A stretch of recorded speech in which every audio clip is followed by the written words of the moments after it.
Alright. You'll come out to the town square. Excellent. Oh boy. Oh yeah. Yup. Perfect. Looking good. Looks like some good conversations. Fantastic. Yeah. We would have been toweling off, have like a fucking gym towel around her neck as she makes her way out and stretches into the sunlight and smiles a little bit, feeling a bit better now that the sun's coming up. And spy Miss Renard and Mr. McGuffey and stroll on up to their table and go, "Yeah, morning." Oh, good morning. Morning. So, you guys here? We're getting closer and closer. Zarin says it'll be a couple days before he's nailed down Valgus' locale, so an expedition's any day now, honestly. Probably won't head off right away since Zarin wants to like double check and shit like that, but within a week probably. A week, huh? Okay, Yeah. I think I can have everything prepared by then. Hey, if you need extra time, no need to hustle too bad, but...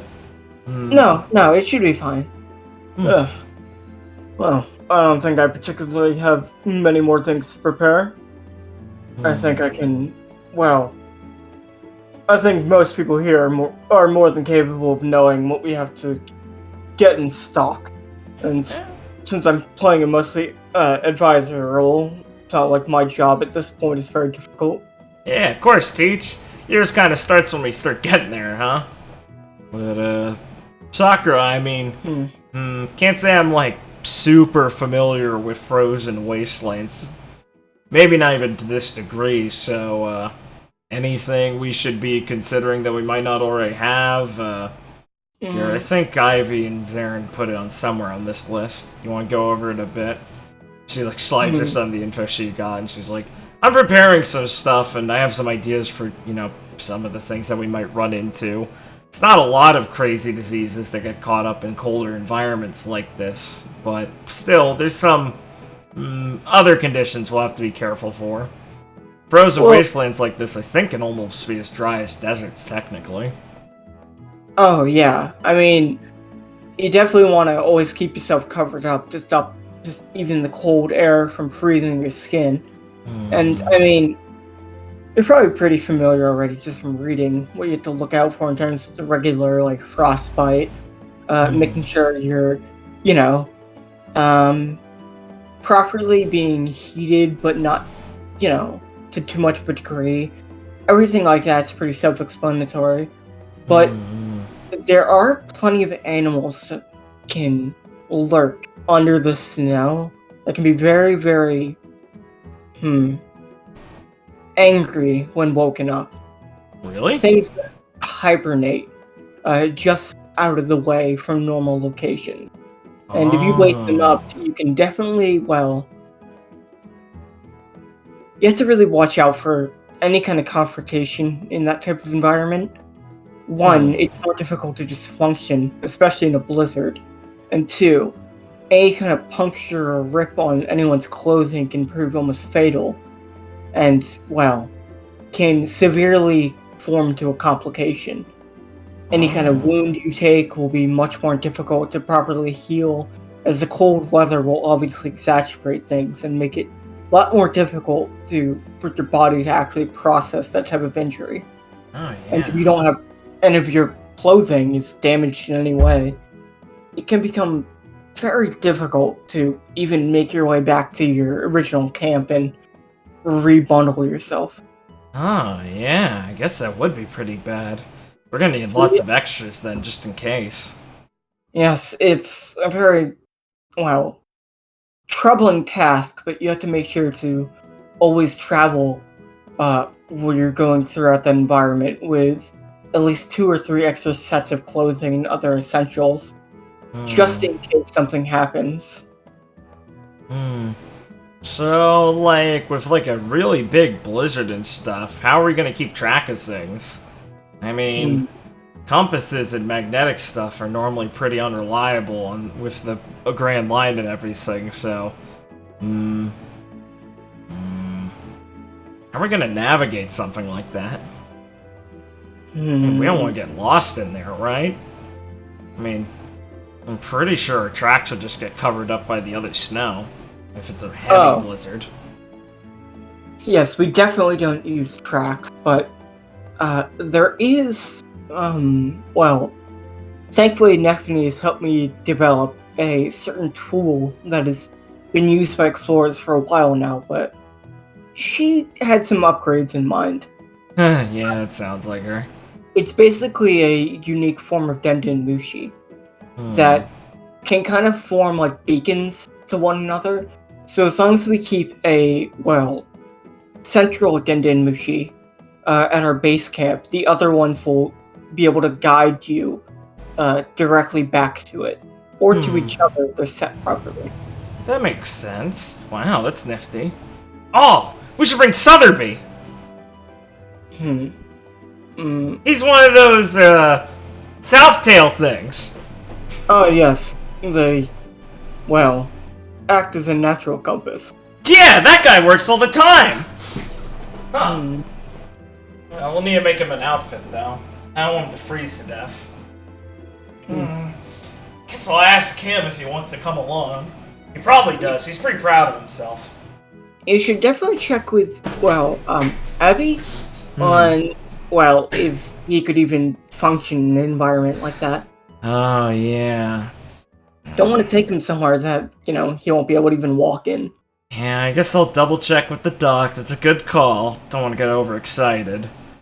But, well, the real trouble will start once we're actually, well, if we found anything. Because not only will excavation and any type of, well, uncovering be extremely difficult in such a harrowing environment. It would be fortunate if we could find some more intact ruins, such as buildings of the old civilization that was there, to make it a bit easier for us to actually inhabit and take a longer look at them. But we have to make sure we're prepared for if we don't get that lucky and have to dig things out directly from the snow itself. So, I've been working on coming up with some ideas to, well, place down a temporary forward camp at a location we go. It definitely wouldn't be as stable as whatever we set up at the boating area, but something that will at least buy us at least half a day to perform more long-term excavations on anything we find. That makes sense. So we'll need to make like a bunch of those igloo things or something? In a more difficult situation where we definitely can't make it back to camp in a timely manner, we will have to all go through proper training to set up our own personal abodes, should the need arise. Alright, I guess we can't all guarantee that we'll be next to Forest when we need one. Yes, it seems like Mr. Grand will be taking the part of base development and helping keep that in line as we set up a, well, encampment on the edge of the island. Yeah, but hopefully his ability to make wood won't be negatively affected by the extreme cold or anything like that. I know it can like split and break because of the water in it sometimes, so I don't know, maybe I could get Nefany to help whip up some room that could simulate the environment for him or something. Well, given Mr. Grant's abilities, I doubt some minor cold will really get in the way of his construction. Yeah, I didn't think so either, but I don't want to be too careless about this sort of thing. Be a real bitch to find out, and fucking mush mouth. Be a real bitch to find out in the heat of the moment, or the cold of the moment. I don't think you have to worry too much. But you know, let's go check in with Neff. But, well, she's been hard at work ever since she knew where we were headed off to, and the challenges that, in her words, a winter wonderland might provide. Ah, yeah. She's just about as excited to see snow as I was the first time, I bet. Can probably never get too much of it if you're from Gallia, even if it is literally trying to kill you.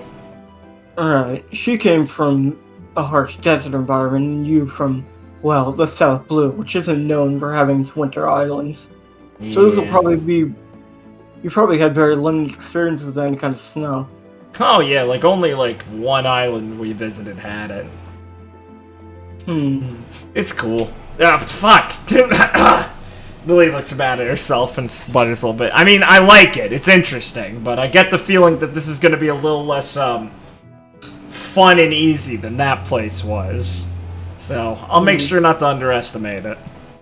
Make sure to also bundle up yourself and don't think you can rely on your natural body heat to overcome anything you face. Sure, I mean, it's pretty reliable. He says, looking a little, like, kind of caught off guard for a second, being like, oh, I thought mine would be good. Have you tested in sub 50 degree temperatures? I guess. It's not like I was gonna go out in a swimsuit, but... Alright, fine, right. I'll make sure to not underestimate it then. It's just to make sure that we have all our bases covered. Wouldn't want something happening to you because of overconfidence. Yeah, fair's fair. I guess I shouldn't count myself out of that either. Right. He mutters a little bit. You should still consider yourself lucky. You'll probably only have to put on 1 or 2 winter coats. Yeah. You guys are gonna look ridiculous.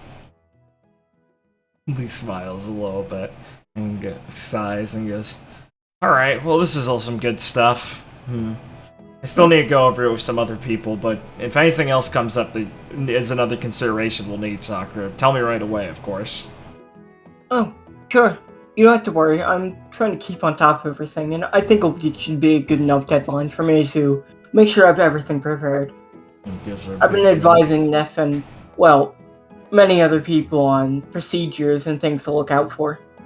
He gives her a big grin and goes, ah, nice, awesome, thanks. Should have expected it from a pro. I should kind of give a smile and nod. Yeah, Leo kind of lean on the table a bit and think and go, man, I feel kind of dumb that I never really noticed there's anything going on between you and Neptune. She'll kind of look at you and blush a bit. Well, we spent a long time together defending the boat. Yeah, we really owed you guys for that one. Me, him, and June had a lot of time to talk, and, well, Neptune turned out to be a lot smarter than he looked. Yeah, I'll say. I always found that guy shockingly reliable.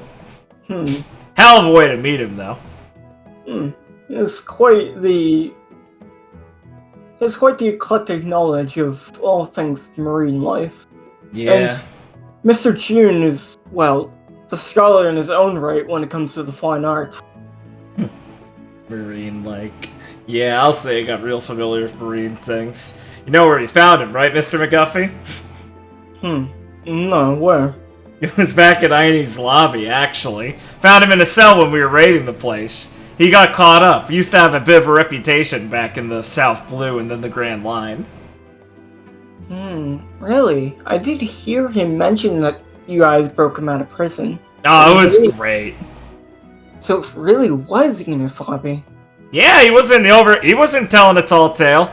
He ended up there. Poor bastard. I don't know how bad he could have really gotten up to. Probably just him and... Fuck, what's his turtle's name again? Is it Ace or is it something else? It's Ace.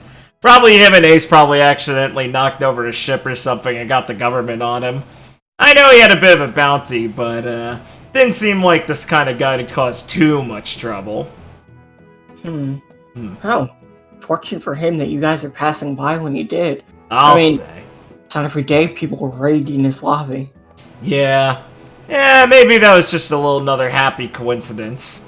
I knew he was a good guy when he worked well with Opal and Bell afterwards, also.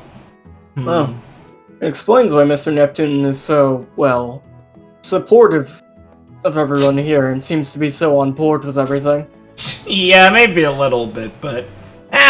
like Sock said, he's a good guy. So, you notice if June's doing alright? I know, after everything with, he kind of drums the table a little bit, thinking, Alistair and all that. How's he doing? June's doing fine. It's hard to really tell because he's, you know, the type to always put a smile on, good or bad. Yeah. But I think I've gotten a pretty good read on him after all this time. And I think he's a bit down, but doing better. I think he's just trying to, not let it get to him too much. Yeah, Mr. June seems to be at least occupying his time. He's actually been giving me a lot of help in setting up the school rooms and all that, keeping everything organized. Even helps entertain the children when they're on break. Reads to them, tells them stories that he's learned, poetry, plays, all that. He smiles. Oh, well, if he's making himself busy, that's a good sign. That's good, then. I couldn't imagine June ever, lazing around. I don't think he's the type that can sit still. Nah, definitely not. Man, he's another person I had a wacky meeting with. Has he ever mentioned that one? You said he just ran into you guys in Flora? Wow, that's an underestimation. Yeah, he was kind of pulled under the whole power situation there, too. He was working with them at the time. The whole press gang thing. Like the fire driving Crystal Pirates, right? Yeah. Yeah, man. It's crazy to think back how much, talent Power had under his belt back then. We really did luck out stopping a big rising force there. Oh, yeah, but as for June, it's, water under the bridge back now, but the first time I met him, he shot me in the back. I mean, fair is fair, kind of working for our enemy at the time there, Lee says. He helped them, not notice that they kidnapped Ivy at the time, turned into her, shot me in the back, stole her clothes. I mean, it wasn't weird, it's how June does it. I know it wasn't weird now, but at the time, I mean, not the best introduction. Huh. Just out of a story. Yeah, right. The deception, the espionage, the hidden betrayals. Yeah, exactly. Kind of feel bad how much I punched him now. He kind of deserved it. I don't think he holds anything against you. Yeah, I guess I can go both ways on that one. You can trust me, he's not really the type that likes to hold grudges. I don't think he likes being mad at anyone. That, Lee says, pauses, not understanding it, thinking about June a little bit, and then kind of humming and shaking her head a little bit. Yeah, I guess I could see him doing that. Yeah, fair enough. I owe Ron for talking him into letting him come along with us for a little bit there, so... And, I mean, I can't hold anything against the guy after all the time he spent with you guys on the ship and everything he's done since, so... Definitely don't hold anything against him now. Just kind of funny in retrospect now. Mr. Brooks. Yeah, he's a real enigma. Yes, he even comes by the class every now and then to ask some questions. Really? Lee looks fucking caught off guard. What kind of questions? Oh, how long do I keep the kids in prison there? Do I let them do anything fun? Yeah. He dropped out of Marine school. I don't think he's ever gotten over how much he hates school. I tried to tell him he's free to stop by the class and, listen in on any of my lectures. And, I don't think I could properly convey to you the look he gave me. Don't take it personally. He's got some real hang-ups about a couple things, and education's definitely one of them after he got sent there. Doesn't sound like the best sort of place to, get your first impression of a teaching lifestyle, or of a student lifestyle. I'd say that everyone has a love for learning in them. It all comes down to just finding the right teacher. And I definitely think I can get through to Mr. Brooks. Oh, yeah, if there's someone who can win him over, I know it'll be you, Mr. McGuffey, so keep at it. I'd really appreciate Ron to be able to, hold himself together a little more in the future. Can you recommend any areas of study that you think might be more forthcoming to Mr. Brooks as a jumping off point? Isn't Sakura just kind of smirking a little bit when he says study and Ron? Yeah, Lee pales a little bit at that as she's put into the fucking headlights.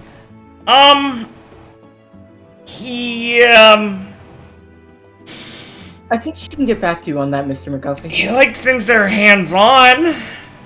You can understand that better. At least thinking about, like, Ron, martial arts is important, and going, I don't get it, and then beating the shit out of him and going, oh yeah, that was cool. Like a physical learning type.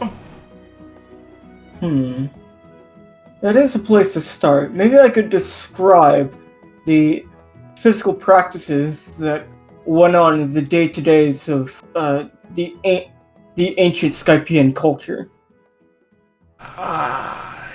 You could start with, like, the alphabet.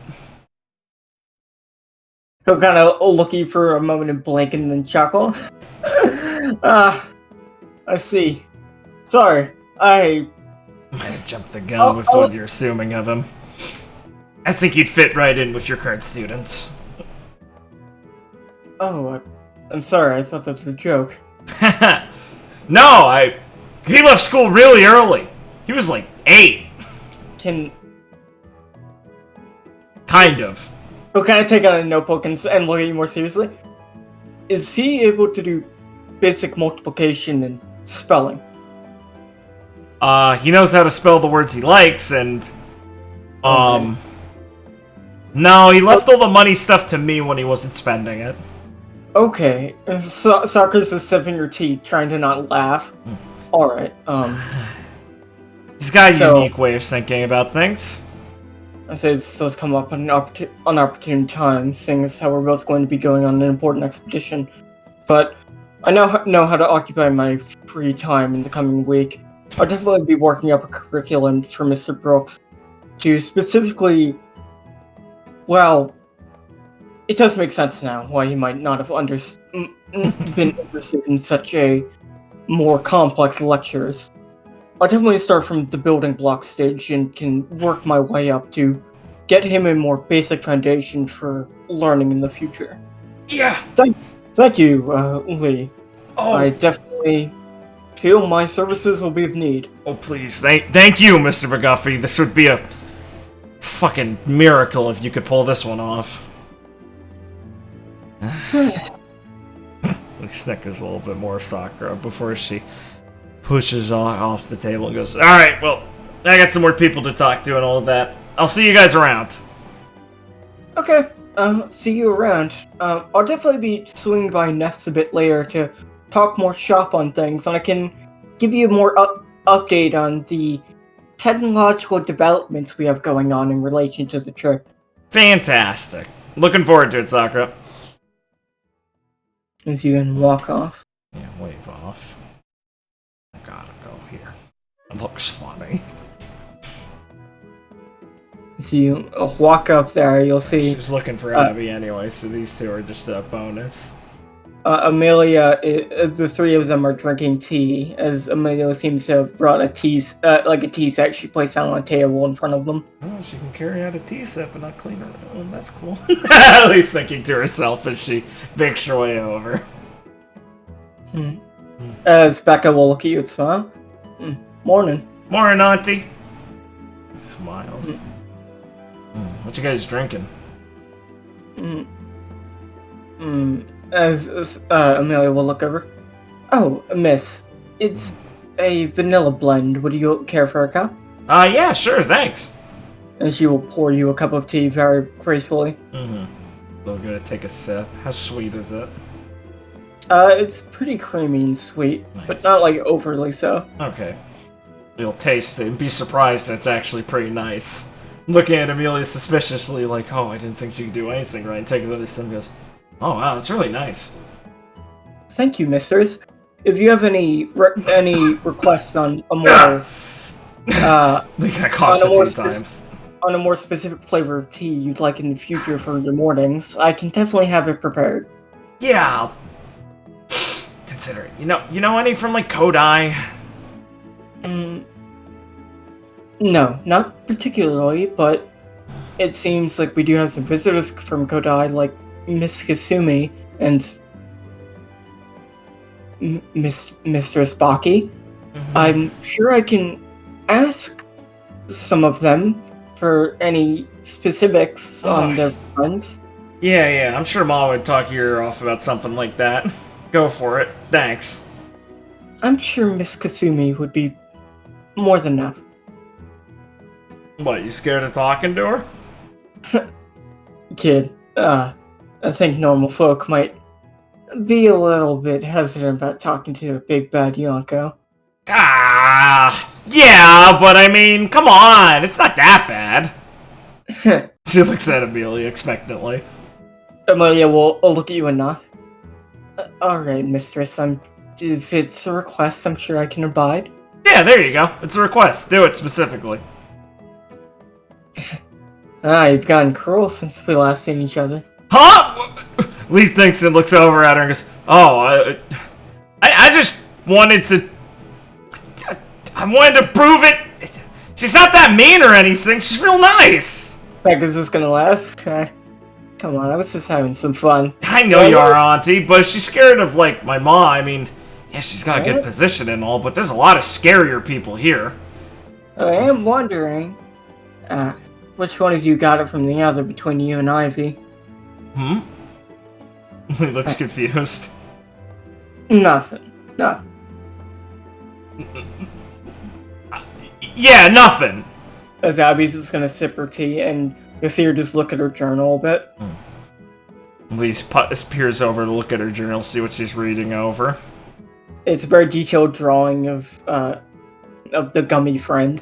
He squints at her. You really don't know how to take it when I tell you to take a break, do you?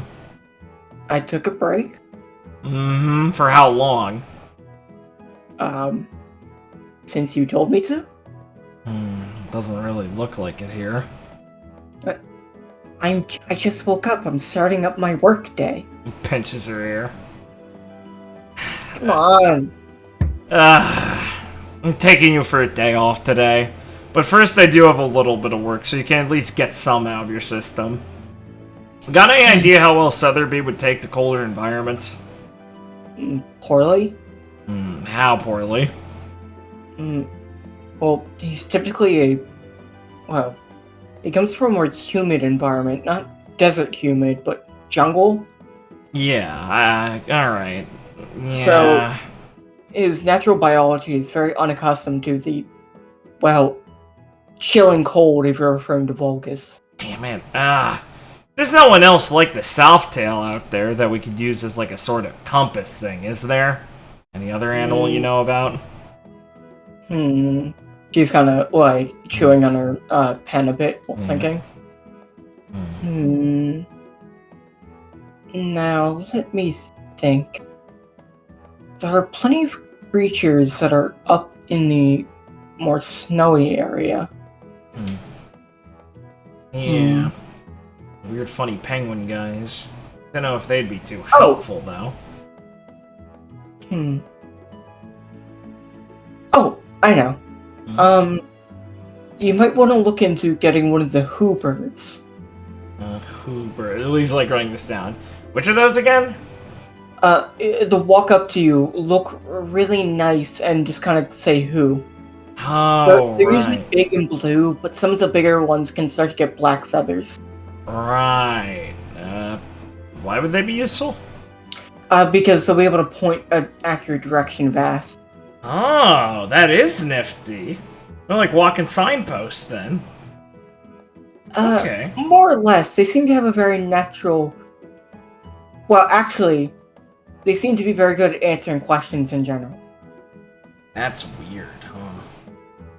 Although it does get down to where they know, but you'll find that most species of birds are very, very good at accurately telling directions. Right, well, I guess if we brought them from the shore, they'd at least be able to see that, hopefully, even for a blizzard, somehow.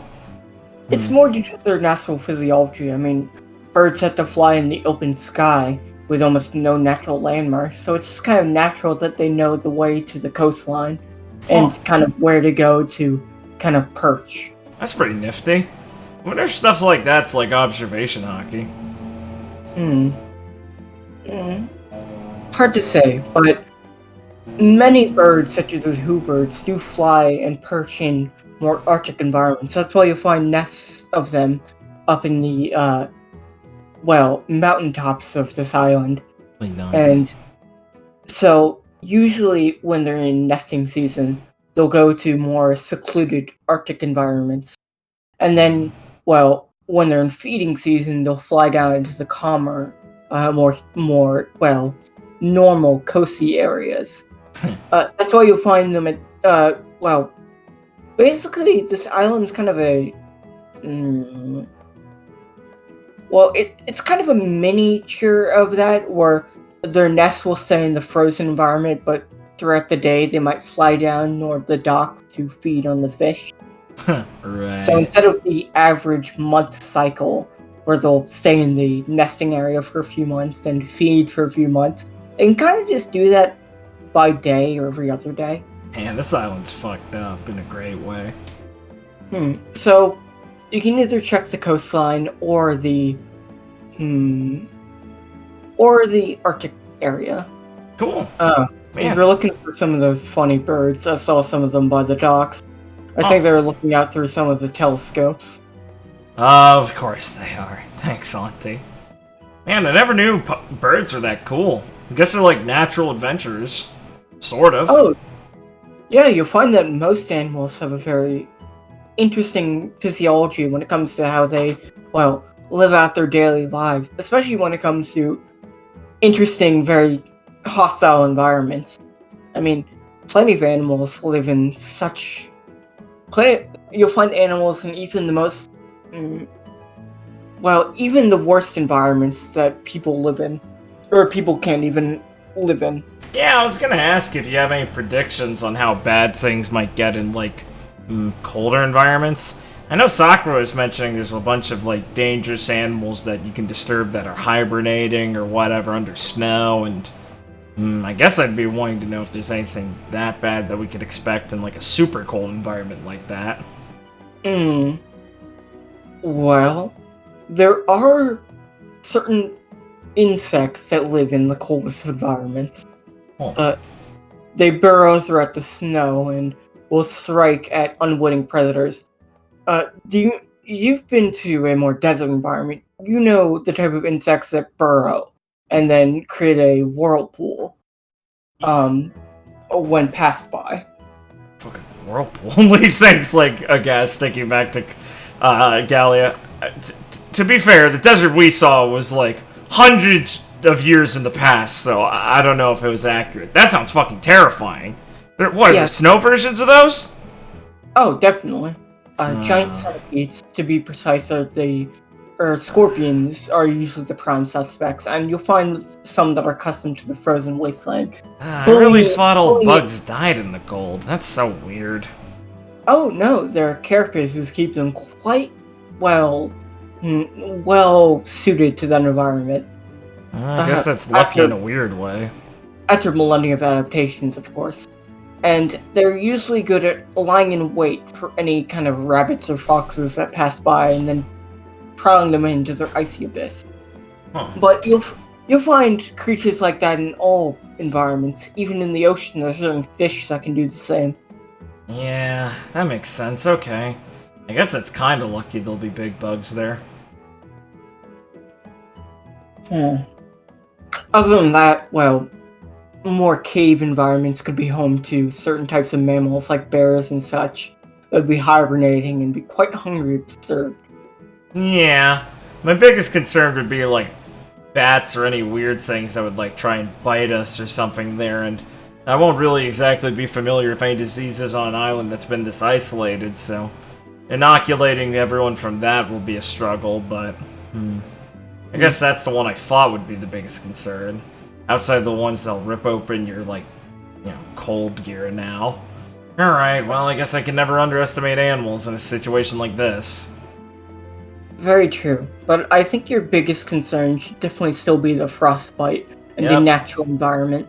The animals can be dangerous, they can still be fairly easily avoided, unless they feel like they're very confident in their ability, they should leave you alone.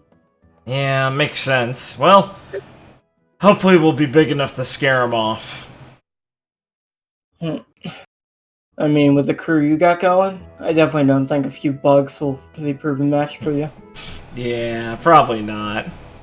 Don't suppose you want to try the cold environment, do you, Amelia? Oh, no, I couldn't possibly impose, mistress. Oh, you wouldn't be a problem. I think my duties are more well suited to the area that I was hired to manage. Yeah, I guess you do still gotta learn all the nooks and crannies of the island, don't you? Definitely. Smart. Smart answer. He smiles at her, testingly. She is giving you a smile. He snorts a little bit. He goes, "Oh, thanks, Abby. Wanted to run those few things by you and, relax for a little bit. I'll catch up with you later. If I find you in the lab poking that thing again, I'm gonna be so fucking pissed." Right, I'll stay out of the office. Thank you. I promise it's for your own good. Find me when you want to mandate a break. Yeah. Don't look too much of a sourpuss at taking a little vacay. And kind of like. She'll kind of give you a fake smile. Pat smacks her on the back a little bit, like jokingly, and goes, "Alright, make sure these guys have some fun, Auntie." You don't have to worry about me. And, keep me updated on that tea situation, Amelia. Definitely, mistress. Stroll on off. And you can walk off. Awesome. Let's go see the bounty hunters. As you walk off, Auntie will kind of pat Amelia on the back. Alright, she's gone, kid. Oh man, that was tough. Hey, he kept it going for a little while. I don't think she really believes you're competent. I'm competent. I just was taking a break and was worried that she'd think I was always doing that. Right, kid. Here, why don't I treat you to breakfast? Thank you. As the three of them can go into the restaurant to get some breakfast. Amelia, you're always taking a break. I don't want you to think that! As you can come up to Francesca and Shannon, chatting, as Francesca looks at him and smirks. Now said, I'm the only one that should be necessary here to give advice. Yeah, Vigoroso, you sure about that? I'm pretty sure you're gonna be observing things and aren't just any pirates we run into. I can do both. I guess I should have figured bounty hunters fight just like pirates also. It's a bit more civilized looking than normally between us, but I guess that comes with the profession. You gotta trust me, that's only because of where we are. Rebels between bounty hunters can get way more fierce than pirates. Huh. You sure about that one?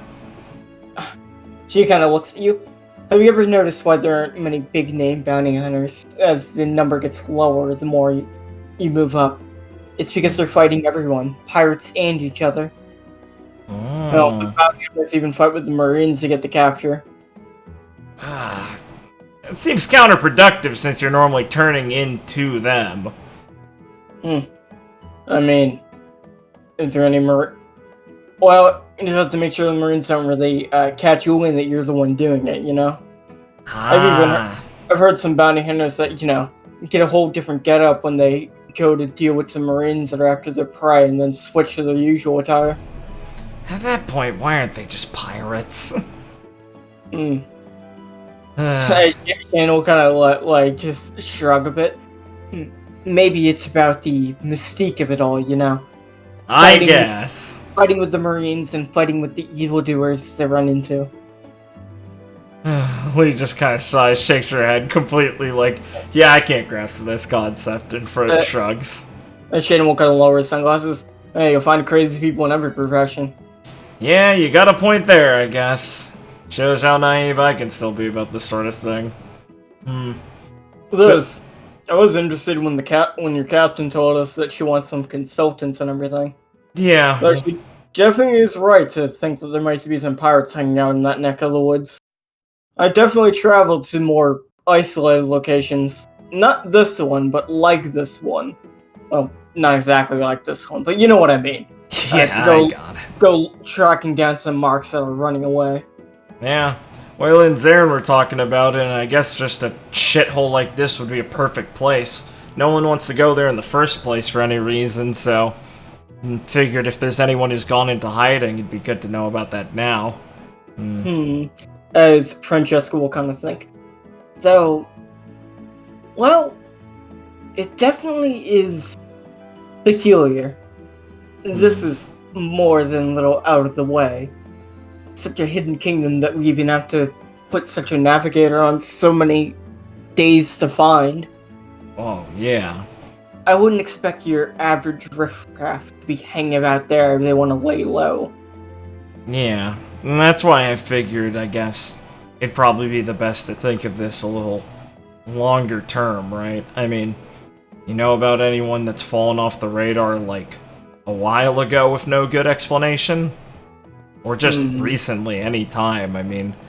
No need to be super, like, paranoid about this, but I guess it'd be good to start just theorizing what could happen.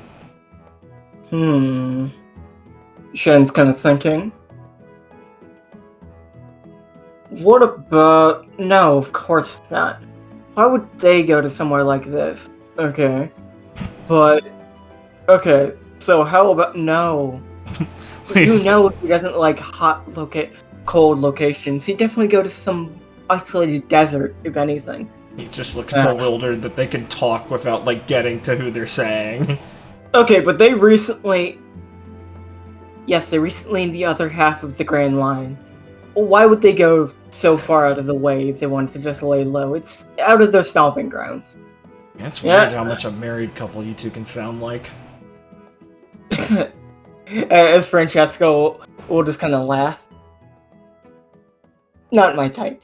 Yeah, I could tell. Yeah, I can say that with certainty. Yeah.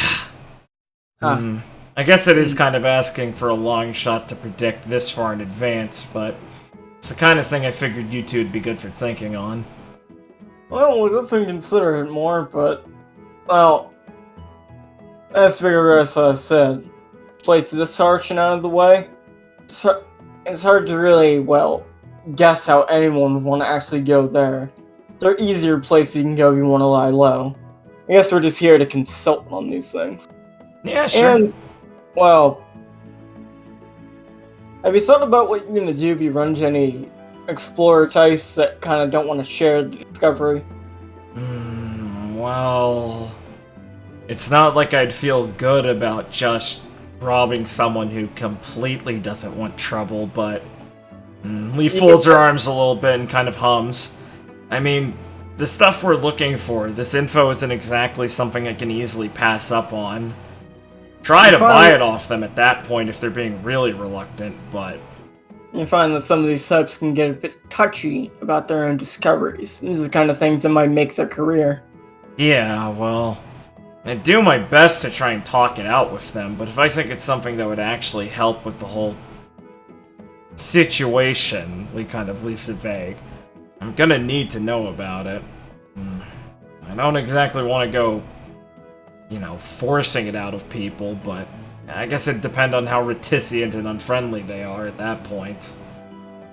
Plus, the sort of just historical stuff probably isn't going to be exactly what we're looking for in the first place, so at worst, I'd be willing to compromise on that sort of thing. As long as you're more prepared for that, but, there's a good chance we don't run into anyone in that kind of place. Yeah, it'd be pretty serendipitous if the one time we decide to head out here, someone else did at the exact same time, but hey, I've never been a fan of I've come to stop being a fan of predicting things to go the way I expect, so I'm not going to really throw it off the chance of happening. It comes with the good and the bad of having all these crazy run-ins, so I'll try not to hold it against whatever's causing them to go that way. Francesca will kind of smirk and put like a finger below her chin. I'm definitely hoping if we run into any exploratory types, they're at least beautiful women. That way, I think we'll have an easier time talking them down. And why would that be? Well, so I can work the art of seduction. Of course. Yeah, don't really beat around the bush, huh? Oh, I beat many bushes. Yeah,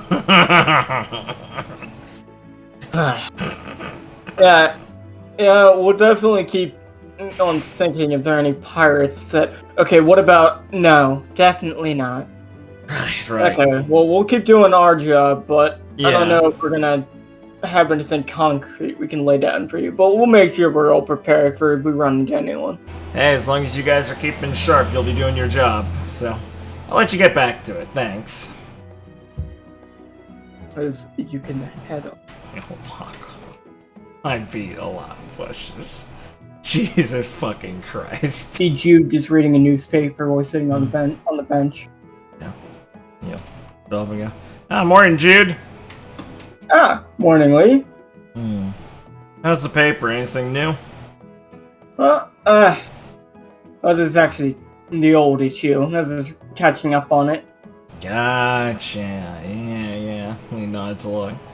Alright, well, we're almost looking pretty close to getting towards Valgus, so any more last-minute prep you'd need to get done, probably best to do pretty soon. I'm always ready to go. Yeah, that's more what I figured. I don't need anything but the clothes on my back. Okay, I mean, I'm pretty sure you're gonna need some more actual gear there, but I'll take it to assume you're being metaphorical. Yeah. Yeah, okay, good. Double check. You have to. You ever been to, like, a shithole like Valgus before? I mean, that cold and that, like, abandoned, or you flying in with the rest of us kind of blind? No, I've never been to this degree of frozen hellhole. It's usually not the type of place you can explore alone very reasonably. Yeah, I heard that, Impel Down had a place that's pretty fucking cold, though. Figured it might be something like that, if not simulated. Oh, definitely. But, well, you see, I broke into and then out of Impel Down. Yeah. So I didn't have to suffer through that the same way Jesse did. Right. So you weren't exactly in there long. Oh, no. At least not in the specific hills, living in them for very long. Right. Or documenting my journey throughout the prison. Right. But so that's smart. Yeah. As a solo explorer, I tried to avoid frozen hellholes the most. Because probably the most dangerous environments you could head into alone. Yeah. I mean, if you stop moving for 1 second, you could freeze over and that's it. At least in a desert or the like, you just bring enough water and kind of try and catch your breath under some shade. Hey, always a relief to know there's more brain under that devil-may-care attitude. So that's good, I mean, Thankfully, we're bringing more than enough people who I think watch each other's backs. Yeah, and how's your handle on your devil fruit gotten? I know something like that going off the wrong way in an environment like that could be pretty bad for you, so... Better. Definitely better, but I haven't been able to test it in, the most harrowing of situations yet, which, well, I guess we'll just have to see. Yeah, I guess so. I mean, I could, smack you around again sometime to put you on the edge of it, but probably wouldn't this be as constructive. That? I know you're not actually going to kill me. Yeah, that makes sense. Right. Well, I guess we can let you run ahead a little bit and be there to pick you up before you die. Perfect. That's a great way to test it out. Yeah. I guess it is, at least Stortson kind of rolls her eyes a little bit, but smiles in spite of it. Yeah, well, besides all the other stuff, any special things you'll need help preparing for this sort of thing, or you're really serious about that? I can't think of anything specifically. At least nothing that I'll need. Right. Probably want to just get myself a nice-looking, winter coat. Right. That fancy gun sword thing yours gonna be fine in the cold? Oh, yeah. It's well designed for any environment. And as long as I set it to, flames, it should be more than hot enough to keep me all toasty. Right. You built that thing yourself, right? Oh, yes. Ever let Neff tool around with it, or too attached to let her get her gremlin hands on it? He kind of looks at you and smiles. Well, I don't have it on me right now, yeah? Oh, smart call.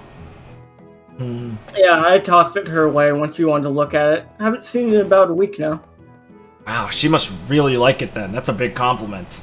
There's one thing Nephany can do. It can take something you think you know and make you learn something about it, so... definitely gonna come out of this better. She just left it in her workshop. I'm planning on going to swing by and grab it before we leave. Ah, good call. But trust Neph, she can't keep her hands off things like that, so... I'm sure if it's staying around there, she just keeps going back to revise something on it. Well, either way, I'm looking forward to seeing what she has to say about it. Oh yeah, don't worry, she grew out of her phase that made everything explode. That's like a long time ago. She's way past it. I could do with some more explosions in my life, so I'll see if I can rekindle that spirit. Okay, fair enough, Lady says, just kind of like clicking her tongue and being like, yeah, I guess Jude would be the one person who'd like that. And nod. Well, I'll make sure that if it's really buried someone that she digs it up before you get there. I'm gonna swing by a little later today, probably.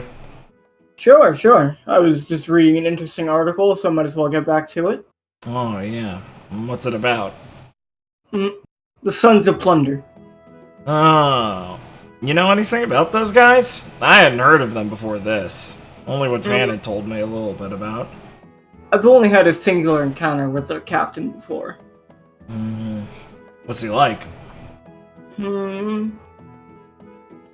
He's kind of thinking. Friendly. Huh. That's good to hear. Wasn't the impression I got hearing about them, though. Oh, in a, how do I put... Friendly in a banker way instead of a normal way. Ah. He's the type of guy that if he values being friendly to you, he'll go for it, but not out of any sincerity. Right, a business type. Not to the degree Banker was, but he has his own goals, I'd say. Yeah, well, who would be? Practical, then, I guess we can stick with. Yeah, that's a good way to put it. Though he's definitely an interesting type. His crew practically, well, I wouldn't say worships him, but the respect they have for him is, well, almost, well, pretty crazy if I'd say something. Really? I mean, hey, a lot of pirate crews are like that, Jude. Captain steers you in the right way a lot of ways, not just literally. Yeah, but, well... He has a high turnover rate. What do you mean? He looks kind of a little more concerned about that. It seems he has a pretty core group of crewmates that he really trusts, and the others are more foddery type. You know, the types that don't really come back from a lot of things they get up to. And they worship him? Like even the guys that kind of go filtered in and out? Well, I mean... The guys that get filtered out don't really have the method of complaining, do they? You know what I mean. You'd think if that happened a lot, people wouldn't flock to a guy like that. Trust me, from what I've heard, the rewards are more than worth it. If you're the type that makes it through, you know, one of their, ventures, you definitely get rewarded for it, and, well, if you prove yourself reliable and can work your way up to, you know, more than one of their, well... More than one of whatever they get up to. What'd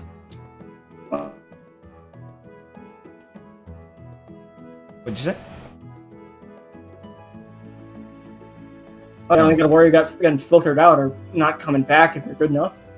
Oh, sorry, I'm back now.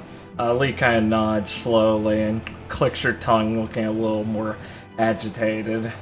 So it's like a sort of like that sort of deal. Yeah, okay. Can you really say any pirate joins up with something thinking they're not up to snuff? Yeah, I guess that makes sense. Good way to advertise to get a lot of guys on your hands. And if you expect a bunch of them to drop dead afterwards, more money that go around. It seems like he's the type of guy that values talent above all else. So, if you fancy yourself talented and are able to handle the work, not really anything to fear when you're working for him. Well, I guess I can't hold that sort of attitude against someone, really. It just... I don't know. Lee shrugs. It just seems he runs dog-eat-dog kind of crew. So, Yeah. as long as you get results, anything's really, anything goes. Yeah. I can't like I said, I can't hold it against him if he really cares about talent at all, but still, letting your crew kind of get chopped to the bits like that just to see which ones float the highest or whatever, that's a little too far for me. Whatever. I think if you asked him, he'd say he's just putting his trust in them, and if they fail, I mean, hey, they were free to run away. Wow, what a charmer.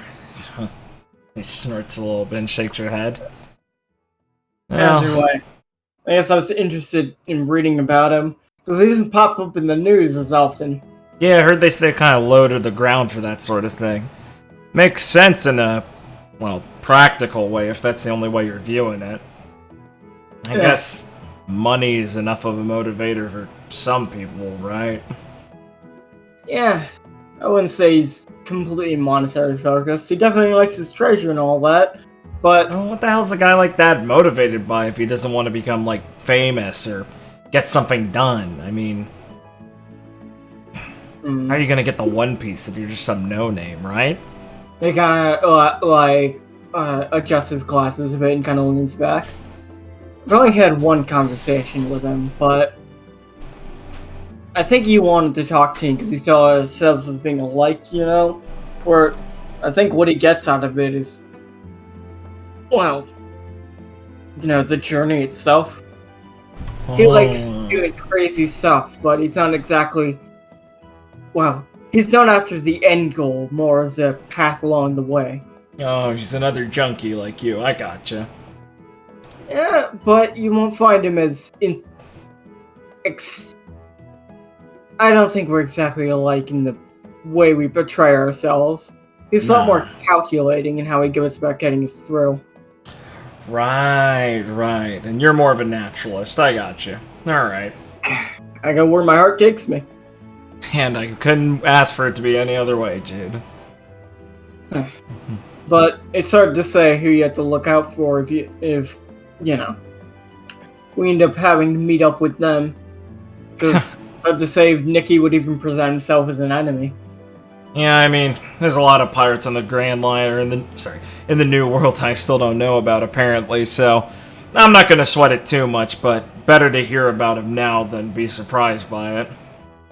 He does got a fierce guard dog at his heel that you probably want to look out for if you fought. Like a real dog, or...? He's a mink. Okay, so kind of like half and half. Gotcha. Okay. He's a big son of a bitch. And it's got a nasty bite. Huh.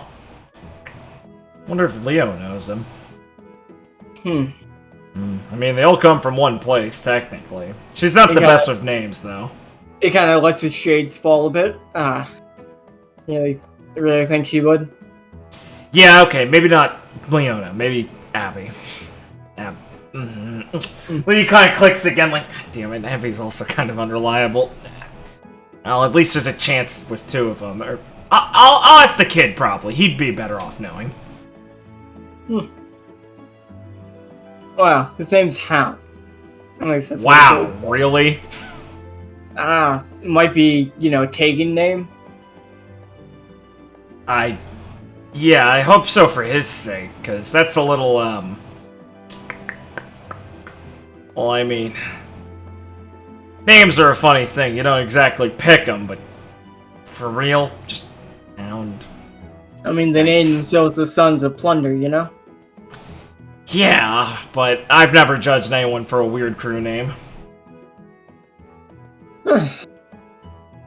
Well, that's just me thinking on some interesting article I got going on here.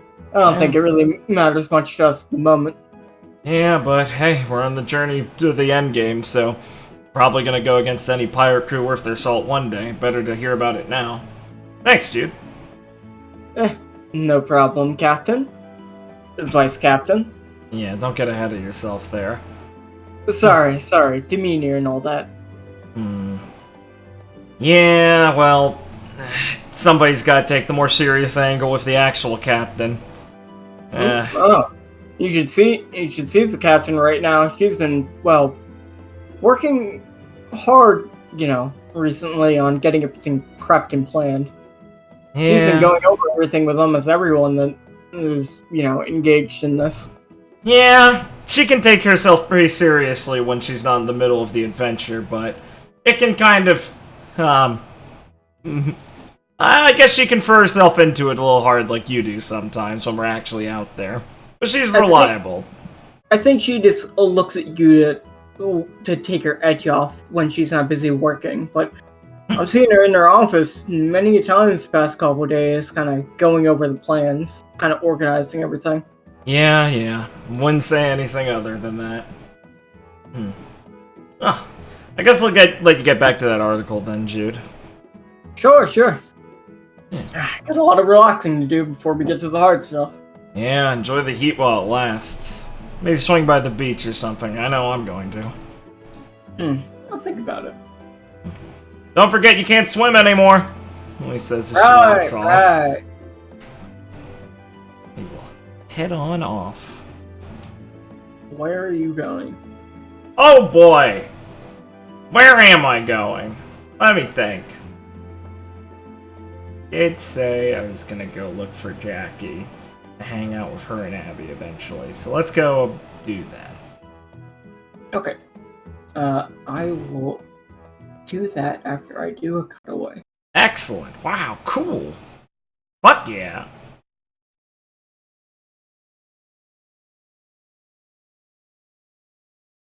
So, we are going to come in on the island still,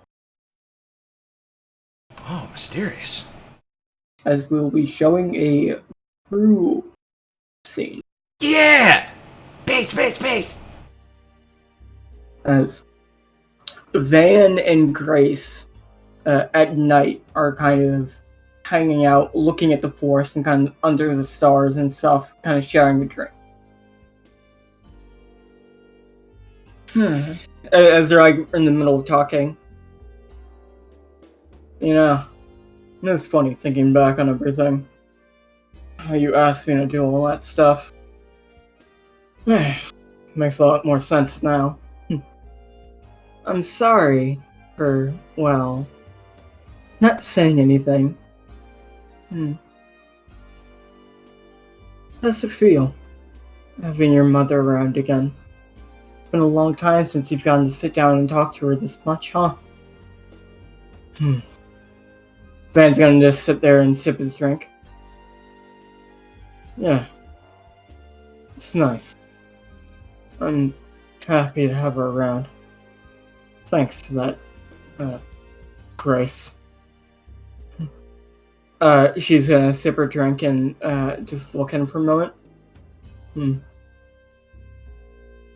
Well, you still look a bit down to me. Van's gonna pause and kind of look out towards the trees. Yeah. It's good you're always very good at picking up on things like that. Guess I feel a bit more off than I would think having her around like this. She hasn't said anything about when I did 2 years ago. What I've been up to. Just gave me a smile and a plate of food. Asked me how my day's been. Normal stuff like that.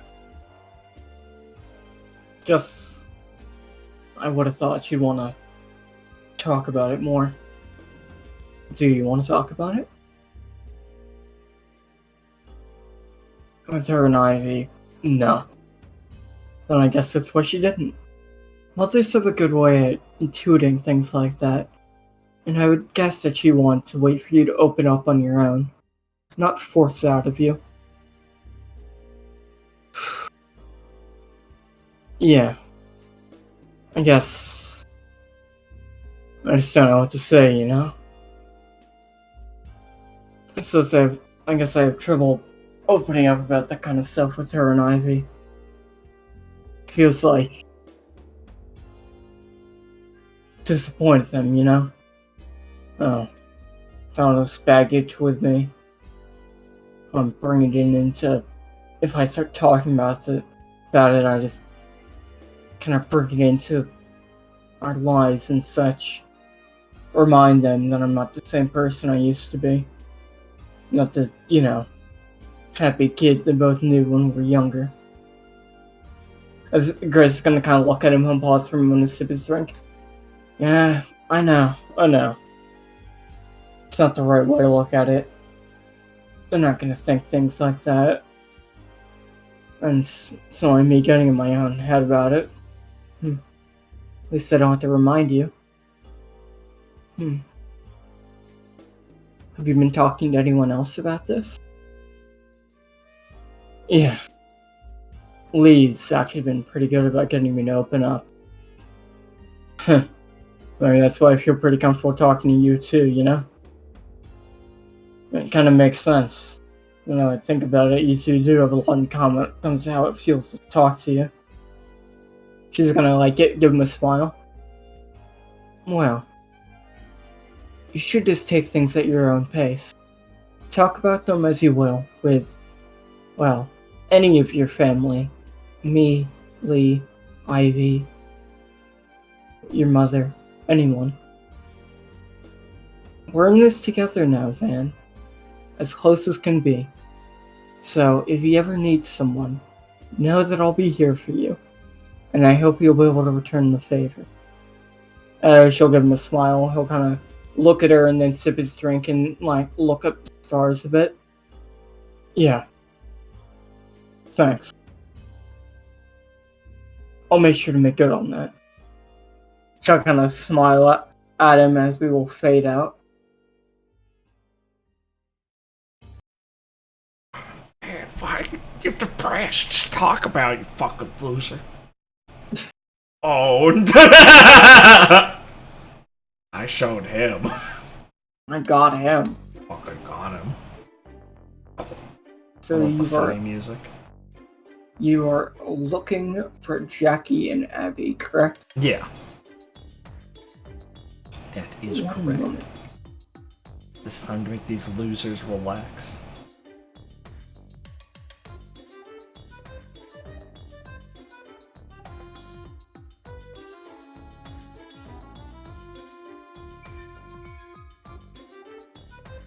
I guess it's yourself being a depressed sack of shit.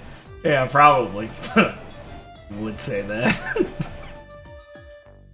Face. Whoa! Can't you say that? Owned. Men be like. Whoa! If you could just be that honest. Holy based! He really says it like it is! Okay.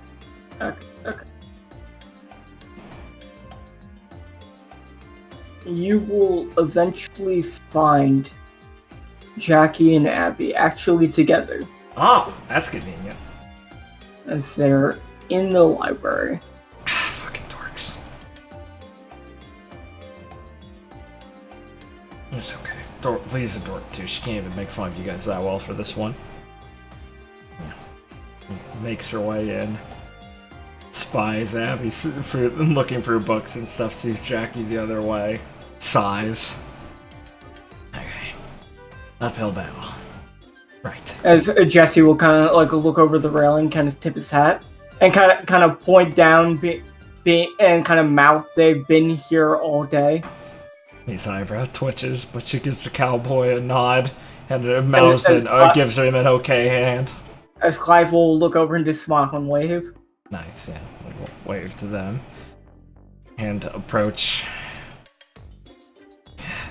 She thinks oh fuck, who's easier to talk to first? Okay, yeah. She'll make her way happy. Walk up. What's she reading? She's reading a book about the habitats, specifically the frozen types of animals that live in the Arctic specifically insects and such. Nice. Oh, cool. You got started on that already. Thanks. Well, I had the time. Yeah, well, you don't anymore. Come on, break time, Lee says as she dog ears one of the pages she's on, closes it, and puts it back on the shelf. She'll put a bookmark on it and just, like, eschew it so it's easy to find. Yeah. Come on. Thank you for complying, at least. I gotta grab my sister. I know there's no use in complaining. Thank you for finally admitting it. He says she walks along deeper in, finds Jackie. What's she up to? Reading something else or just looking through books and stuff? She's just kind of looking at different book titles. What kind of stuff do you read, anyway? I read almost everything. Yeah, but, like, what do you like to read?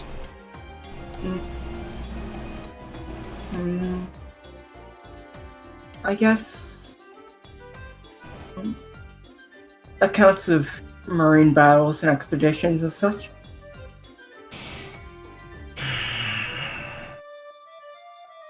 Abby kind of looks at you with, like, a raised eyebrow. Yeah. That's your, like, pleasure reading, Jackie. I mean, they're interesting. Yeah, so are medical bios and stuff, but you gotta read something else, right? Yes, I read other types of books. Like what? Well, when I was younger and learning to read, I would read children's books. Yeah, well, you were a kid, so yeah. I now read, well, I enjoy science fiction, fantasy, other types of pleasure reading, but I do have a book club that goes on with Vale and some of the other Marines. You guys have a book club? Yes, we meet up every Wednesday. Oh boy. Yikes. Alright. Well, put the eyes down. No more books today, because we are going to go get something to drink. Well, I should still bring something to read in the downtime, right? No, we're gonna be having a fun time. There will be downtime, but it'll be fun. You don't bring a book to a bar. Do you don't? No. I mean, I guess if, like, you're gonna go sit in the corner in, like, a booth, maybe, but we're gonna go have fun. Well, I mean, what would you do while you're, eating? What, talk? Well, I mean, yes, but there are certainly going to be lulls in the conversation, and some people might wish to get up and go mingle, which would leave you the time to engage yourself. Oh my god, yeah, you just sit at the table and everyone else goes to talk to each other. No, I do not do that. Oh my god, that's sad, actually. I am speaking purely on a preparedness level, Jackie. as there's no downside to bringing a reading material. Sis, what the fuck? I don't think there's anything wrong with bringing a book. Yes, there is. You're not bringing a book. Fuck. What? Abby, you don't do this also, do you? I bring something to read everywhere I go. Oh my god, guys. Listen, I do a lot of work myself, but when you're setting time aside to relax, you don't bring a book. Reading is relaxing.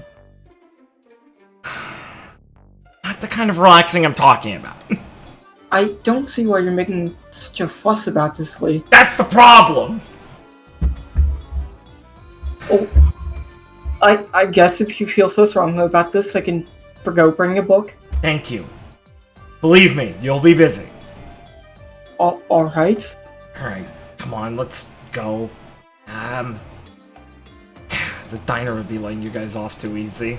We're going to the club. No, the club. There's a bar there. It's nice. Alright, it's currently noon. Happy hour. Early happy hour. Wouldn't that be 8 p.m.? I'm surprised you know that. I mean, they do have a signpost.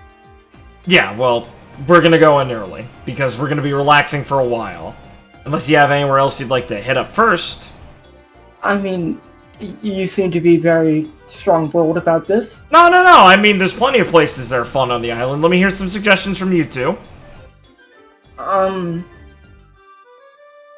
Jackie's thinking nervously. He looks over at Abby to give her some room to breathe. Abby's just gonna mumble doctor's office. Abby. I mean, didn't you want to go to the beach? The beach is pretty good, yeah. I mean, wouldn't be... If we're speaking on having fun, wouldn't going to the club be more beneficial, you know, later on near the night when, like, more people will be there, so it's more natural? If we go now, it's gonna be pretty barren, so is it really going at the appropriate time? I guess you guys are too novice for day drinking. Fine. Okay, yeah, we'll start at the beach. Wait, drinking? Oh my god. We'll start with the beach. I'll pick up something to drink on the way there. You guys go get your swimsuits, okay? Alright. You have them, Okay. right? Yes, He I... looks between both of them nervously. Abby looks over. Yeah, I have a swimsuit. Okay, good. I'm sure I can procure one. Yeah, I'm sure you could. If you can't, by yourself, go ask Sharice. She'll help you out. Alright. That's probably a good idea, actually, honestly. You know what? Let's go find Sharice first. Oh, alright. I don't trust your swimsuit, Abby. It's something normal. What do you take me for? I don't know. Normal might be boring. I don't know. Let's go get something nice. Sharice always has cool clothes. What? I mean, you wear the same thing all the time, like a lab coat and stuff. I wouldn't be Yes, surprised if you came with a bathing suit and a lab coat over it. That would look cool. I mean, like, kind of, in, like, anywhere else but the beach. I take it off. Yeah, but then just get sand. Come on! You'll see what I mean when we go there. As you can head out.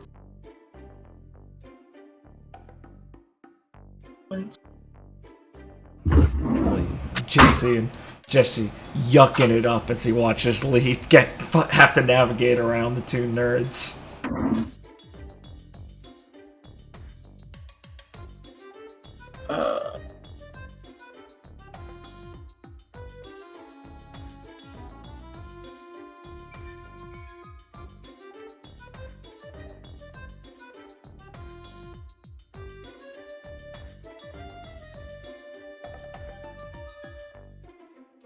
As you can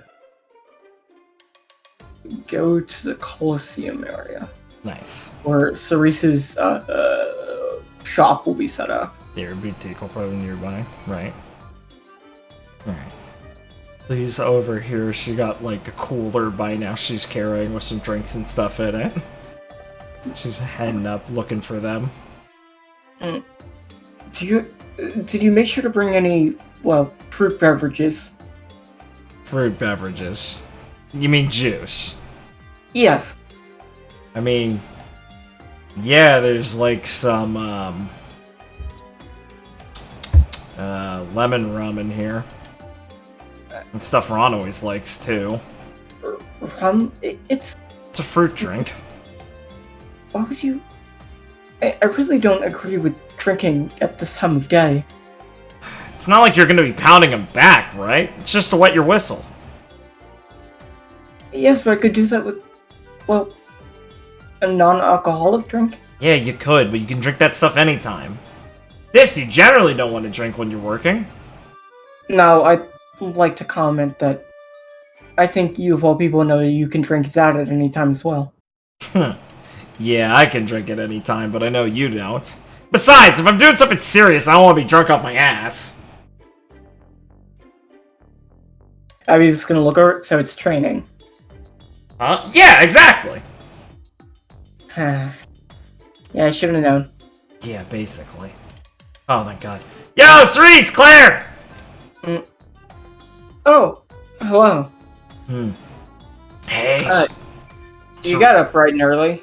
I thought you might be passed out for like, at least a day. nah, I'm fine. This is usual for me. Oh, man. Cerise, I might need some emergency help. With what? I realize these two probably don't have anything good to wear. I shall look over. I'm pretty sure Jackie barely even wears a uniform most of the time, just like old clothes she just doesn't want to buy new ones for. And Abby has lab coats and only practical things. So, we're looking for what? Swimsuits? Yeah, swimsuits, and probably something nicer to wear at the club later. Alright. Well, as she kind of walks up close to Jackie and kind of looks at her, and Jackie looks a bit uncomfortable as she's looking her up and down. I'll smile. She's your twin, but she definitely gives off a different aura to you, so I don't think losing style would be, well, it would be dull, and I don't think would pop in the same fashion. Yeah, definitely not. She can't pull it off. She gives off a much more prim and proper vibe, which would be, I think, the correct way to go. It wouldn't be nice to clash too much, as it would just make her look too uncomfortable. Yeah, right. Something more like, classy, I guess? Not like too much, though. I think for a swimsuit, we should go with the one-piece swimsuit. Oh, yeah, that'd probably make her feel more comfortable anyway. I think more... I think a more muted type of pink, maybe with a white arrangement. Something more floral, but definitely something that will accentuate your natural curves. Like, curves? Well, yeah. Dear, I can assure you that you have quite the assets that would... Well, the point of a swimsuit is to make them pop in a way. Yeah. Pop? Yeah! I mean, it's to look cool, right? I don't get to advise on minks as often. I think I'll just want to keep trying things out with you and just see what sticks. Lucky. Yeah. Exotic, I get it. Abby, don't be snippy. Come on, it's gonna be fun! Yeah. As Cerise will take them into the boutique. Oh, clarify what's outside. Yeah, he leans against the wall and lets out a little breath and goes, yeah, see, you thought I was weird. That shouldn't take long. Yeah, I figured they're in good hands. Ay. Claire, I don't think my sister's ever drank before. Huh. Wow, she really is, uptight even for Marine, huh? Yeah, she's a super stiff. I need some fucking help letting these two loosen up. Abby nearly had a fucking conniption because of one of the animals we brought in the other day. What, you want us to help with that? We're not really doing anything since we're still getting the Coliseum cleaned up from yesterday. Yeah, if you guys wouldn't mind, I mean, we're heading to the beach now, so it'd be fun, and I could use people who are able to relax normally and help these two not look as, awkward with it. I don't know, I mean, I'm a bit of a workaholic myself, but I at least learned how to, find time to do some, relaxing, hang out, do stupid stuff. Keeps me level-headed, and I don't know, I guess I want to do it with them, too? She'll walk up, put a hand on her shoulder. Say no more. You say you're gonna treat us to a nice day at the beach, and, well, this looks like it would be hilarious, so we also have some relaxing fun. So, we can join you, maybe set up some beach volleyball, have a good group activity to kind of take the edge off. Don't feel like they're just being assigned homework by you. And then, when we go to the club, you can repay us for any, help we give you by just paying for the drinks. Yeah, I can handle that. Thanks, Kingston. I knew you'd be good at this. I mean, hey, it doesn't look like it will be boring to watch them try and have fun. Oh yeah, with you guys helping, I can actually enjoy the weird bits a little more. Oh, and trust me, Cerise will not let them put, a coat on or something over the swimsuit to hide themselves. Oh, thank God. Yeah, she's a miracle worker. That shit she did for Leona, that outfit and everything, I mean, I barely got Leona to wear, a different shirt half the time. That's like miracle stuff. Oh, you can trust me. I think you've already seen that Cerise can get, like, she can almost hypnotize you into think that, like, the outfit she recommends are, well, it's what you always wanted. Basically. She has such an eye for that sort of thing. I mean, this outfit I have here, mostly her. Oh. I mean, I thought I had a good fashion sense, but, you know, I think everyone thinks that before they meet a professional.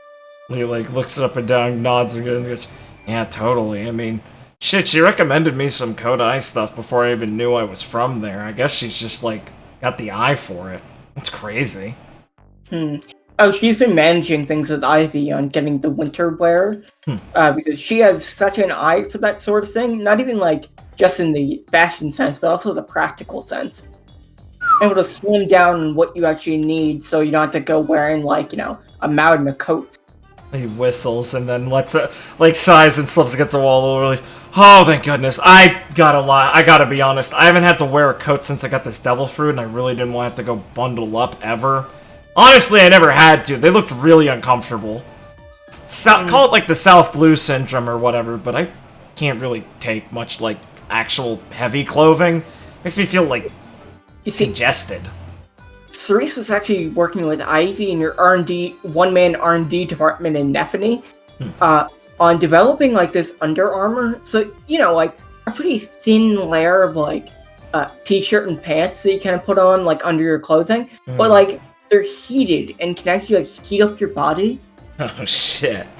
So they should be able to allow you to, like, you know, you're still gonna have to wear covering clothing to cover your face and everything, but, like, to stop you from having to wear, like, what, like, 3 heavy-duty coats? Yeah, I wouldn't know how to fight properly in one of those. Fucking man. That's the idea. Cerise has to do a lot of clothing recommendations for, you know, fighters back where we're from and such like that, and people of different persuasions. So it's important to mix in practicality and fashion and, you know, well, keeping out the deadly elements. He smiles proudly. I don't know if you've seen the new swimsuit I got from Cerise. As she'll kind of, like, just do, like, a chef's kiss. Perfect. Well, I'm looking forward to it then. Shit. Oh yeah, it makes my breast pop. Nice. You He smiles after a second, blanking, thinking about that nuts. Huh? Oh, yeah, I got it. One. Man, I hope it's not too lame now. Well, I mean, did you get it from her? Yeah, so I didn't think it would be. I just... No, it's perfect then, don't worry. Yeah, exactly. I just don't want to be outshone by my sister. That'd be pretty fucking embarrassing after all this talk about it. As after a while, Cerise will walk out with Abby and Jackie, who are just still in the normal clothes. Nice. Abby just looks, like, fairly normal with, like, just looking at her bag thinking. As Jackie's looking at her bag, very embarrassed. Lee smiles. Wow, gotta say, Cerise, you're definitely a pro if it was that fast with these two. Oh, well, they weren't really in the business of complaining, since they really had no legs to stand on. That's fair. Yeah, I think it looks pretty cute, as Abby kind of looks at her bag, so I can't really complain. I just never really put much stock in this sort of thing. Right? It's fun! Surprised me, too. I mean, I don't really have a problem with dressing up. Yeah, exactly. It's fun. And then she'll kind of tilt her and go, Sis, what's the matter? Don't you think this shows too much skin? It's a swim... Abby just looks at her, it's a swimsuit. Yeah, it's kind of the point. But, I mean, I could always... The one I had... Oh. Sorry, funny you tell her. The one Jackie used to wear was the full body type. You mean, like, the spandex thing that covers her whole body? What's a full body swimsuit? Like, Lee says at the same time, yeah. It's like a swimmer's thing, you know, like, it goes from your cuffs all the way down to your heels. One of those big, weird diving suits? Yeah, they get pretty sexy if they, like, really accentuate your ass and all that. Yeah. If not... I thought if it'd be, like, skin tight, that'd be pretty cool. I also wore a specific bra to... You wore a bra when you went swimming? Lee just looks horrified and confused and looks at Claire and starts laughing. Ah, Jesus. You're not gonna wear one now, right? Jackie, please. Let's just go, as Jackie was about to walk off. Oh, come on, sis. Don't pout, Lee says as she snickers a little bit and shakes her head, looks at Cerise and pats on the shoulder, and bows her head. Thank you so much. I don't know what I would have done if that happened. Oh, trust me, she looks lovely in it. I'm sure she does, thank you. Cerise will start walking off to like catch you up to her and just chat with her about how good the swimsuit looks on her. Mm-hmm. As you're walking, Abby will kind of look towards you. Wow, she's more uptight than I thought. Please, are you comparing me to her? Well... She locked the curtain of the changing room. How do you lock a curtain? She found a way. Well... Apparently, you can just make those things stick. She didn't want anyone peeking. Oh. I guess. We're all women. Yeah, but I mean, with the women around here, you have to be careful, you know? Hey! I mean, yeah, Francesca's pretty intense. Yeah, but I don't think me and Cerise are like some of the people around here. Nah, you guys are definitely the ones who get perceived rather than the chasers or whatever. Nah, I mean, I didn't think you were that bad, Abby. Maybe when we first picked you up, but you made a lot of progress. Sorry, that was supposed to be a compliment. I meant you may look more like... No, she didn't like hump. Oh, okay. She was, like, I was just making a sound. I was about to say when you were walking off. Oh, okay, keep going, sorry. So you can walk off towards the beach. Okay, coming back in on Lee, Jackie, Abby, Claire, and Cerise coming in on the beach. So. What a fucking wonderful beach it is. As the sights around, I will describe a bit before going over the swimsuits. Peyote is enjoying a nice nap in a hammock. Nice. The Who birds are enjoying some relaxing time on the beach. The Coquetta are baking. Jean and Ruby are kind of enjoying the surf. Going boogie boarding and also like just generally relaxing on the beach. Regan and Belle are walking along the beach as Opal, Walt, and Neffany cheer as Leona destroys sandcastle after sandcastle. Yeah! Machi, Daisy, and Ira, assisted by Blastcoin, are building up their own sandcastle with the event of Leona destroying it as a grand finale. Nice. And Shirina is watching over all the kids to make sure that they don't do anything they shouldn't do. That's a hard job. And then up here, Sir Stompy, Percy, and Ron are facing Waylon, Nyla, and Pompey in a 3v3 volleyball game. There's some stacked teams. Team funny versus team not funny. Oh, Pompey's very serious. I mean, compared to Sir Stompy. I suppose. I suppose you have a point. And now getting on to Lee's group. Yeah. So the Cat and Cerise are in very stylish swimsuits that they have for themselves. But more importantly is Abby wearing a cream-colored bikini with a black paw print logo on it. Nice.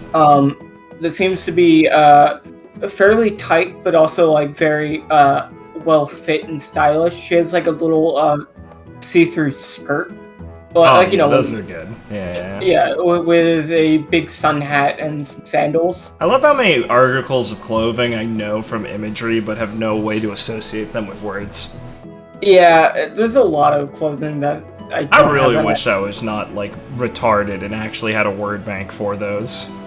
Well, the problem is, I don't wear any of that shit. Yeah, I'm not much of a cross-dresser, so I don't really know it by nature. Yeah, I'm also not a serial killer. Should ask Liam. Oh. He'll know. Jackie is wearing a more risky swimsuit that was picked out by Cerise. Of course. That is a light pink one-piece swimsuit that is very low-cut in the back, exposing most of her back. Like, basically, it ties up by her neck and then exposes her entire back. Yeah. Nice.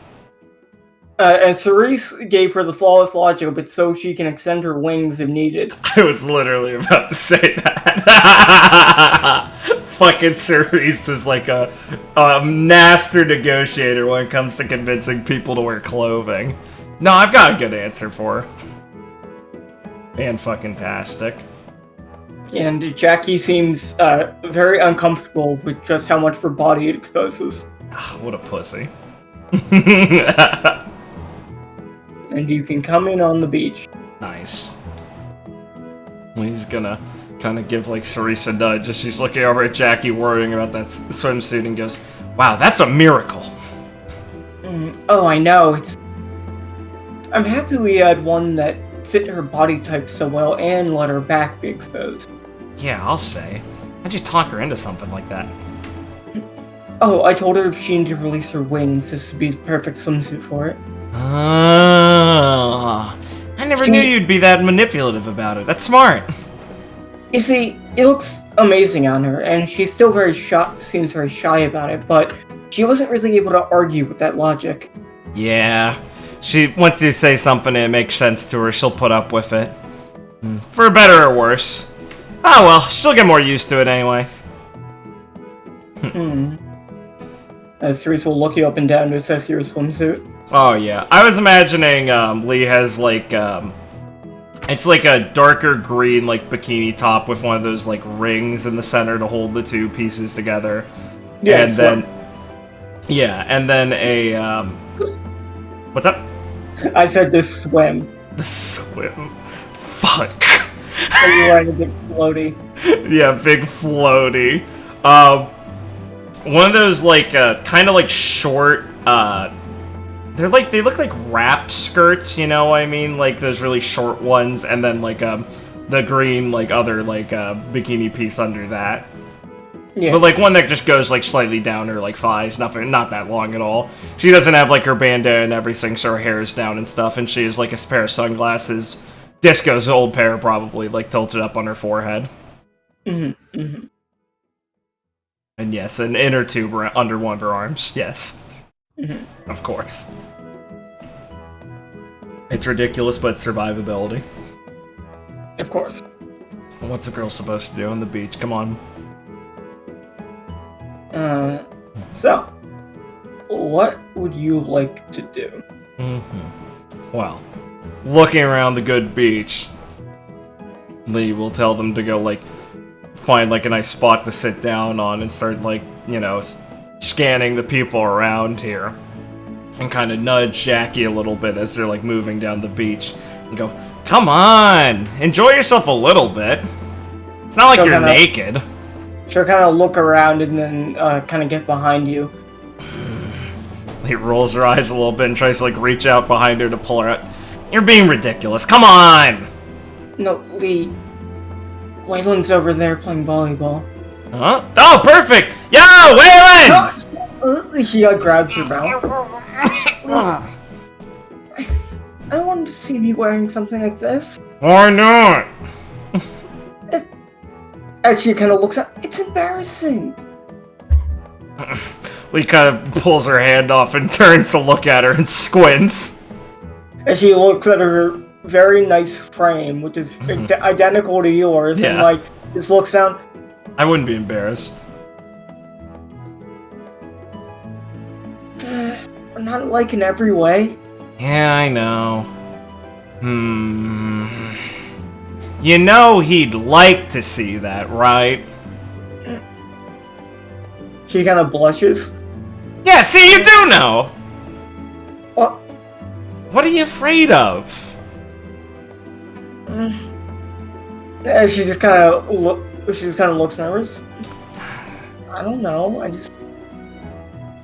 Just feels like a bit much. And clicks her tongue a little bit and puts like one of her hands on her hip, but kind of takes a little bit more measured approach as she sighs and rubs the creases off her forehead for a second and goes, look, I mean, I know it's not your usual, but it's really not much. It's a lot, but it's not too much.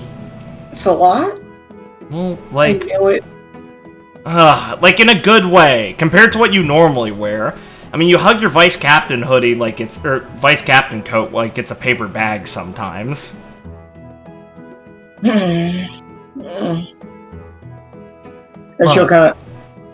I'm serious about it. You're just nervous for some reason, but you're just nervous, and there's no bad thing that'll happen.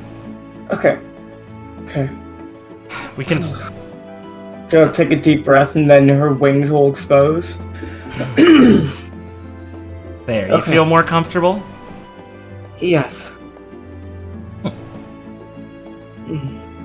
She'll kind of look over towards Wayland, who will kind of pause and then look over to her, smile and wave.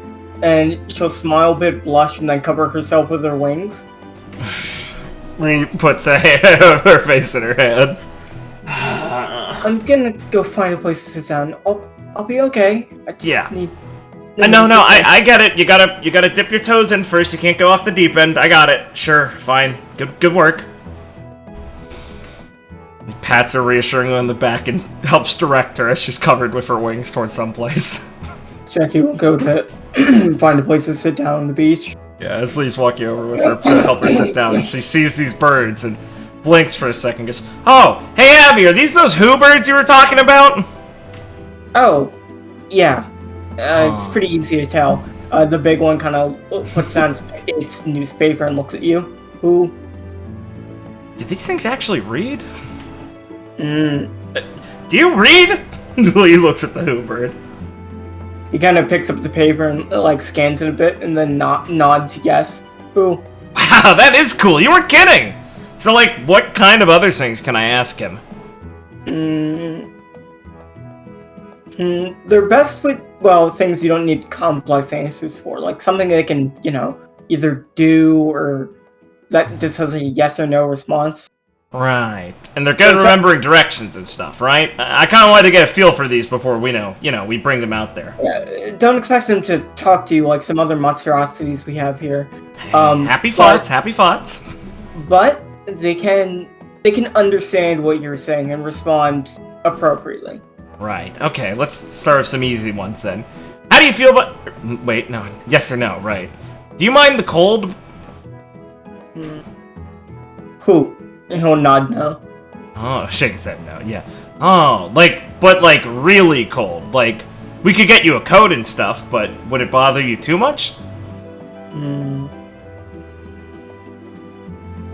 He's gonna look at Abby and then kind of shake his feathers a bit. Oh, right.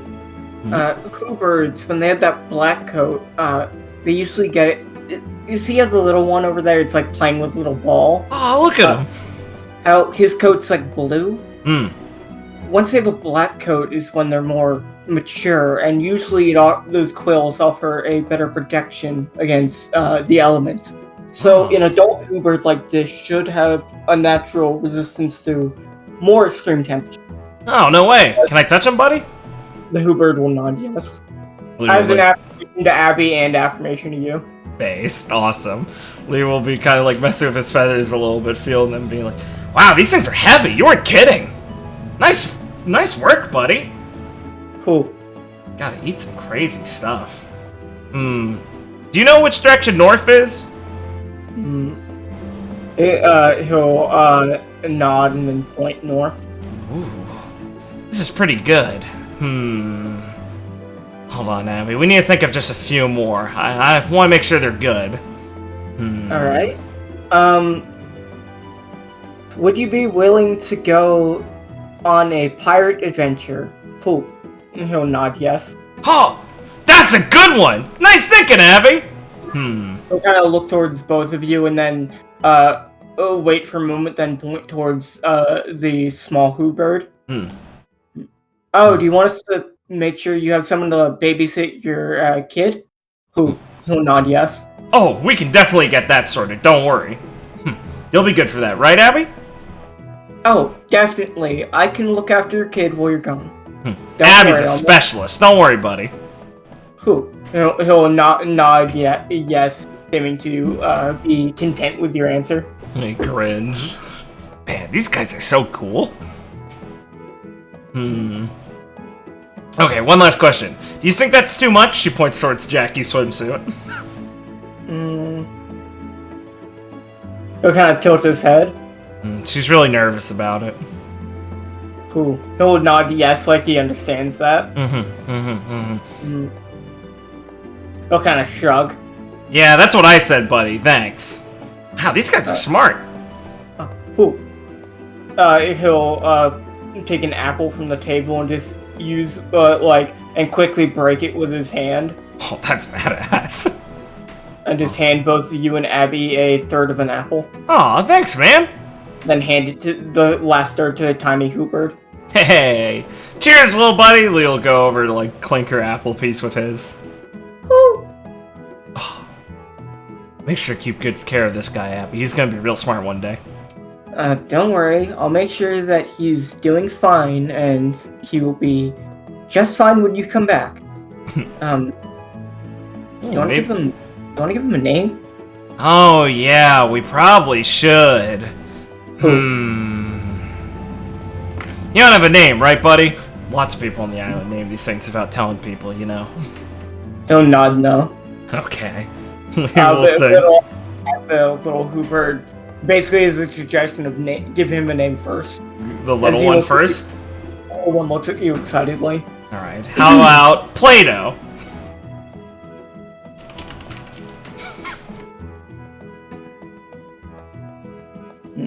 The little one will flap its wings and hoo excitedly. And you can be Socrates.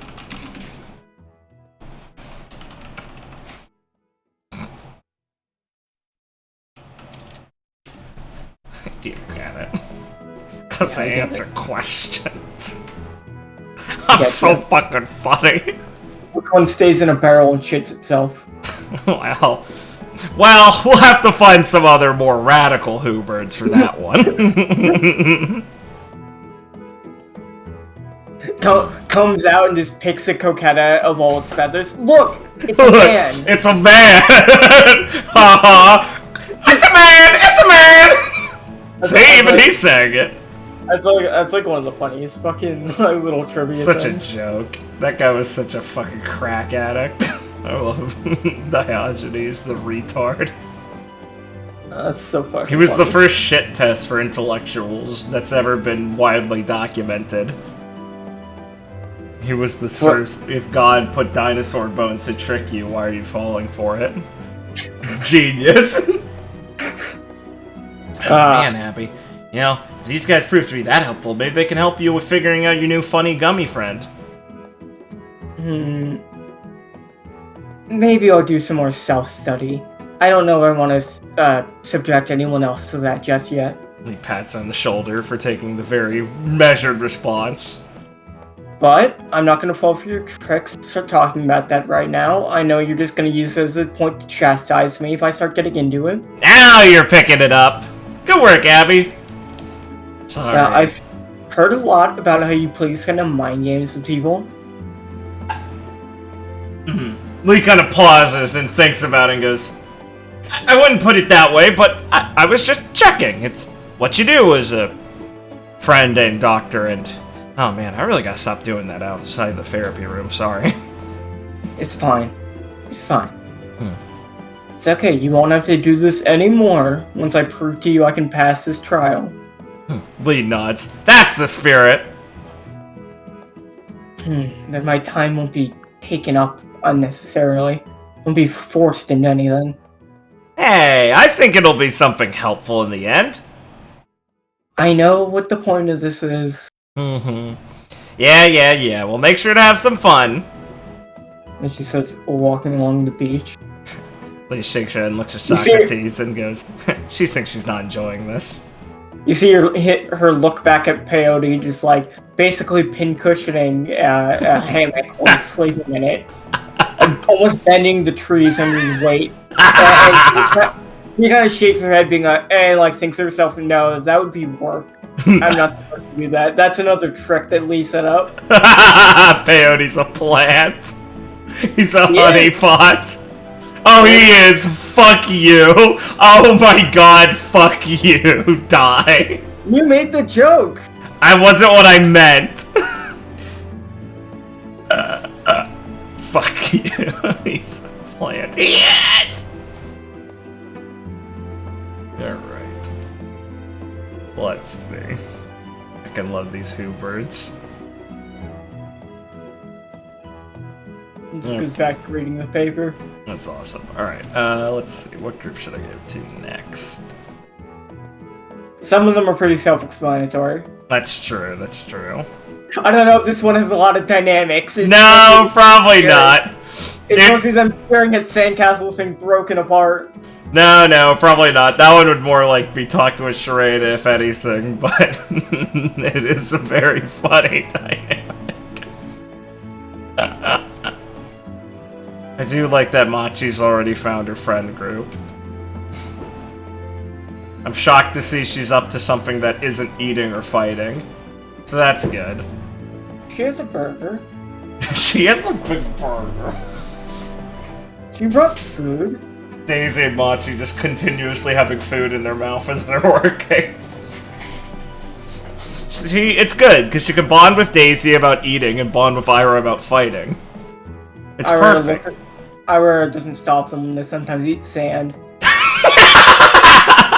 It just looked really good. They started crunching a shell, see how it went. Ira's just standing there with a placid smile as they do it. Yeah, exactly. Alright. Let's take a look at this volleyball team setup. And we'll make our way over to the other girls and go, oh man, who's winning? Claire kind of looks over. Take a guess. Right. As Lee surveys the two teams and her eyes drift to Team Stupid. Oh, stop it! You gotta do me better than that! Your setup's awful! We'll kind of hop up and down and snicker as Percy kind of looks over. Ron, you're the one that's awful. You keep magnetizing the ball and getting fucking stuck. Ugh! I'm going for my super move. Where's the super part of it? As Waylon just kind of looks towards Nyla. You know, I almost feel kind of bad for them. Oh, don't. They're purely doing this by themselves. He just snickers into her hand and goes, you know, I think they'd do a lot better, all things considered, if they could just stop being idiots for a couple seconds. I think that seems to mostly be on Ron's part, since he can't help himself from using his double fruit. Yeah. Poorly? What'd you say, sorry? Poorly, I guess? Come on, if you're gonna cheat, at least cheat better! Come on, Ron! You're better than this! To throw me off my game, Lee! By just standing there? What, not them, him! As he points at Stompy. Why don't you serve to Stompy? He only knows how to jump! Okay, Stompy. I'm gonna serve you the ball, and you're gonna knock it out of the park. As Ron serves, and Stompy gets up and hits it with his ear, and it goes flying, missing the court. Ron, you probably should have told him to hit the court! Oh, come on! It's a figure of speech! He's like one of those genies! He's gonna screw you over if he can! It's funny to him! Look at him! As Percy kind of looks at Lee. Lee! It's worthless! Just move on with your day. Yeah, but it's a pain to see you guys losing! Come on, pick it up! It's okay, I bet on the other team! Lee just sighs and shakes her head. Is she allowed to do that? Oh. Who'd she bet? Percy, who'd you bet to? As she kind of points over towards Walt. Come on, Percy. I gave him really good talk down to why we could win. That's what I meant. Where did Walt even get money? Lee mutters to herself and shakes her head. Ron, switch out with me. What? Why don't you switch out with him? Sir Stompy, you want a breather? He kinda hops off. Yeah, hold on. I want to fuck Percy over. Give me a few minutes, Lee says to them. So he walks over and goes over and pulls Ron in by his shoulders and goes, okay, Ron, this is basically 2 versus 4, you and me. Wait, Percy, you're not trying to win? What? No, I totally am. Ron, she's better on the other team. Well, yeah, but I mean, she would still try to win, right? What? Lee looks over at Percy, reconsidering how intelligent she thinks Percy is. What? No. Lee, this is covering her bases. Like, if she wins, she gets gratification. If she loses, she gets money. I'll never understand you guys. Okay, Percy, get in here. What's up, coach? Okay, so for starters, Ron. Yeah? Wait, coach. What? I think I should be the team captain, then. Sure. Okay, so, for starters, team, we're gonna play by my rules. Overruled. What? I'm the coach. The coach informs the team how to work. Ooh, got you there. Yeah, the captain only works when he's the only one on the field. But since I'm the coach and a player, that means I supersede you. Huh? You know, I think I want to stop you back. This seems kind of an abuse of power. Yeah, it is. And you invited it. You know what else is an abuse of power, Ron? No. The fact that I can't take my arm off you, stop magnetizing me. Okay. What's the plan? Okay, so, Ron, for instance, I need you to not magnetize the ball while we're still touching it. Okay. Can you handle that? Yeah. Ron, look me in the eyes. Yeah. These eyes drift over to Percy. Percy, do you believe him? She got to snaps in front of his face? What should we had to drink? Yeah. Okay, Percy, here's the plan. I'm gonna make it look like I'm serving towards Ron, and you're just gonna get served to. He'll be a good decoy. No, that sounds pretty good to me. Yeah, don't worry, I got this. Right, got it. He looks over concerned at Ron for a second, shakes her head, and just looks back at Percy. Yeah, we'll be fine. We can carry this. Woo! And Lee will go score up to play, as she is more motivated than she would assume in this. And I would say Lee's probably pretty fucking good at volleyball.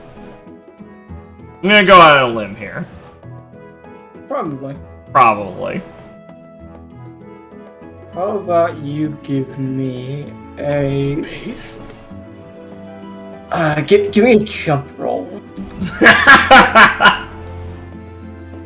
Let's go jump. See how high your volleyball skill is. Yeah. Let me check something really quick on my... Oh wait, that's not my feet. I think I can treat my dex as... my strength as my dex. Let me check.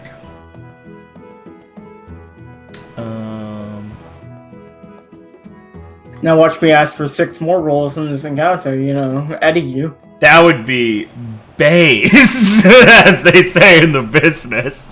Eddie, what happens if we fail? Nothing. What happens if we succeed? Nothing. No, good. Stay tuned, folks. Okay.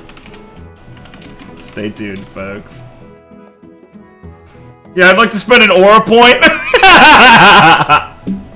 Okay. No, Ron just magnetizes it to Lee Sanders and shit.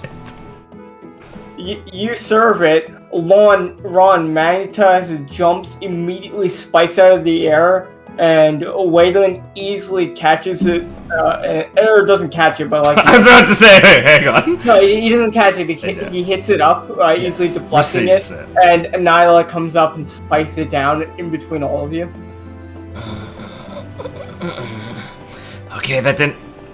Alright, next one served closer to me. That one was kind of far. Yeah! He kind of looks down for a second, thinking to yourself, fuck that one, I did fuck that one up, but Ron's also an idiot. First, he kind of looks over. Yeah, he was really fast on that. Really fast. Okay, give me another one. He lines up again.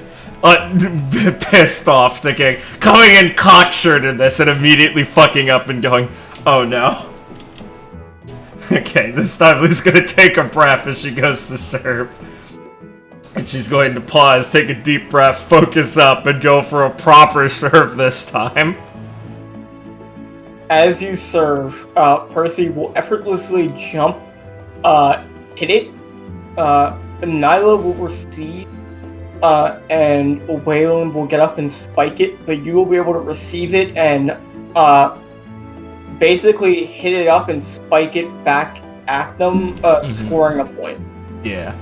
Woo! They froze her hands up and getting hyped up. Yeah, see? Easy! Okay, Lee. Percy gives you like a high five. Okay.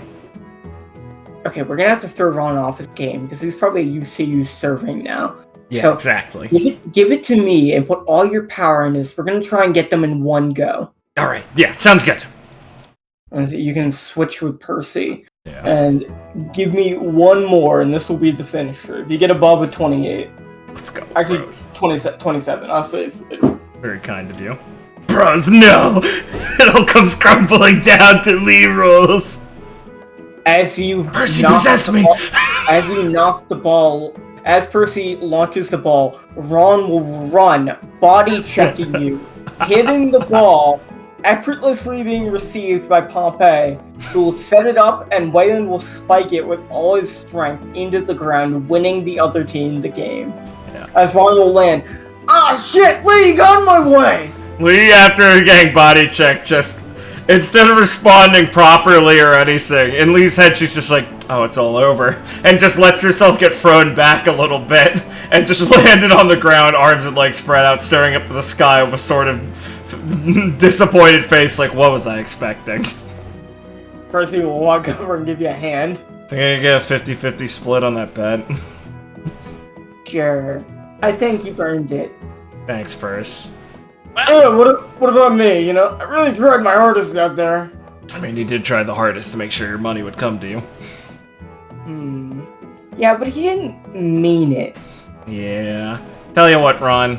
He pats him on the shoulder. Congratulations, you're coach and captain now. Sweet! Nice. Yeah, anyway, I'm retiring my team position. I think I'm also gonna go take a break. Yeah, we got bought out by a different one. Don't worry though, you still got Sir Stompy. Build up a new one for the next season. Niall's gonna walk away to go watch Leanna. As or Sir Stompy will come over, take the ball, and laugh at Ron as he goes to hang out with Pompey. Based.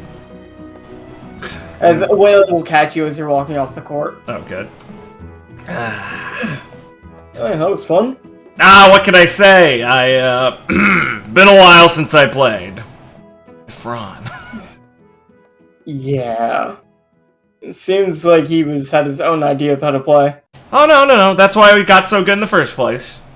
It's like a training weight. Plus, entertaining that way. You think it'd be a good idea for me to go over the yet, or still give her some time? He looks over at Jack Hughes, and is she still in like her wing cocoon? No, she's loosened it up. Alright, good. When did those coquettas light on fire? Oh god, they're getting sunburned. Happy, please. It might be a bit culture shock right now. You know what? I got an idea. Maybe we could convince the kids to go over there and bother her for a little bit till she starts telling them a story or loosens up or something. She's great with them. That's a pretty good idea. Yeah, right? That's what I was thinking. After that, she'll be all good. Right. Just don't let those eyes of yours trace over her too much. She could practically feel it over there. Yeah, don't worry. I'll try and make her feel as comfortable as I can. I'm just fucking with you, it's fine. I'm afraid you're the only one that thinks it's a joke. Yeah. He kind of looks over at her, who, like, looks at him, and then she, like, covered herself with the wings as soon as they met eyes. Look, at least we all know that's a good reaction. She just doesn't know how to process it yet. Yeah. So do you want me to go send the kids on their mission? Yeah, I think they'd take it pretty well. If you need a little more convincing, just call over. I'm sure they're not, well, two of them are very hard to handle. Yeah, but Opal might want something more out of this one. Plus, I wouldn't want Belle and Regan State to be interrupted if that's what's happening. Well, I'm gonna walk over to talk with them. We will go check on that in a second. She makes her way back over here and kind of stretches her arms a little bit and goes, well, I'm the champion of the arena, not so much sports arena. Oh, yeah, no. It's mostly Ron's fault. Yeah, a lot of things are. Glad he makes a pretty good show for it. I think he was saying he was hanging out with some of the gladiators, so I think he might want to be joining their little, first round stuff once the tournament's open again. So, expect him to come back with a fun persona for that. I guess Claire kind of looks him over. No, I can see it. He'd definitely make a pretty good gladiator, especially someone to, like, you know, draw the hype. He has a good way of centering attention on himself. Oh, yeah, definitely. And he's a lot stronger than those four, so. Yeah. Plus, he plays the underdog thing pretty well. When he actually decides he wants to win one time, it'll be a hell of, like, a upset. But I think anyone who actually knows what's what will know he can do it whenever he actually wanted to. But yeah, Cerise, if he comes asking for, like, a luchador outfit or something, don't be too surprised. Just Claire, help him figure out something good. Claire, this give me some ideas. I think we can... His hair is really flashy. We could probably style it in some way. And, well, he might make a good villain. Oh, he might also not be, you know, mad about being the villain. Oh, wow. Yeah, no, he'd love that. Like one of those goofy, loud, laughing, cocky types that gets upset all the time by someone else. That would be... Wow, that'd be a really good fit for Ron. We've been looking for someone to fill that role. Yeah, he's a lot more fun to hate, too. Kids will love him. Wow, that's work, and I can do that later. Oh, right. Sorry. I'm gonna go get some coconut drink and find a place to start sunbathing. Oh, yeah. Here, get me a cup. I'll be back over there in a little bit. As Clara will walk over and get some drinks. Well, I suppose I'll go and join her then. Cool. Be there in a bit. Smile as they head off, and we'll go see how the kid wrangling is going. As Belle and Regan are like, yeah, that sounds fine. I mean, I can go talk to her for a while, if it will help. She seems really nervous. Trust me, she'll be fine with you kids around. You come to me for a favor on the day of my vacation. Opal, Lee says as she kind of like pops her on the head a little bit. Come on, if you need some incentives, think of it as terrorizing a Marine. That is good practice. Right? Practice? Nothing you gotta worry about, tall stuff. Okay. No, Lee, you won me over. And I like the floaty. It fits. Aw, thanks. Okay. Okay, team. We got a mission. We gotta go loosen up some Marine for covert ops. Belle will kind of like shake her fist a bit, like excitedly. Right. Yeah. All right. As they will head off. Lee smiles as they head off and looks over at Wayland. My floaty's pretty cool, huh? I think it'll definitely do what it has to do if you're planning on getting in the water. Nah, you're just jealous. I think I'll stick with the ability to swim. I think that kind of makes up for it. Yeah! I won't say I don't miss it. I think this should finally give me at least a moment's rest. Yeah, I figured you could probably need it. I think those kids are a lot more to handle for most people, so good work, Sharina. Belle and Regan are very well-mannered. Well, Belle most of the time, unless Opal has an idea. But Opal's never looking to sit still. Yeah, definitely. Those kids will be a handful one day. Already are. That kid definitely, well, she has quite a rambunctious attitude. Yeah, she's gonna grow into a great pirate. Yeah, that's what I'm afraid. And as he's talking, some wet sand will just hit him in the face as Leonardo kicks on a sandcastle. Woo! As the wet will just wipe it off his face. Yeah, you're in the splash zone. You gotta look out for that. Okay, I think I'm gonna go hit the water to rinse this off. Yeah, have fun, buddy. We'll just go and dive in the water. Yeah, we'll smile at that and go, well, I mean, you'll get a bit more of a vacation on the trip to Valgus, eh, Shrena? You're not planning on bringing the kids, are you? Oh, no, that's why I mean you'll have some time off from looking after them. Not that it'll be the most, comfortable vacation, I'm sure, at some points, but it'll be something. Oh, trust me, I think after where we've been, anywhere is better. We can look on the bright side of almost anywhere we go. Yeah, talk about it, he says, kind of giving a small smile as she sighs thinking about that.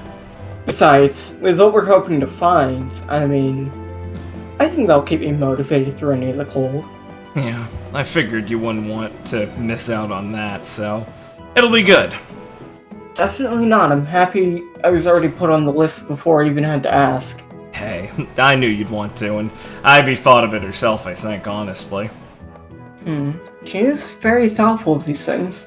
Yeah, I mean, Captain's got a brain for really organizing this sort of stuff. I always figured it was from all those cooking recipes and things she had when she was a kid. You know, mix it all together, put the right ingredients in, you get the right stuff. Kind of works out the same way for a crew, technically. She was explaining to me her cooking process before when she was, that she used to have when she was younger. A lot of experimenting, just throwing things together to see how they tasted. Yeah, I heard it was terrible from Van. Hard to think of now. I mean, all of that practice must have gone a long way. With her ability to taste things out, it probably let her easily identify what went with what. Yeah, a lot of times she had to taste some pretty awful things, though. Guess it built up her resilience and then some. Honestly, I'm just surprised you could keep up with her.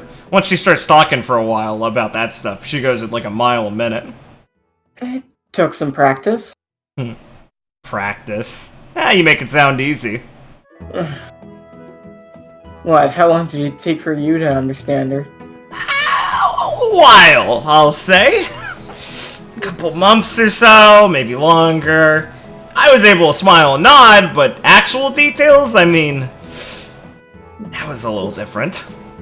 It's surprising given how close you two are.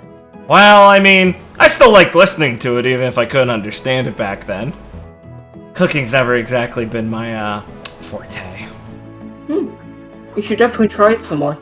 Or she'd enjoy having you in the kitchen. Oh yeah, Ivy tries to get me to do some things and then make sure I don't really mess anything up too bad, so maybe. Yeah. Fucking cool car, fuck me. You'll smile a little bit. She looks out on the waves of the water. And, sorry, I'm just thinking of something else I want to say to Shrina right now. Maybe you don't have anything to say. Yeah, alright. Yeah, I'll just let kind of peter out as they talk a little bit more and... She'll excuse herself to go dip in the water. Nice, yeah. And you will look over at the wonderful sandcastle these guys are making and go, huh. So is this one not on the chopping block yet? I will look over. It's the grand finale. Oh, that makes sense. Maki will laugh. As you see from the tip top of the castle, some bubbles are coming out like a volcano. That's fucking awesome. As Blastcoin is inside the castle. Of course. Ah, Lord Blastcoin's in there. That makes sense. Pretty regal abode for him. As Daisy's tail will wag a lot, we have to pack it really tight so he can stay in there. So is he gonna... Wow, this thing is tight. He says as she like taps one of the walls of the castle. He's gonna explode the castle from the top as Leona hits the bottom. Ooh, some special effects. I like the sound of that. Good thinking. As Machi, is building like a gate with a moat. We have to fortify the defenses for when the enemy attacks. You hoping she'll, like, trip? No, it just makes it more climactic. Oh, right! Wow, I you're mean, getting real fastidious about this. Is there any point in fighting a challenging castle if it... Well, is there any point in demolishing a castle if it doesn't put up the proper fight? Lee blinks for a second, crouching down to look at the castle whiffer, and looks over at Machi as she's working on the moat, processing this and going, wow, you can really fit that in any way, can't you? Kodai has a vast history of battles in all forms, even being large-scale sieges on daimyo's castles. And there's a lot of different battle tactics that go into attacking such a place.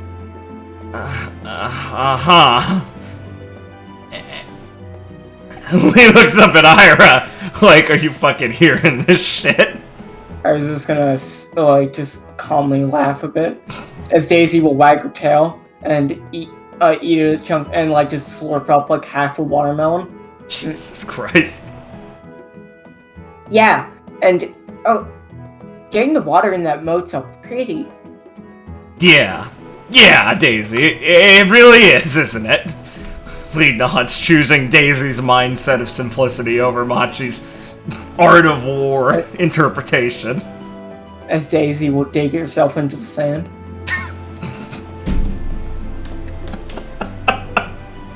Fuck me. Fuck.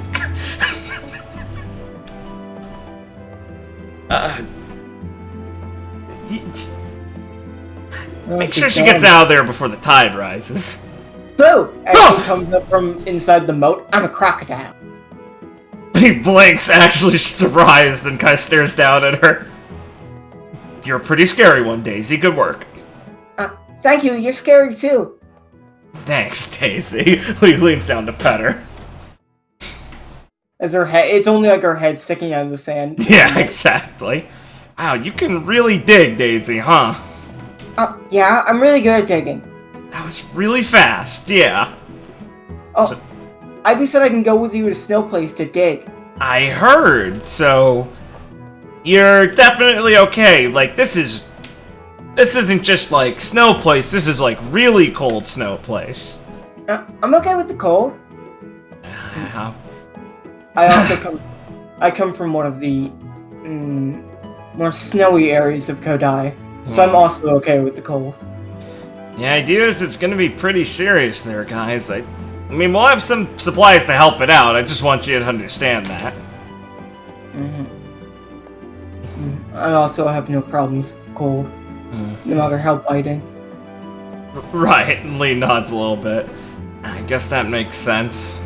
Alright, well, I'll trust you guys will be okay with it then. Oh, if it is too cold, then I can just hug you to warm up.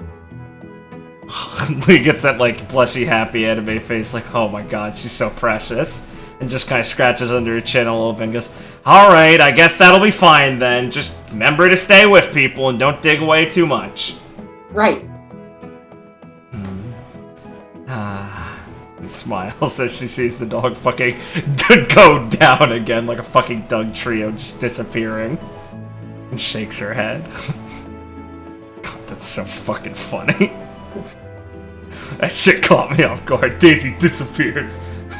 Just fucking digging down. Alright. We will enjoy watching the dogs and Blaskoin construct this castle a little bit more to go check over and make sure Leona's not fucking dying of exhaustion. Leona is actually taking a break as there's been a lull in the castle construction for a good 20-ish minutes. As you're spending all day here. Yeah, exactly. As Leona and Nyla are hanging out. Gotcha. Leona and Nyla have been hanging out under a tree chatting for a while. Okay, gotcha. As Walt is counting his money. Yeah. And happily handing some to Percy as Nephany is reconstructing the castle. Oof, tough luck, huh, Walt? Not at all. It was an enjoyable game. I guess it looked pretty ridiculous. That's fair. I loved you coming in at the end as a sort of rogue element. You certainly tried your best, too. Yeah, well, Ron wouldn't want some trick like that to be the reason he won. It's disappointingly, as Neptune looks over, you should have seen it coming that he was going to only sabotage it. That's what I was trying to fight against! Okay. How many layers to this sandcastle? This one's not being knocked down. We're just building this for atmosphere. Oh, that's a novelty. I haven't seen the sandcastle stick around in years with Leo. I mean, gotta keep a couple around here. No, yeah. Definitely a few more layers, and that's a pretty advanced irrigation system. Is that gonna keep it safe from the water? Oh, that's what the... Well, there's like an underground, Runoff. Tunnel, yeah, and like a runoff that goes like over there. So it's very easy to keep the waves from, unless they like get really high. But I've measured the tide on normal days. Of course you have. Oh, where do you get all that money anyway? Oh, me? You got some saved up or something? Oh, yes. Huh. How'd you make it? No offense, I just didn't think you'd like hold a job wandering around or whatever. I inherited it from my grandfather. Ah, right. You guys probably have some kicking around since you were followers of that guy, right? Yes. When my grandfather passed on, I inherited 5 billion berry. As a guy who likes potato drink. Lee too. What? Yes. Though I only have 500 million berry to my name now, I made sure to give most of it away after I inherited it. Who? Anyone I run into. Lee looks like Lee's soul escapes from her body. To be heavy of pocket only makes one's heart, well, harder to truly reach. Something like that. I have no real need for too much material wealth. Wow, Percy, looks like you could have bet way more. Well, he said that he's gave it mostly away already. Yeah. Sure, Percy. Sure. You're a real nice guy, Walt. Thank you. I think you're all very nice as well. Well, in case you give it all away, don't worry. We'll still help you out if you need money. I wouldn't want to impose too much, so expect me to work my fair share for any gain. I wish more people were like you, Walt. I think everyone holds their own special charms. Thanks, buddy. Oh, man. So, I guess I finally found someone who knew about, like, the con, by the way. Jesse heard about him and, well, Impel down. Oh. Truly. Yeah. Honestly, the way he acted about it, he was pretty spooked. Do you know where I could find Jesse now? Yeah, he likes to hang out in the library and stuff, sometimes on the music room strumming a guitar when no one's around. I think he's real embarrassed that he kind of fell out of it a little bit. Yeah. He sucks compared to Van right now.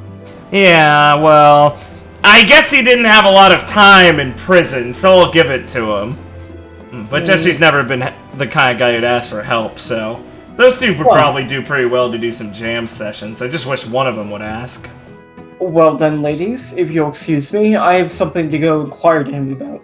Oh, yeah. See you, Walt. As he'll smile and bow. Good. Jesse needs to hang out with that guy. I do want to interrogate Jesse on what they talk about. Yeah, right, but still. I don't know, Walt, Jesse just seemed real nervous about him, and Walt's Walt, so I kinda wanted him to, like, figure that out himself. First, he'll kind of rubber chin a bit. Plus, he's always been good with weirdos. Yeah, but Walt seems special even for a weirdo.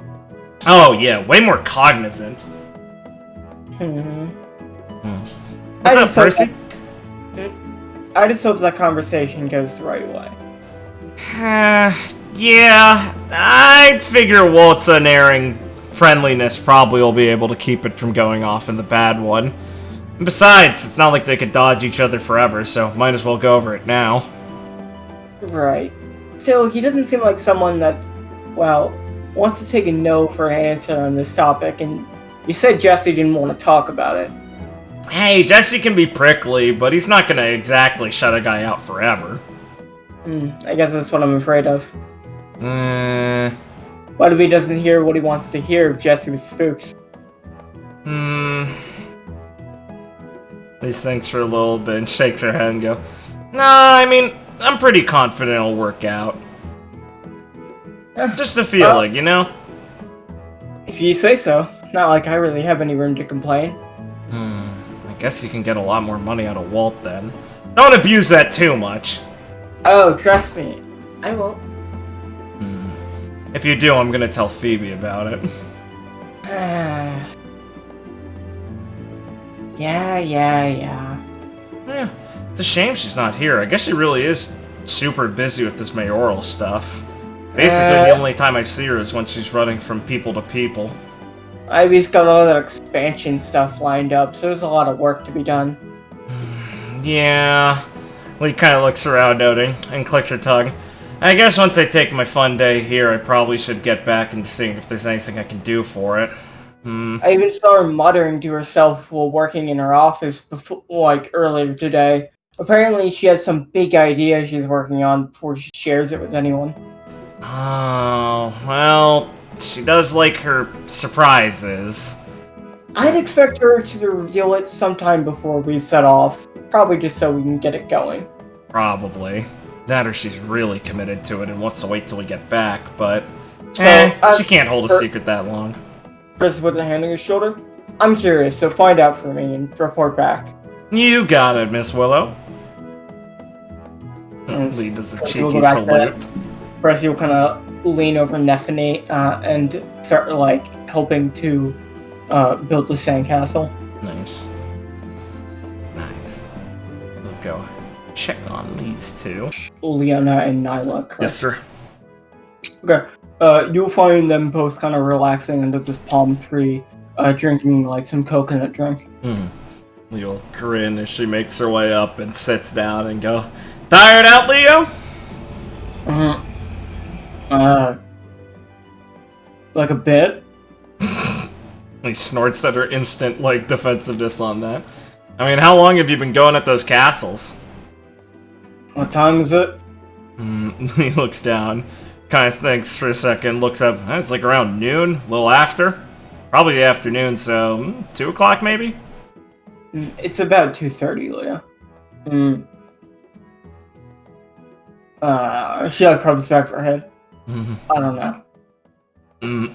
You don't know, or you just don't know? We started in the morning. I don't know who I should be more impressed with. You for keeping it up that long, or Nephany for keeping it up that long. She's a freak. You can be impressive. She's gotten really, really good at whipping those up. And I think she started mixing something in there, because they get harder to knock down. Could be some sort of quick-acting concrete. I wouldn't put it past her to actually put something in the sand. Yeah, it looked like she was cooking something up here. Either way, it's good training, even if they're tough to break down. Training? Yeah, training for what? Kicking, small castles down? I mean, I could break down some ruins, right? We're not going to destroy the ruins, Leo. You never know what will happen. We're looking to investigate them. Those ruins are the things we need to read from. What if what we investigate there shouldn't be, like, you know, left when we leave? What? Like, what would they have on them? I think she's trying to come up with an excuse. Yeah, and I'm trying to lead her to what? I ain't doing nothing. Well, Nyla, I think it's more reasonable, at least like looking at Nyla and just pretending like Leo's not here for a second. I think it's more reasonable to lead her to the water herself before saying that. I wouldn't want to annoy her. Think of some type of horse? What? That's a good one, Leo. Yeah. Teach a horse to go drink water. I got it. It's not even... Isn't it if you give a horse water, he's good for a day, teach him to get him himself, he's good forever? That's fishing, Lee. Horses can't fish. Now, can we go back to having a, intelligent conversation? You were having an intelligent conversation? And so the air got sucked out of the room. Leo, we're outside. Yeah. Wow. You must be really tired if you're running on that much fumes. Well, what are you talking about then? Nothing. He tilts her head and looks over at Nyla. Nyla smiles at you and waves spit. Nothing right now. And she kind of mouths out so you could lip read to come back later after Leon had some drinks. Oh, I get it. Lee doesn't get it, but she stands up anyway. Alright, well make sure to get some water in you. You don't want to be dehydrated. I'm literally drinking something right now. Yeah, but you need a lot. Yeah. She kind of looks at it and swishes it around. I know. Lee stares down at her and smiles. Yeah. Why don't you go eat some watermelon or something? Yeah. Sorry to bother you, Leo. It's no bother. Yeah, sure it's not. He smiles and kind of rolls her eyes at Leo's testiness and waves off, saying she'll catch up with him later. That's suspicious.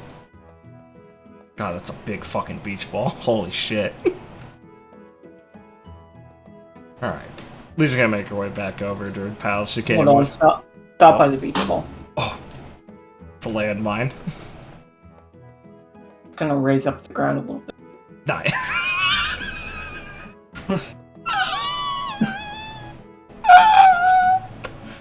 Was she balancing on her nose like a seal? Yeah, it kind of raises up like the sand when you walk by it. Lee takes a step over nervously for a second and sees Daisy and goes, "Oh, nice one, Daisy!" Thanks. Oh. Here, catch. Oh, yeah! Lee. And she kind of bounces it off her nose. Lee takes a step back and catches it. Want me to bounce it back? Oh. Throw it, as you can hear from underground. Okay! Lee gives it a big fucking toss across the beach. Daisy's gonna jump up and grab it. Whoa! Holy shit, Daisy! I got it! Nice catch, Daisy! As Ira will walk up with Machi. Why don't we go play beach volleyball? Oh, can we play catch instead? Sure. You'll bounce the ball over towards Ira for her. Have fun, you guys! And they go play catch. Bruce. She's precious. Just, you walk by the ball, it raises out of the ground, Daisy's there. This is the best surprise ever. It raises up on her nose. Raises up her nose like a fucking seal. As you walk by, both the girls are lounging on chairs with drinks at their side and sunglasses on. Yeah. As you can see, Claire is kind of like laid out on her front with her top off, getting her back sunbathed, and Cerise is kind of laid back, relaxing, with a little book at her side. Yeah, we'll throw down a towel and sit down herself and go. So as I was saying, Claire, this new maid around is funny. Oh, you met Amelia? Yeah, so she could probably really use some tips from the master herself. Master?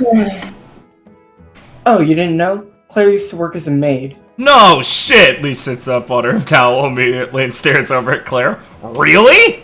Oh yeah, she still has the outfit too. What? I made it for her. Oh, that's awesome! It's gotta look great then. Then Lee stares back at Claire for a second and squints. You made me a new version of it. Oh. Yeah, I used to work as a maid. It was one of my first more serious jobs, but I've been working since I was 12. My first job was a local crier for a pub. Whoa.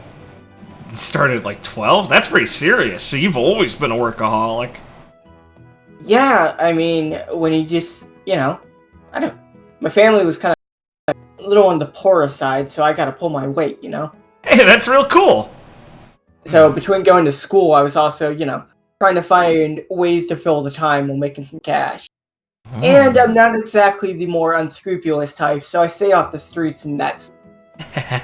I didn't assume that, but... Wow. That's really cool, Claire. I gotta say, I could never have guessed you were a maid. I'll tell you one thing. If you're good at it, that job pays a fuck ton. Because, well... You see... I used to be a maid for the king himself. Oh, right. I guess that makes sense. And let me tell you one thing. One, very tidy people. And not like it's much, pretty easy to keep everything maintained. Two, very generous.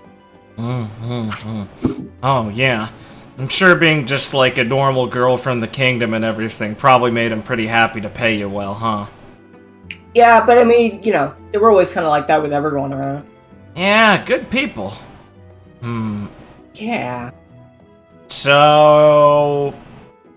Were you, like... how do I say this? Lee thinks. Do I look cute in the outfit? Huh? Yes. Oh, well, I'd assume so. I just mean, like... when I think of a maid, I think of, like, someone who's professional and elegant and, like, Well, the first time I met you, you made fun of me, and I wouldn't think of that in a maid. So, you see how you're a pirate? Yeah? And you give off the real pirate aesthetic. Like, you're really free-spirited, and you don't seem like anyone could tell you what to do, or you'll at least fight back if you feel like it. Thanks, yeah! Yeah, and when I'm an announcer, which is probably the job I've been most happy with, I kind of speak my mind and play to my job description. Oh, I get it. So, you kind of act like your work. So when I was on the clock as a maid, it'd be very respectful, keep everything tidy, do my job the best I can. Then when I was off the clock, I wouldn't go fucking things up in my work environment, but I'd go be myself when I'm in town. Oh, well, that's even more impressive. So it's all about, if you have a job, you want to do it well, He pauses and thinks and goes, wow, for all the work I do, I don't think I've ever had a job.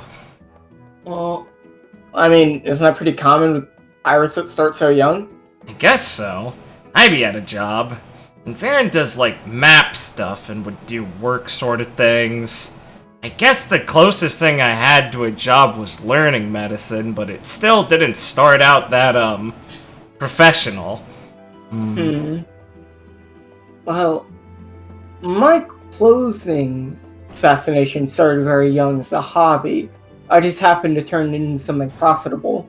So, it's hard to say when it transitioned from just something I enjoy to an actual profession. And even now, it's not like I do it in the most standard way. I mean, I was working for a pirate corporation, now I'm here working for pirates once again. So I'm not really the standard line of business in the field that I'm traditionally working in. I'd say it's still more in the hobby vein. It just happens to be that I get to indulge my hobby very, very diligently. Yeah, exactly. It's like a lifestyle that works out well. That's what I get more. I guess I find the other kind of work more, kind of impressive, since this one came easy to me. Claire will kind of turn on her side a bit. Yeah, so, it's all about finding something you love doing and sticking to it. Yeah, I'll say. Cerise will cough. Oh, yeah. And Claire will turn back onto her stomach because she caught you staring. Yeah, Lee will kind of look up, being like, shrug and be like, play it off a little bit and go, yeah, but as for her, kind of rubs her face for a second, actual maid right now, she's, Well, the mayor said she came highly recommended technically, but she's kind of, well, Captain likes her, but she's kind of an idiot. She's incompetent. Well, the first time I met her, she was asleep on the couch with cake on her face and basically, like, spread out like a gorilla. So, do you know how maids typically function? The only idea I have of them is we clean stuff and act elegant, so probably not accurately now. Cleaning stuff is usually the most important. You know, it kind of just depends, but usually not making more of a mess than you're cleaning up is the idea. Yeah. But I would say it's also to scale. So for something as big as this island, you definitely want more than one maid. So maybe we should look into hiring, like, a few. So, she has a better example walking around. Oh, Yeah. What do you take up the profession again? Ha, no. Well, I guess it would be too much to ask for you to do that and run the arena, but you think you could maybe come with me and help, I don't know, give her a performance review, maybe advise some things on this? Sure, I can whip her into shape. And hey, while you guys are out scouting around, going to that icy kingdom you're going to, I think I can at least do a proper job of helping the mayor to vet some potential new maids to have around, or maybe butlers, depending. He thinks on the situation of fucking Claire and Phoebe being like job interviewers and how terrifying that sounds. But I will guess on your recommendation, you prefer the maids. It does seem nicer, but if their talent's talent, so I wouldn't argue with that. Yeah, it was a joke. I didn't think you purely only went by TNA. Well, I'm glad your opinion has improved of me. Well, thanks, Kingston. I really appreciate it. Oh, no problem. Feels like with the more stuff we expand, the more little things are gonna come up that I need to figure out how to handle, so anything like this helps. I mean, seeing how that mayor's acting, you're certainly at least getting the people early on to help manage things as they grow. Oh, we're certainly pretty lucky in that regard, yeah. I mean, seeing all the bases you got covered now, it seems pretty... Well, I think we all have faith that as things expand, we're probably just going to keep hiring people that are pretty good at jobs that need doing. That's the idea. If there's not something I can do, I mean, we can probably find someone who can do it. So far, we've got good eyes for talent. Yeah, and for these more mundane things, like the maid stuff, you can just rely on, some other people to pick out the areas since you're not very experienced in them. Yeah! Maybe we'll find some weird maid animal to help bulk up the staff also. Wouldn't surprise me if there's one that likes to clean or something. Oh, Claire, by the way, we're going out to the club after this. Oh, yeah. I heard that there is a fun area in the back of the club that I think we should check out. Oh? What type of fun area? Something more exclusive. Yeah, it's like a VIP room. Yes, I think we'll all enjoy it. He smiles over at Cerise and gives her a wink like, thank you. Nice. She just gives you like a little smile. Nice. What a chat. Oh, by the way, I got this sunscreen solution I've been working on. You guys want to try it? I promise it's not gonna like make you like break out into hives or anything. It's pretty well tested. It's kind of like a lotion thing too. As Cerise will kind of take off her top and get on her front. Yeah. Lee will handle it very professionally. She's a massagist. Yeah, exactly. I mean, this is just a legitimate thing. Like, this is like... Lee is always doing some little, like, side venture, like, with the rumble balls and stuff and branching out into herbal stuff. I mean, it's this sort of thing she probably started with, doing the old massage stuff and, like, coming up with creams for helping with, Chuck and everything with, like, aches and muscle things like that, so it's right up her alley. Oh, yeah. Okay. Anything more you want to talk to them about? Nah, yeah, she'll probably just hang out and sunbathe with them for a little bit more before deciding it's time to go check up and see how Abby and Jackie are up to, since she realized she hadn't seen them in a while. No. You also learned that Claire the black cat does not actually tan very well. Oh, of course, yeah. I think I said a long time ago Lee doesn't either because of like her fruit or just in general, so yeah, good to know. Based pale bloods. So yeah, after relaxing for a while, Lee will say she's gotta go check on the stiffs and see how they're doing, and we'll head off, put her sunglasses down, maybe get like one of those bigger sun hats at one point to go explore, and head off to see what's happening. Abby is currently kind of talking with Ruby and Jean as they're like by the shore, kind of looking at seashells and kind of playing in the water a bit. Nice. You'll pace her way up on the side and realize that she's getting closer to slow her pace and make it obvious she's approaching so she doesn't spook Ruby. Oh, hi. Yo, hey guys! Find any cool shells? Abby will hold up a big conch shell.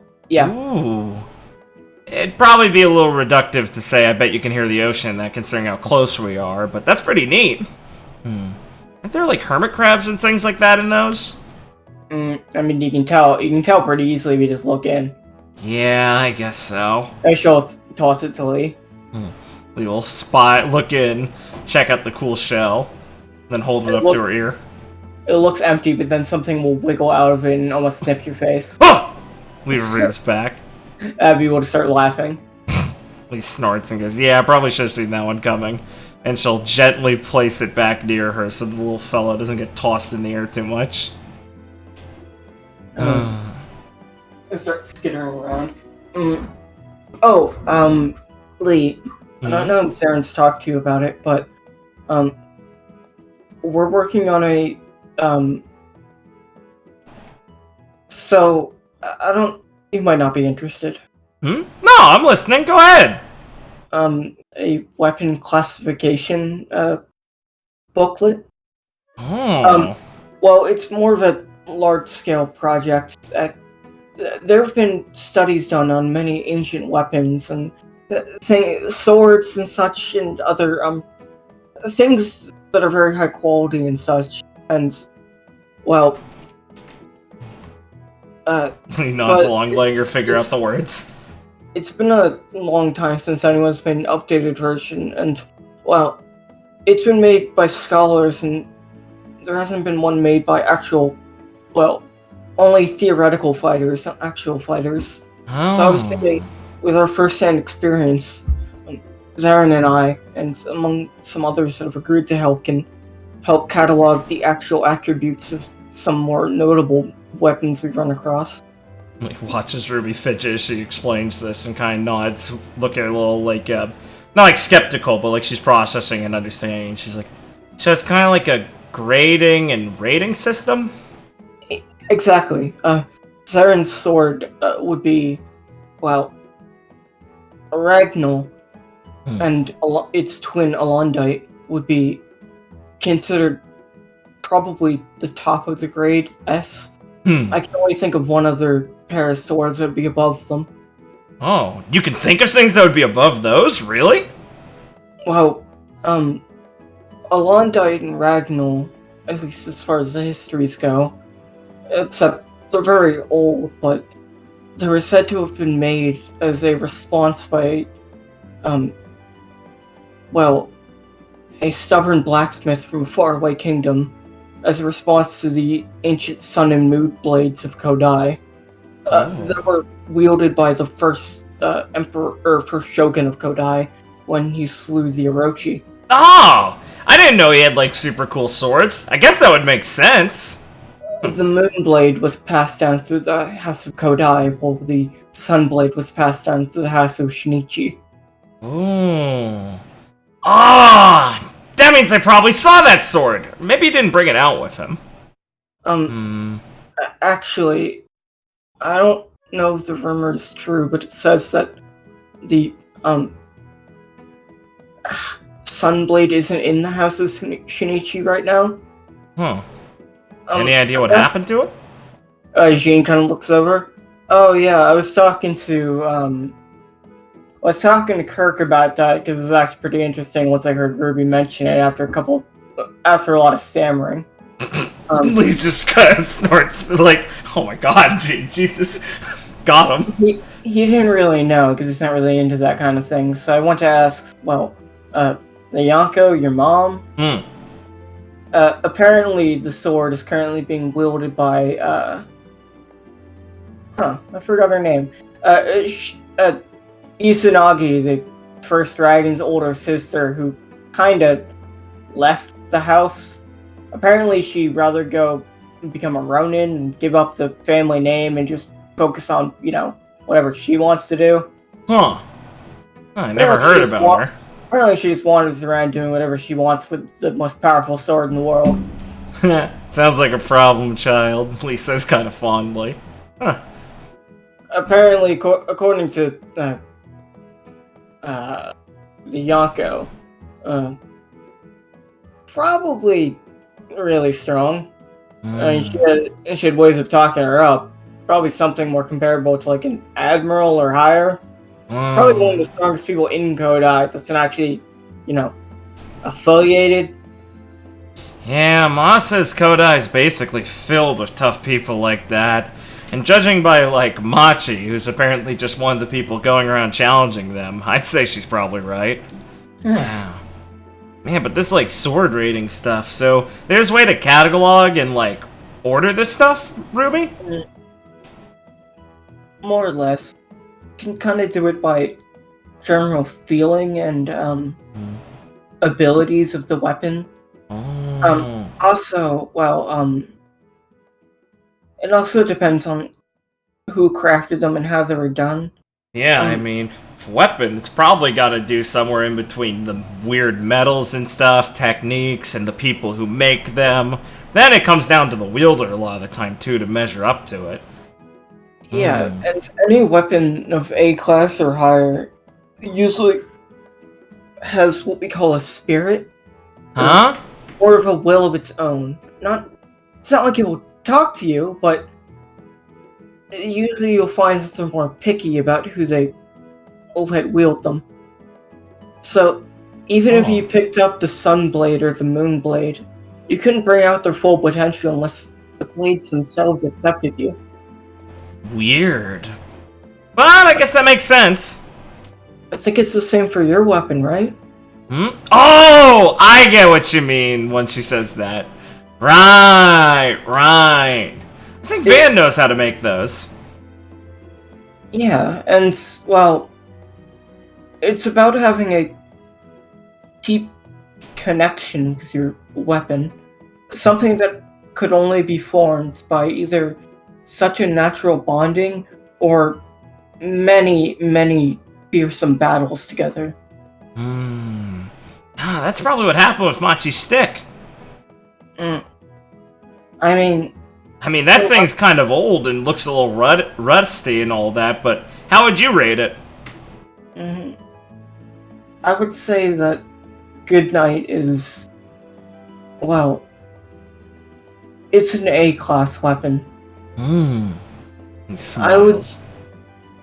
It may look rusted, but it's maintained, well, masterfully, and, well, if something can go through that many battles and still be basically as sharp as it, well, was when it was first forged, it must have been made by a true master. I expect your revenge on the road that Machi found it on was just ignorant of its true value. That's what I was gonna say, but, maybe it just came into its own because of Machi. Right? That's possible, huh? All weapons take, well, there's two paths to everything, and they all lead to the same. That was stupid. No, I get what you mean. It takes both halves. The wielder and the weapon must be compatible to bring out the full potential. So you think it's 50-50, not one that could be better than the other? It has to be a perfect harmony. Even if you're not no matter the quality of the weapon, the wielder and the weapon have to perfectly understand each other, or they will never be able to reach their full potential. I see, I get it. Wow. No kidding. Ruby, this stuff's really interesting. Why'd you never talk about it before? I thought people wouldn't be interested. Nah, what are you talking about? It's cool. And I barely know anything about weapons. Thank you. Do you guys have notes on this already? I want to see those. Not on me? Oh, well just tell me more about them sometime then. Okay, I talked to Saren about it, and you should have copies that you can get from him maybe when you're on your boat going to that place. Sure, but I want to hear your opinion on these too. I think I can work up the confidence to tell you my opinion after you get back. Lee grins and gives her a little pat on the back and like one of those like side hugs and goes, "Awesome, thanks, Ruby. It's cool. Don't worry about it." She kind of blushes a bit as Jean like skips a shell. Hey, don't worry, Sherman. You can see that Lee's a good person, so you don't have to act so nervous around her. But what about all the rumors? I'm sure Lee's smile wipes off her face. I'm sure she's not gonna do anything to you. What do these rumors make me sound like, huh?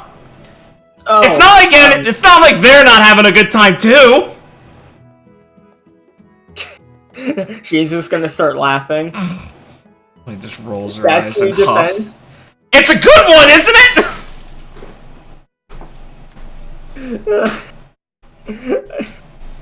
God, can you believe this girl, Sherman? What?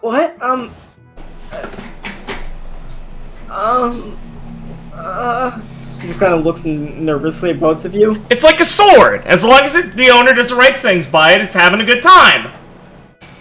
What? I'm confused. I'm not good with metaphors. It's like if someone wielded a lot of different swords. It's not a bad thing as long as, the swords respect them, right?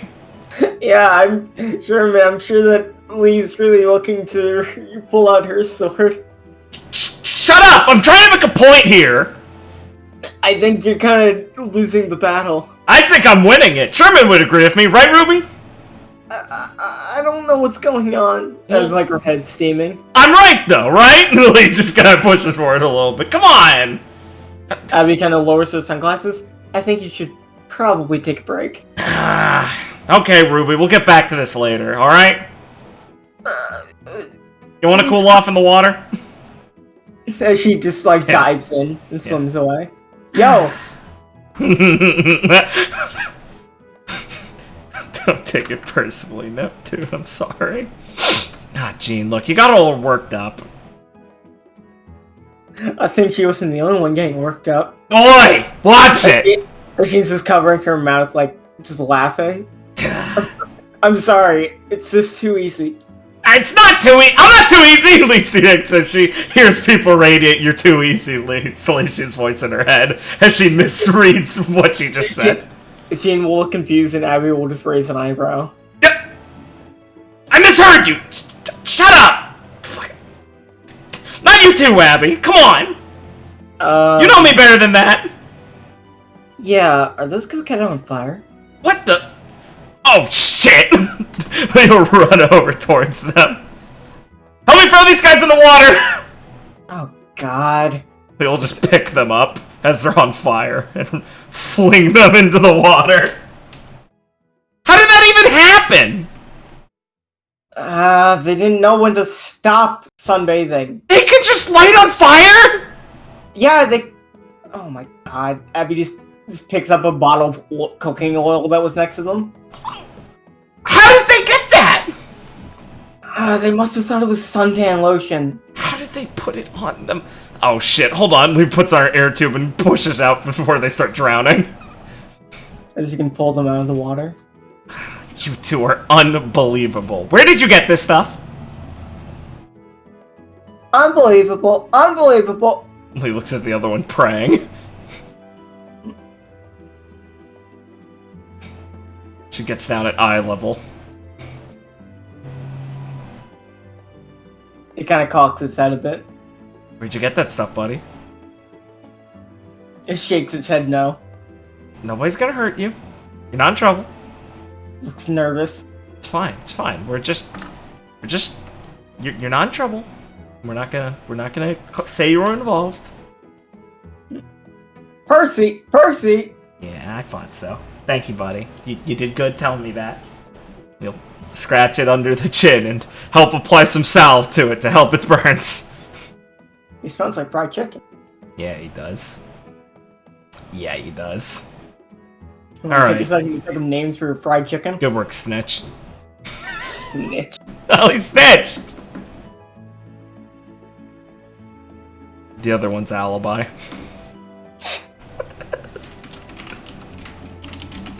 It's funny having like a horde of named Coquetta that literally like have no fucking differences. No differences at all. And it will be the most traumatic event when they slowly start dying off. All the bodies we've lost. It's like a damage report at the end of one of the like Fire Emblem games or something. It's like, oh, people have died. It's just a list of Coquetta. With all the same character model, all the same picture. Coquetta number 1, Coquetta number 2. No, and they all have names to personalize them, but there's nothing else about them. Literally the same stats. Everything about them's the same, but it's just like Benfamous, Snitch, Sanders. Except for Sanders, who has like a 1 point in music playing. Yeah, exactly. Sanders has the fucking glasses, the sunglasses. He's in that shit. Sanders gets an end card with the person he married. You can just marry a Coquetta to a normal person. I'm so happy I was able to get like such a good cut out of these things. Oh yeah. Coquetta are the best. Alright. No more of this stuff, you two. They go and start pecking the ball. Yeah. That's fine. I swear. Percy likes to play God sometimes. I wonder how much she even really did. She probably just let them make their own mistakes. She knows how to work a sucker. What's even the benefit of this? Her own amusement. She likes to sow a lot of seeds. See where they... She could, I guess. Yeah. That or she'd come back and eat one of them once they were cooked. It's always multi-layered with her. Abby will just kick the ball away and go chasing it. Yeah, they should be fine. God, it's getting late. It's almost 5. Oh, yeah. We'll probably want to head to the club soon. Right, well, as you see, Jackie talking with the Hoovers. Yeah. Well, you should probably go and spend some quality time with your sis over there. But I'll get ready to start cleaning up to head to the club. Alright, yeah, sounds good. I'm gonna need to, help her brace for that, I suppose. Thanks, Ab. As Abby will walk away. Yeah, we will say bye to Jean for now and head over, see how Jackie's managed with the kids and the Hoobirds. Jackie's telling the kids a story as they're sat down. Nice. No! More about how you beat the pirates! We talked it out. That's bullshit! Language, Opal! Ah, the narc. Opal, I'll have you know I'm the only one around here who reliably gets you alcohol. Are you really gonna sell me out? I'm very sorry. Thank you, that's what I thought. Jackie, don't look at me like that. She's old enough. She's 13. Yeah? Legal drinking age is 21. Okay, one... Is that like a marine law? Leva just looks confused. And two... What, really? 21? Well, people aren't fully developed until they're 21, so... I'm a doctor, Jackie, I know. So the mind-altering substances like alcohol could be easily abused at a younger age. That's bullshit. I'm a doctor, I know what I'm talking about. When did you start drinking? Like 11? What? What? Chuck had some of that sake around sometimes, and some of his liquor and stuff, and I'd go sneak some. When did you start drinking heavily? Oh, that was more like 19. I was a lightweight. So why don't we keep the children lightweights as well? Huh? Oh, yeah, Opal can't handle more than like half a beer. Don't worry, Jackie. This isn't a lot. She like falls asleep. Opal raises her hand. Yes? Weren't you supposed to be having fun? Why are you arguing about nerd stuff? Like rules and everything. See, Opal... Regan kind of looks at her nervous. See, Opal, Jackie's a nerd, but we're trying to help her, so you gotta ease her into these sorts of things. Oh, come on. Lee's already a nerd, so you're Hey! worse than that? Oh, come on, don't... Come on. You keep making me go do nerd things like class. How are you not a nerd? Hey, you gotta be smart if you want to get good in the world. The only reason I'm allowed to do so much fun pirate stuff is because I have a brain for it. You don't want to be Ron, do you, Opal? Huh? Okay, I'm already above Ron. Yeah, like a bit. Besides, I got my skills. Mm-hmm. I'm the hidden genius. Yeah, Danger Deputy, are you sure? No, she's not. Belle? Mm-hmm. You gotta put in a lot of work, Opal. That's the same excuse Ron uses. And Percy uses that excuse, but she's the only one who it ever actually applies to. Oh, well, right now you're just pretending to be a pirate. Pretend? You're fucking killing me. It's true, Opal. You're doing a good job, but you can't get resting on your laurels about this sort of thing.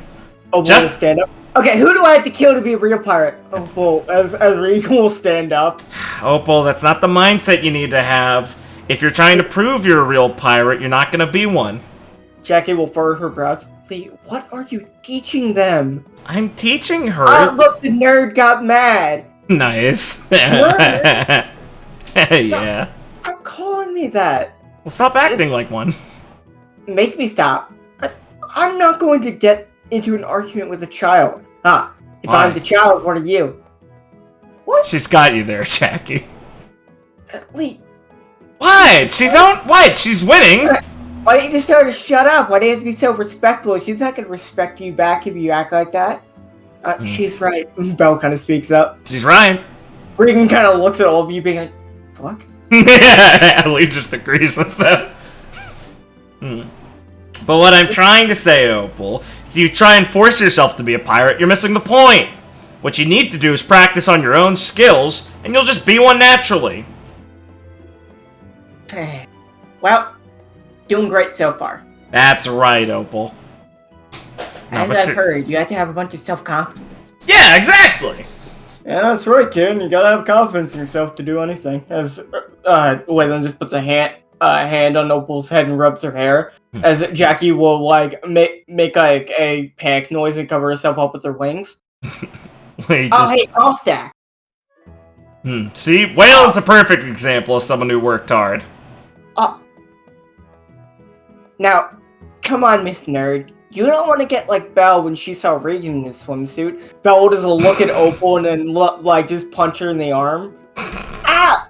He snickers, and then elbows Jackie and see, Belle knows how to respond correctly. Come on, you giant! You can't do that. As Opal will tackle Belle and they'll start wrestling on the ground. Now that's the healthy response. Yeah, hey, Jackie. Regan will like stand back and kind of look at you. Oh yeah.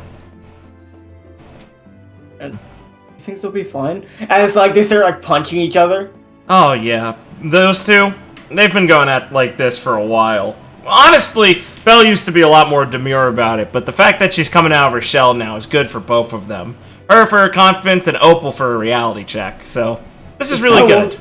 As Belle will get under Opal and just like launch her with both her legs, and Opal will just go flying and smack into the ground. This is fine.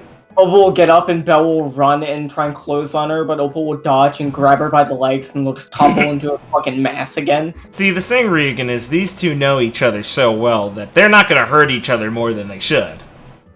As Opal just socks Belle in the face. Yeah, see? Alright. It's this sort of thing that's a comfort between pals, right? I can try and kill you! We have Lee here! See, if they're ever gonna be successful pirates, they have to know each other's limits. I just hope they find it without too much, pain.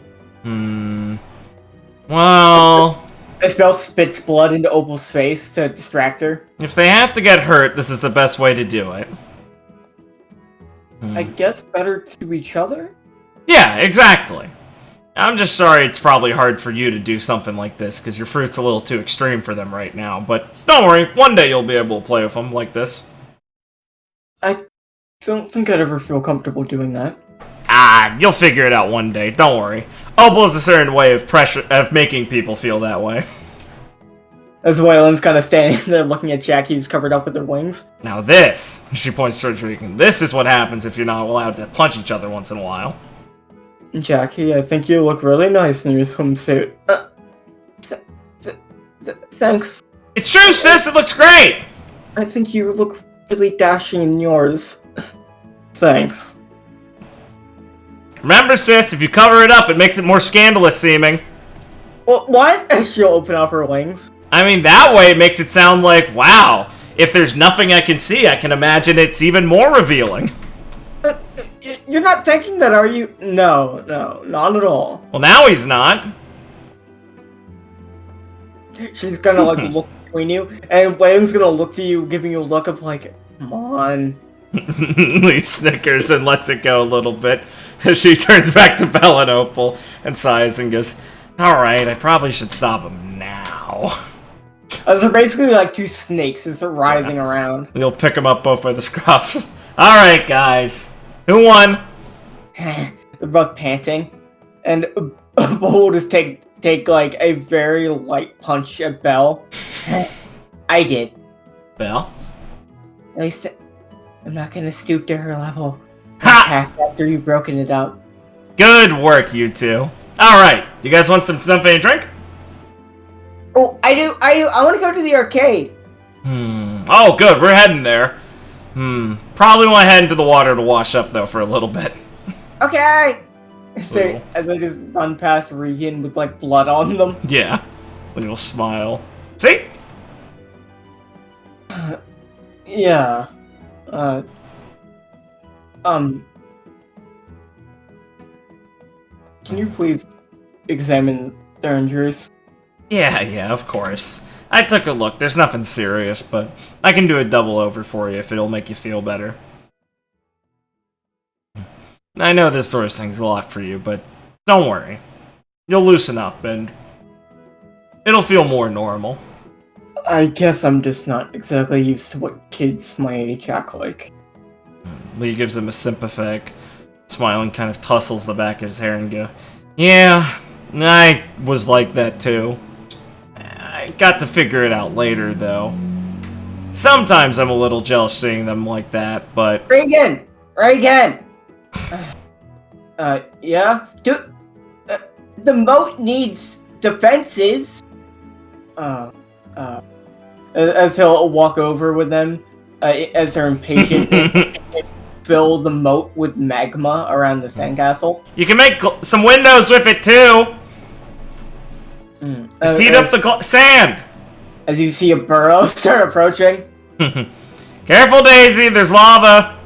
Huh? What's lava? Hot rock that turns so hot it's liquid!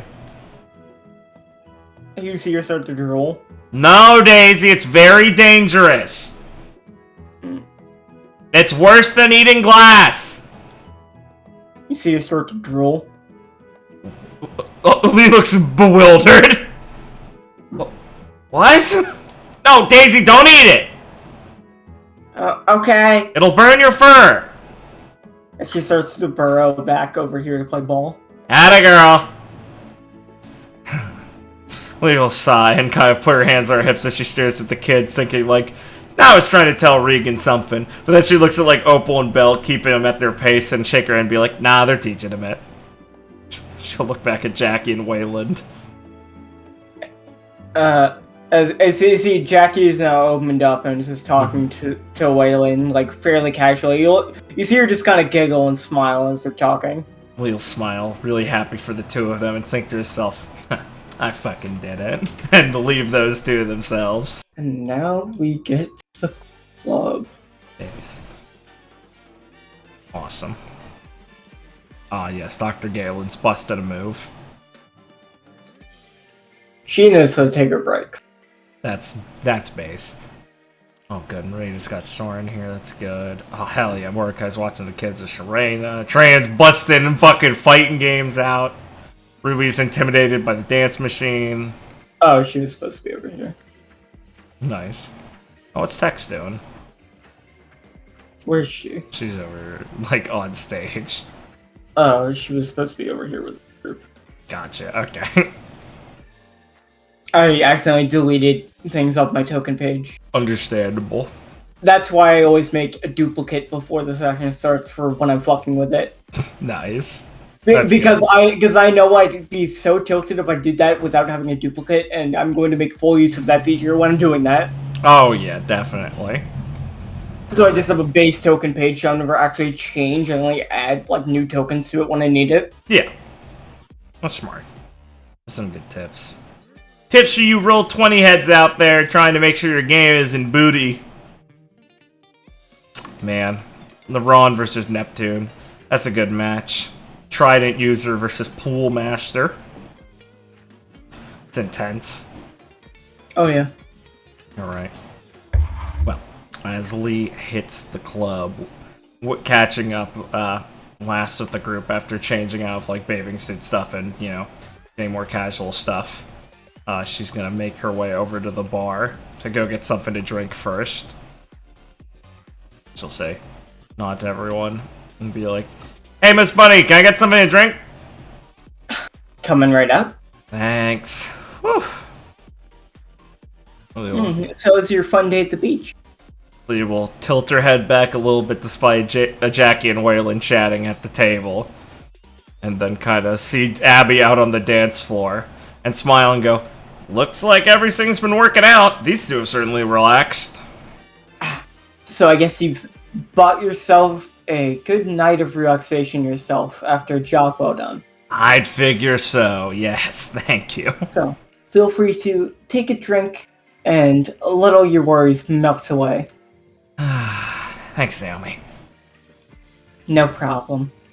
I'll smile and grab something to drink. Look over at how the dogs are doing. They're enjoying a feast of food. You'll lean over Ira and whisper, "So, between the two of them, who's eaten more?" It's impossible to gauge. That's pretty impressive. They don't exactly stop. Right? It's pretty intimidating, honestly, once they've gone this long. It looks like they're having fun. Yeah. You having a good time? I'm enjoying myself. Glad to hear it. At least I'm making sure to take some relaxation time before we get to the mission. Yeah. I figure, even if it doesn't go completely haywire somehow, it'll still be a bit of a pain in the ass to get through all that snow and everything. Could end up being a little more tedious, could end up being disappointing if we don't find anything, but either way, definitely need something like that before it. I'm glad you were thinking about that. I hope this can prove a distraction for the... for what you've been hearing constantly. Yeah.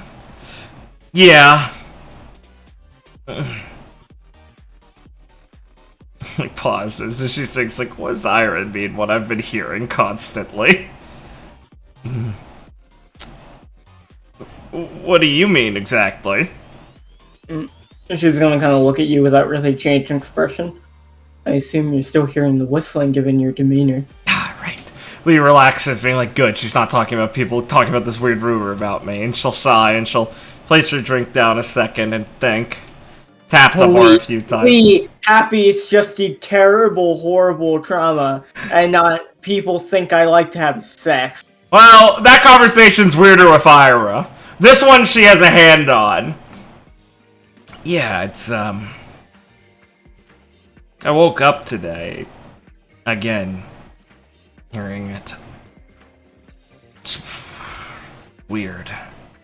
You'll get used to it. Huh. I guess that's a small comfort, which is scary in and of itself. Isn't it? I don't know. Right. Sorry. No, I'm sorry. No, you don't have anything to be sorry about. This isn't exactly something that should have ever happened in the first place. So, don't say sorry about it. People tell me it pisses them all off all the time when I do it to them. And she'll kind of, like, just nod a bit. You should probably try and go have fun. That's what I'll be doing. Yeah, you're right, Ira. Lee kind of leans back in her chair and smirks at her for a second, shakes her head and goes, never thought you'd be telling me to do that, honestly. You made a lot of good progress, Ira. You did too. Thanks. Lee pats her on the shoulder. You know, make sure they don't choke. She pulls up her drink and gets out of her chair. Lee can walk away and he's like, what the fuck does that mean? You did too? Yeah, Lee's like, yeah, maybe she learned that one from Daisy. Oh, you too! That's just like, yeah, you know, progress! It's not an overnight thing. Lee isn't gonna immediately interrupt any of the groups here, but like as she's walking by, she's checking to see how like Jackie and Waylon doing, and looking at Marita and Soren also. It looks like Marita and Soren are just like talking, and as Soren notices, he will kind of like wave you over. Oh, cool. Yeah. Make her way over. Hey, how's it going? Hey, you look like you tanned a bit. Huh? Really? He looks. No, I just heard you were at the beach. Don't get my hopes up like that. I haven't tanned in years. Or ever, if I can really remember it. It's a struggle for you with your devil fruit? Nah, it was like that before. I don't know. Probably something in the weird blood. She shrugs. Oh well. Ivy says she likes the pale look. I can't exactly get any tanner than this either. Too much body heat would cause the venoms in my blood to act strangely. Oh. God, that's gotta be rough if you've gotta be moderating it yourself. No, it's incredibly easy to self-regulate my body temperature. Oh, no shit. Yeah, another perk for devil fruit. Yeah, a lot of zones got something like that. I mean, I don't really get cold or too hot because of this blood, so that's pretty neat. It's handy. Damn Probably right. yours is going to come in more handy considering what you're doing. Yeah, definitely. I've been told not to be too overconfident about it, but I still don't find myself... I'm still pretty sure I won't need that much worry about it. I mean, really. By the way, we're probably going to make our way out of here sometime soon. Probably around the time you guys set sail. Take this, free time while you guys are gone to head back to our base and, well, settle any outstanding business anyone's got before we pack up shop and drag ourselves over here. Right. Can't wait to see the rest of the crew again. It's gonna be nice having those guys around. They're all doing really well, and I'm sure, well, Jenny will probably love it here considering how many people there are to train with. Right? And a lot of them who won't say no to it.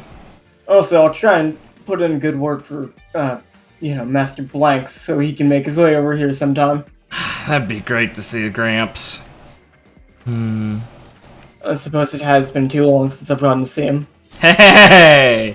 Man, he'll be really happy then. She doesn't keep the old man at bay for that long. Good. It breaks his heart, you know. I'm aware. I know you're aware. Just like to bust your balls about it.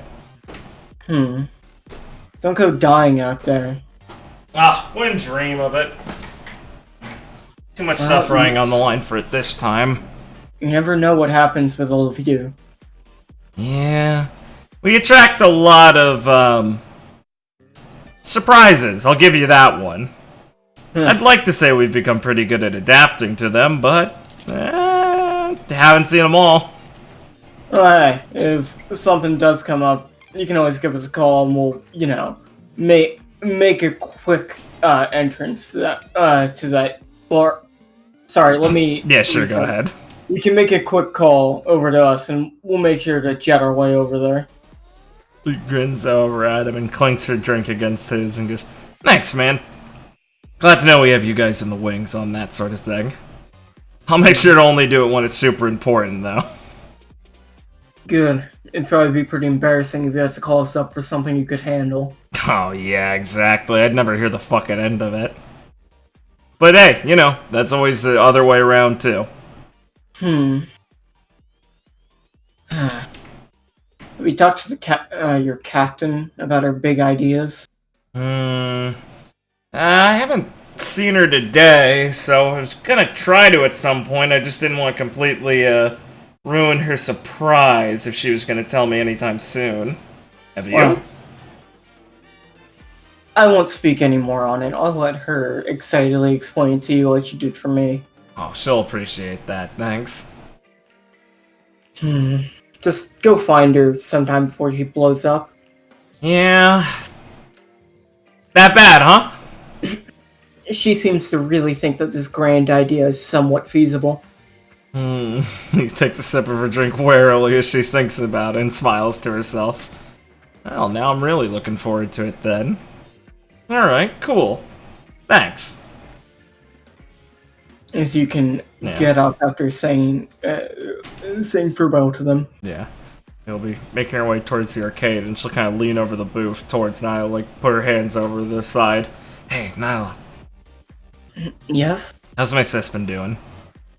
Oh, quite well. They're talking very, well, they're actually not talking about any business sort of thing, mostly on what they're enjoying about their time here. Holy shit, that's a miracle, really? That's awesome. He tries not to, like, look over too obviously.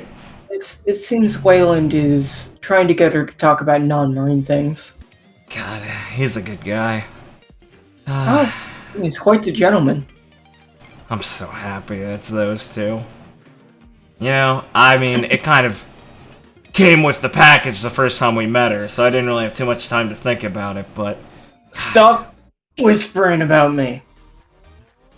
He looks over at Leo. Nyla will just crack like a wider smile. Leo. As I was saying, Leo, I think he just likes you for who you are. Yeah, but not exactly feminine. I don't need to be for him to like you. He like vaults over the table or the booth to sit down. So that's what it was about. Hey, don't listen to this. It's embarrassing. It's not embarrassing. She then looks past you at Nyla again, acting like now you're not going to be able to listen. Oh, okay, nice. She is very drunk. Oh yeah. As now kind of like you see her suddenly laugh, and she like gives you an eye, basically being like, "This is what I was talking about." Oh my god. So, she really like him, you know. I don't know. I just get mad when I think of how I'm gonna say it, and then I get mad that I'm getting mad, you know. Like, you and Percy seem to have things figured out. We do. As, you know, how did you get so honest with yourselves? I mean, you know, remember, Nyla and Percy used to fight all the time the first time they knew each other. Doing here? Well, Percy and I have fought all the time, Leona. It's all about still being yourself. And if the other person truly cares about you, like I know they do for you and you do for them, you and Valgus should be able to find common ground, but just by being yourself. Yeah. But what if he doesn't like? Leo, the only reason he'd like you is... What are you doing here? I'm, Jackie. What? I'm not retarded. What the? How can you still tell? You smell different. Does that like what do I smell like? Kind of like mixed with sweat and that sake you drink. Okay. And Ivy's cooking. Yeah, that makes sense. That's pretty good then. Well, why don't you want me to be here, Leo?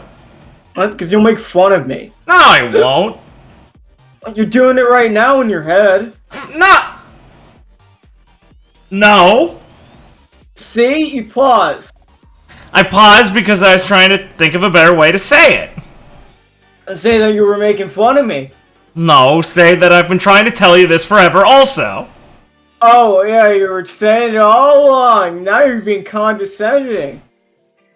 You're really self-conscious about this, huh? So what? As she just, like, hits the wall and it cracks. Hey, watch it. Don't break the club. So I'm looking for advice. Okay, well, Niall's a good choice. I don't know anything about love. Well, you know you're in love. That's a pretty good start. Don't go saying it like that. Okay, Leo, let me tell you ahead of time. I bet he'll be really like that you get so embarrassed about talking about it. Yeah, that's why I don't want to go talking about it to him. Yeah, but you gotta tell him at least once so he can know it. I think that's a great idea, Leona.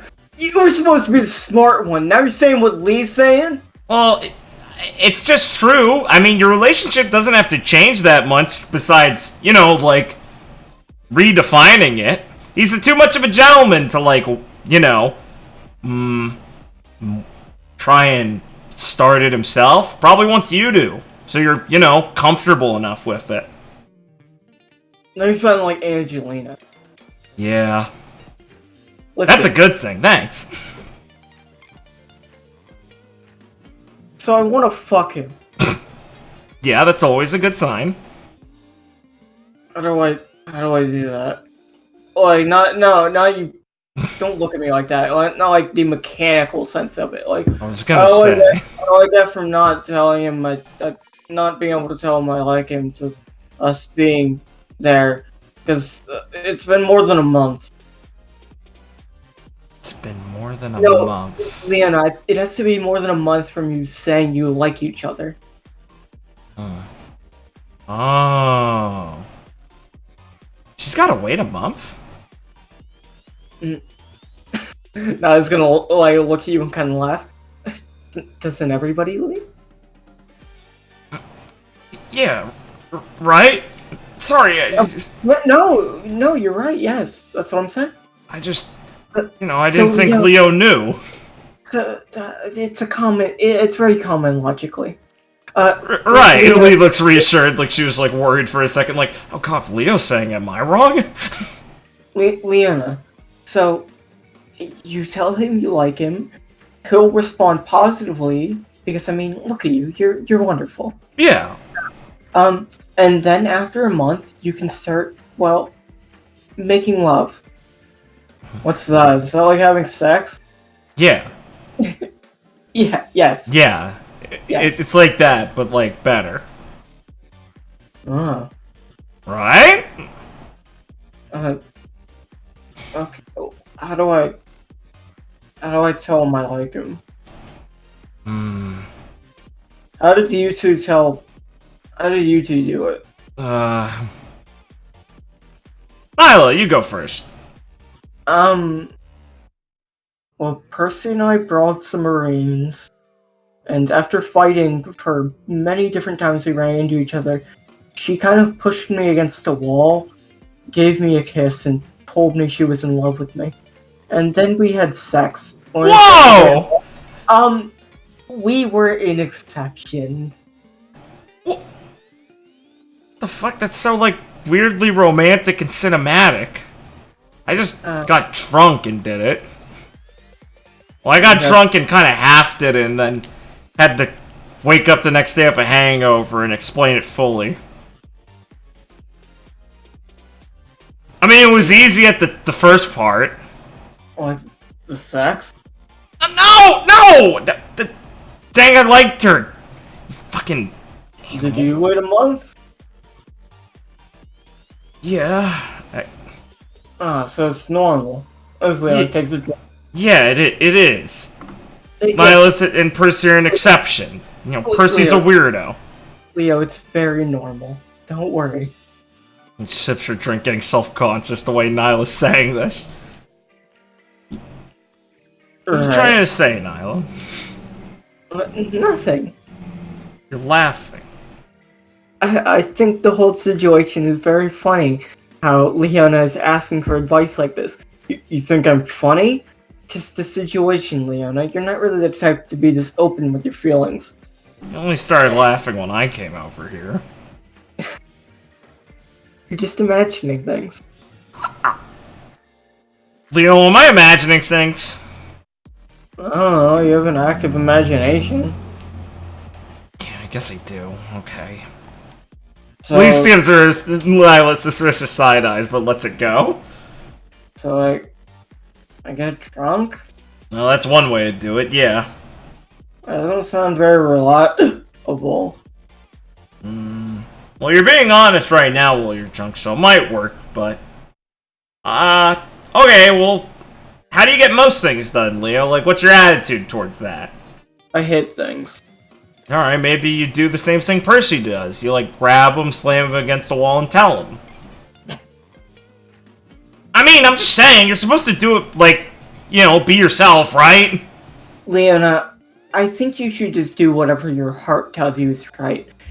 In the end, it doesn't matter how you do it. It just matters that you do something and let them know how you feel. Yeah. The actual action doesn't matter, as long as your feelings set across. Yeah, exactly. And I don't think you're one for subtlety, so I think once you decide to do it, it will be clear enough. Yeah! What's she saying? I wish Marcia was here to ask for advice. Yeah, she seemed pretty good at that sort of thing, huh? We could go, like, I mean, if you're gonna do it, she'll probably be around. You could ask her for some advice first. Maybe we could have, like, a gang meeting about it. That's embarrassing. No, I mean, it's not embarrassing to rely on your, you know, underlings, is it? Isn't that part of being a cool boss? Yeah, but am I really... Boss, you wear your heart in your sleeve. It's part of the Pride Gang, isn't it? You wouldn't say it's embarrassing for us to ask you, would you?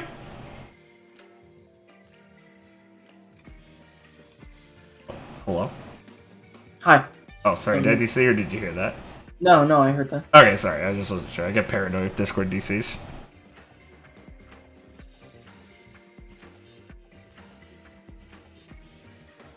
Oh.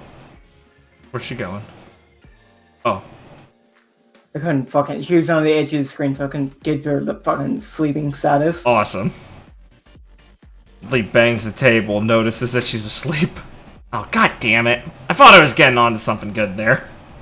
I think we made good progress. Definitely. You don't have to worry. I'll be keeping an eye on this. God, that is the best thing I can hear. Thank you, Nyla. Man, that's fucking adorable. Leona just like slammed her head on the table and just drooling under the table. Man, she's so adorable. This thing's cute. It's funny watching her try to figure out how to accept she's in love. Right? Was I like this? No. Yeah, I didn't think so. No, well, I think... Well, I mean, it's not like you really realize, I think, how much you were in love with Ivy, or at least to that, like, to the degree you wanted to make it so official until Ron kind of went and did what he did, right? Yeah, that was a wake-up call, I'll say. I feel like Leona's kind of known this for a long time, and has never been good at accepting that. What an idiot. Oh, I think it gets around it. Now kind of, like, looks over to Marita. Yeah, I'll stay.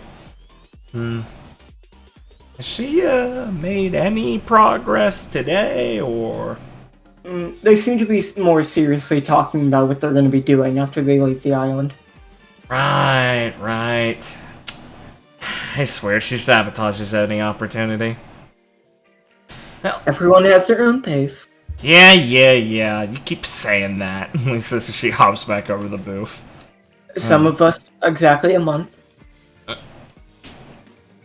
Okay. It just seemed normal at the time. You two are slow starters. I mean, you're very quick finishers. Wow, rude. It's a joke. God, I last long. No, I was just gonna start laughing. We will fucking huff and shove her shoulder friendly and kind of annoyed and go, yeah, have fun with the cat. Yeah, don't worry, I will. Bad. Grumble she. It's like, I need enough of this. I need to go somewhere pure, the arcade. With this horny shit. How are the kids doing on the dance machine? Just passing by knowledge. Yeah. Nothing in here is too, I think, Detailed, yeah. detailed. It's mostly like what it looks like is Sharon and Jean are having a very intense match. Yeah. Jean likes to play rushdown characters, and Sharon is a really big grappler. Of course. Awesome. Mordecai's observing the kids as they explain to him that they got in a fight, and Mordecai's, well, he hasn't seen them in a long time, but he's not super surprised. Yeah, exactly. Yeah. Well, he'll just be in here for a little bit hanging out before she heads out. Like you said, nothing too fucking detailed in there, so.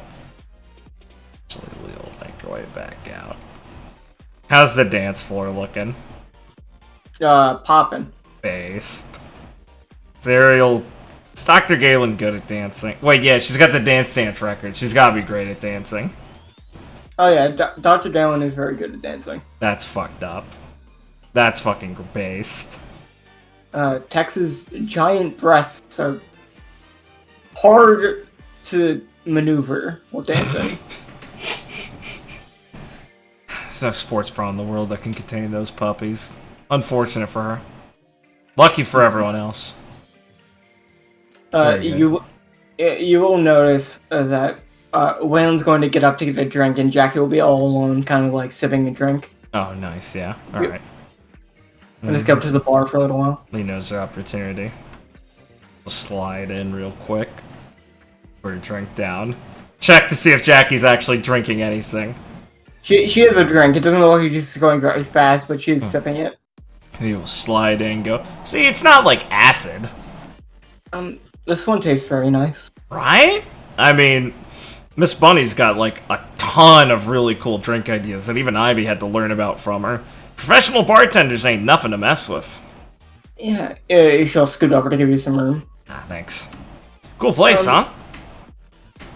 Yeah, I'm surprised at how, well, it's really big and very, loud. In a good way? Yeah, Naomi's like really good at figuring out how to get people relax and enjoy themselves, like really good. Lisa stressing for a second. So like the club's pretty in your face, but it's more like in your face, like putting your face down in a pillow, like something you like. I don't know how to put it more eloquently than that. I think I get it. Ah, thanks. So, Link takes a big sip of her own drink for a second. Having fun? Yes. I wanted to thank you, for getting me to go out like this. You don't gotta thank me for that sort of thing. Still, I probably wouldn't have done this without you putting in the effort to force it on me. And it's been fun. I don't know if I'd be up for doing this all the time, but it's nice. Just relaxing here with Wayland.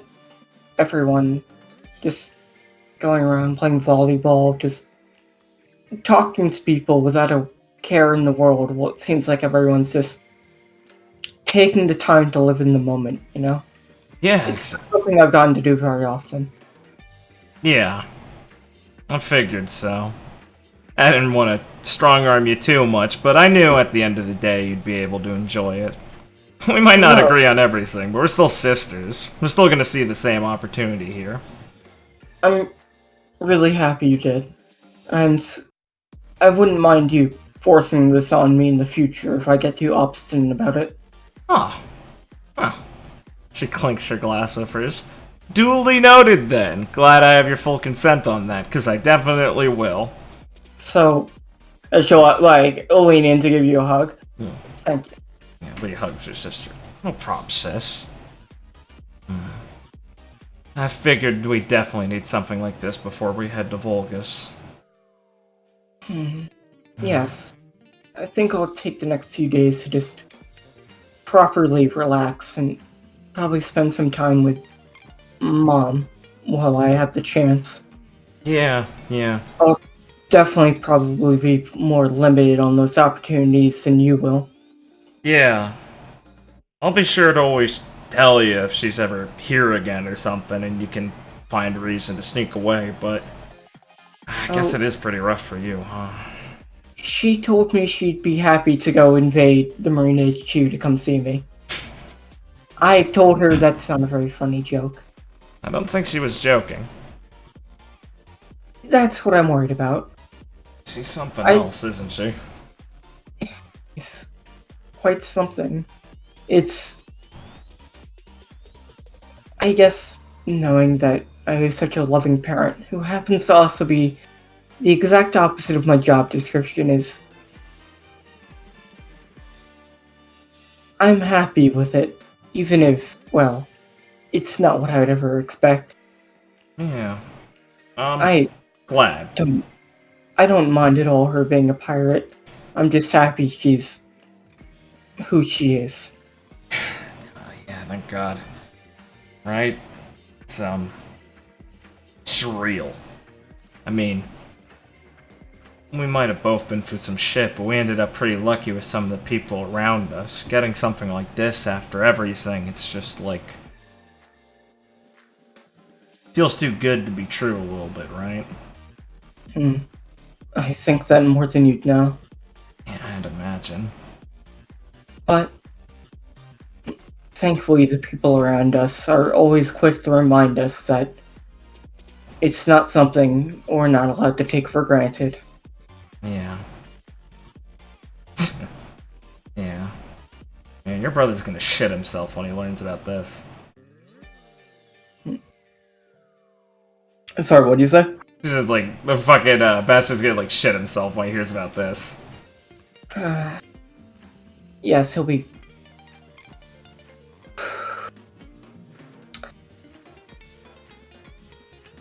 I'll have time to think on it. He'll be happy for you, but probably Yes, a but little complicated. No, I'm not denying that. Don't worry. I understand, Lee throws your hands up. I get it. A lot of trouble for the profession. Yes, a lot of trouble. Hey, you can probably... It'll be easier to explain to the fleet admiral than him. Hey, it'd probably be easy to spin that in some good PR way, too. Like, you know, some, like, renegade pirate blood turned noble marine or whatever you guys write about in your papers. I'll even have to probably make a report to the Black Dragon on how this won't affect my work. He rolls her eyes. Ugh. Yeah. Guy seems way too intense. Scares the shit out of me sometimes hearing about him. Intense is the correct word, but he's a model marine. I don't know if that's a good thing. Maybe not for you. She'll laugh. Har har, yeah. Well, Arma's a model pirate. Hey, what are you, I was thinking a little bit about it, but, I never realized, but, like, with all the stuff Ma's talking about on, like, the plan and all of that, you think you're gonna start going by Baki? I imagine it might be a little harder for you considering it, but... Speaking, well, realistically, I don't think I truly have the option. Yeah. Not only would the paperwork be very, very stressful, just and tedious. But the explanation would be, well, Probably wouldn't be interpreted the right way. I don't think it'd be worth all the trouble to go through at the moment. Yeah. And ignoring that aspect, I don't think I personally want to give up the name I have now. I don't feel any kinship for him, but I cannot deny where I've come from in both aspects. So while I can form a connection with my mother at long last, I can still remember the other half of myself through the name I have. Maybe in the future, once everything is done, once we succeed, I can have a different outlook on it. Once I've truly been freed to put it all in the past. Yeah. That's, One kind of nods a little somberly, taking that in. It's a way to see it. I can get that. Make it a lot nicer when you're Jackie Saw, right? So kind of give you like a kind smile. I don't know, Miss Valentine. Would it be nice? Oh, Lee's face goes red and she kind of covers her lower mouth and she puts her drink down. Oof. When did you learn how to hit back? I always thought it just might be a bit rude to make jokes at other people's expense, but I don't think this one is any bad. It has any poor taste. He snorts. No, it's good. It's... And kind of bashfully plays a bit with her bangs. Sounds nice. Oh. Speaking of... Oh yeah, go ahead. I think that's just something that... Well... If you need to talk about it, but it's something you just have to decide for yourself, and I'll understand no matter what you choose. Thanks, sis. I just wanted to hear your opinion on all of this. I don't know which way I'll go yet, but speaking of, looks like yours is coming back, so let me get out your hair. Hey. Enjoying the party, Lee? Oh yeah, just stopping by for a little girl talk, don't worry about it. Well, feel free to stay if you want. Nah. I got plenty of people to talk to still. You guys have fun now. Alright, well, let's catch up later. Drinks on me. Oh, cool, yeah, thanks. Little smile as she leaves the booth and tosses Jackie's hair a bit and waves off as she lets the two of them get back to it and smiles happily. You'll find that a feather is stuck in your hair, like kind of brushing past, like you brushed your bangs, and they actually never came back because there's a feather holding them. Nice, it's awesome. You'll smile a little bit at that and just kind of take it out and put it in her pocket. And in case you're wondering, over here is you don't really need to go over here. It's pretty self-explanatory. They're like talking about like Nephine's cool inventions. Hell yeah, man. It's awesome. It's based.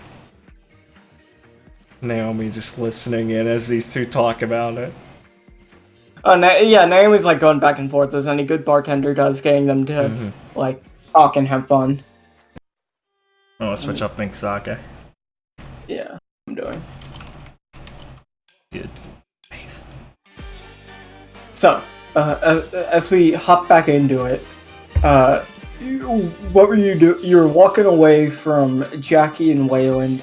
Right. How's Lee feeling about her mission to get... she sees Abby dancing on the dance floor with other people and such. How does Lee feel about her mission? Yeah, I believe Lee had just recounted that I basically had a great success. This is perfect.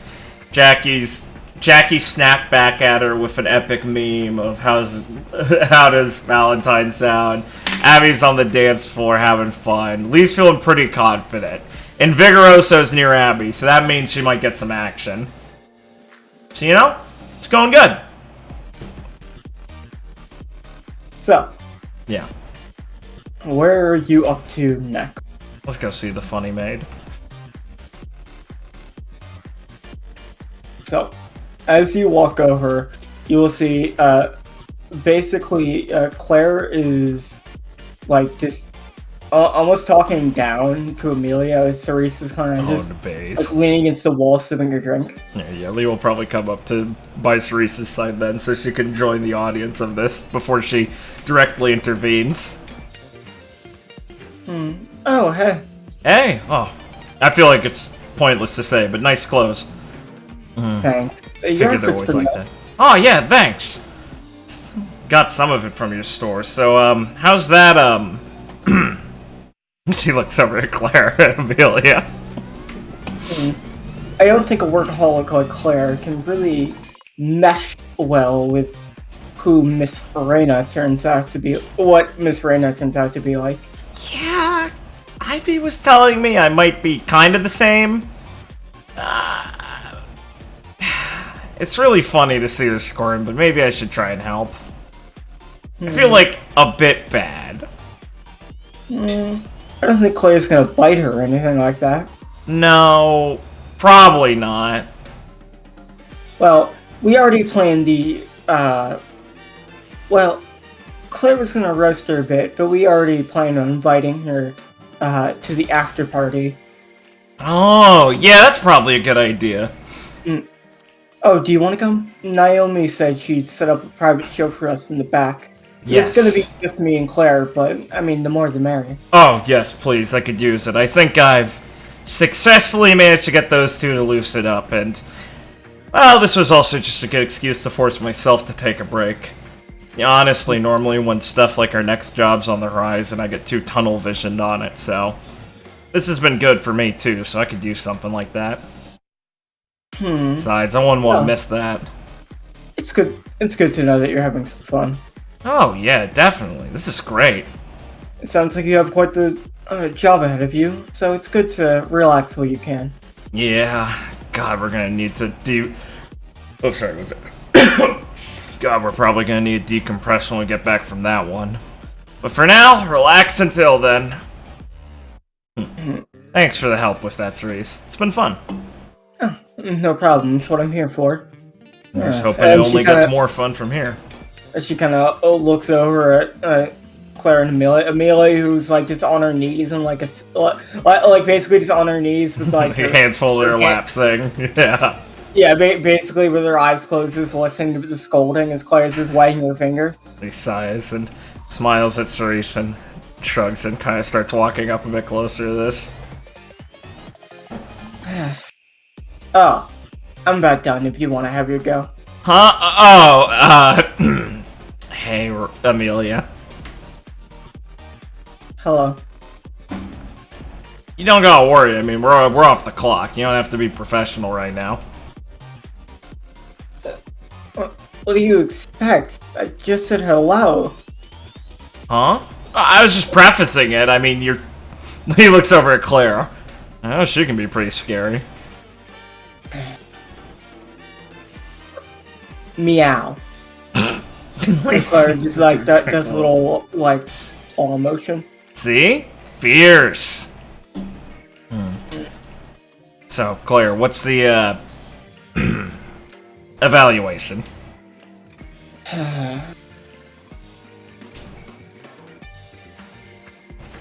You're a lazy, dough-filled bimbo. And suddenly it looks like she's about to cry, but you're not totally hopeless. You just have to be, you know, taught what to do and what not to do. And when you can actually laze around. Because you're not allowed to just slack off around here, you know? There's, like, shit to do. He looks over at Amelia, see how she's taking that. Does she still look like she's gonna cry? Okay. She's like sniffing, trying to hold in the tears. Yeah. Listen, Claire's a real professional, so if she's telling you there's plenty you can still do to get, you know, away from, the dough-filled bimbos thing, that means it's a good sign, right? Ooh, I don't think anything's gonna get away from that, judging by those honkers. Well, that's not such a bad... Don't cry! I'm fine. It could be a compliment! Like, if you interpret it the right way? Okay. Lee will kind of sigh and like dig for like a tissue for her. As she's like wiping up her tears. It's okay. I've had experience of dealing with cold-hearted bitches before. Excuse me? Whoa. I mean, well, all I can say is definitely, well, given your appearance, I'm not so surprised to see your personality's just as bad. Lee's like rears back like, I didn't think she'd make it worse for herself. Claire just looks surprised that she's clapping back. Wow, you finally shut up. Oh, I knew it was this easy. As she kind of stands up, still wiping her tears. What the hell, Amelia? I didn't know you could do that. You set him off the clock. Huh. Does this have changed your evaluation, Claire? Slightly improved. Ah, nice work! Lee pats Amelia on the back. You gotta work around here. You gotta know how to, like, fire back. You can't just be such a meek bitch. Yeah, I'll say. I really thought you were a pushover every time you talked to me. Well, you're kind of scary. I am? Thanks! Yes? Listen, Amelia, in my line of work, you get used to people not being intimidated by you. It's nice now I can still pull it off. Well, you really are a freak. It's important to be intimidating as a pirate. That's like looking good as a maid. If you think I'm scary now, I should show you my demon forms. Is she coming on to me? Both. Yeah. She's literal, but also yes, probably. I mean, almost anything she says is probably coming on to someone. He sips her drink. What do you guys think about me? What? It's not what we think, it's what we know. Maybe you're right. It just feels natural, you know? Yeah, see, that's what we're talking about. I think I get it from my mom. You gotta blame someone, I guess. Yeah, that's the spirit. Well, Sugar Tits, do you wanna, like, I don't know, go into the back and, watch a strip show? Sure, I guess. Nice. Oh, hold on. I'll go bring the cake. Oh, Ooh. cool, you brought cake? Nice. Of course, I bring cake everywhere. You know, I think I was too hard on you, Amelia. Oh, yeah, I mean, like frosting places, but hell, pretty tasty. Yeah. Oh. Just try and leave it on, like, the tables instead of the floor next time. Or Naomi. Ooh, that's a good idea. Okay, well, let's go into the back. Yes, definitely. Oh, one thing before we head back there. He says this, she makes her way across the dance floor. And she's gonna go approach Francesca. Yo, Figuerosa. Yes? Yeah, she's gonna lean over towards her and kind of nudge towards Abby. See if you can, like, get her to relax a bit more. See if she's down. Down for what? What? Your usual. Oh!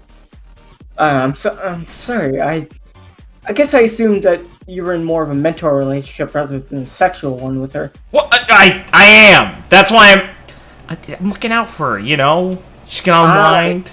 She got stressed out a lot. I want to make sure she had a good day of relaxation.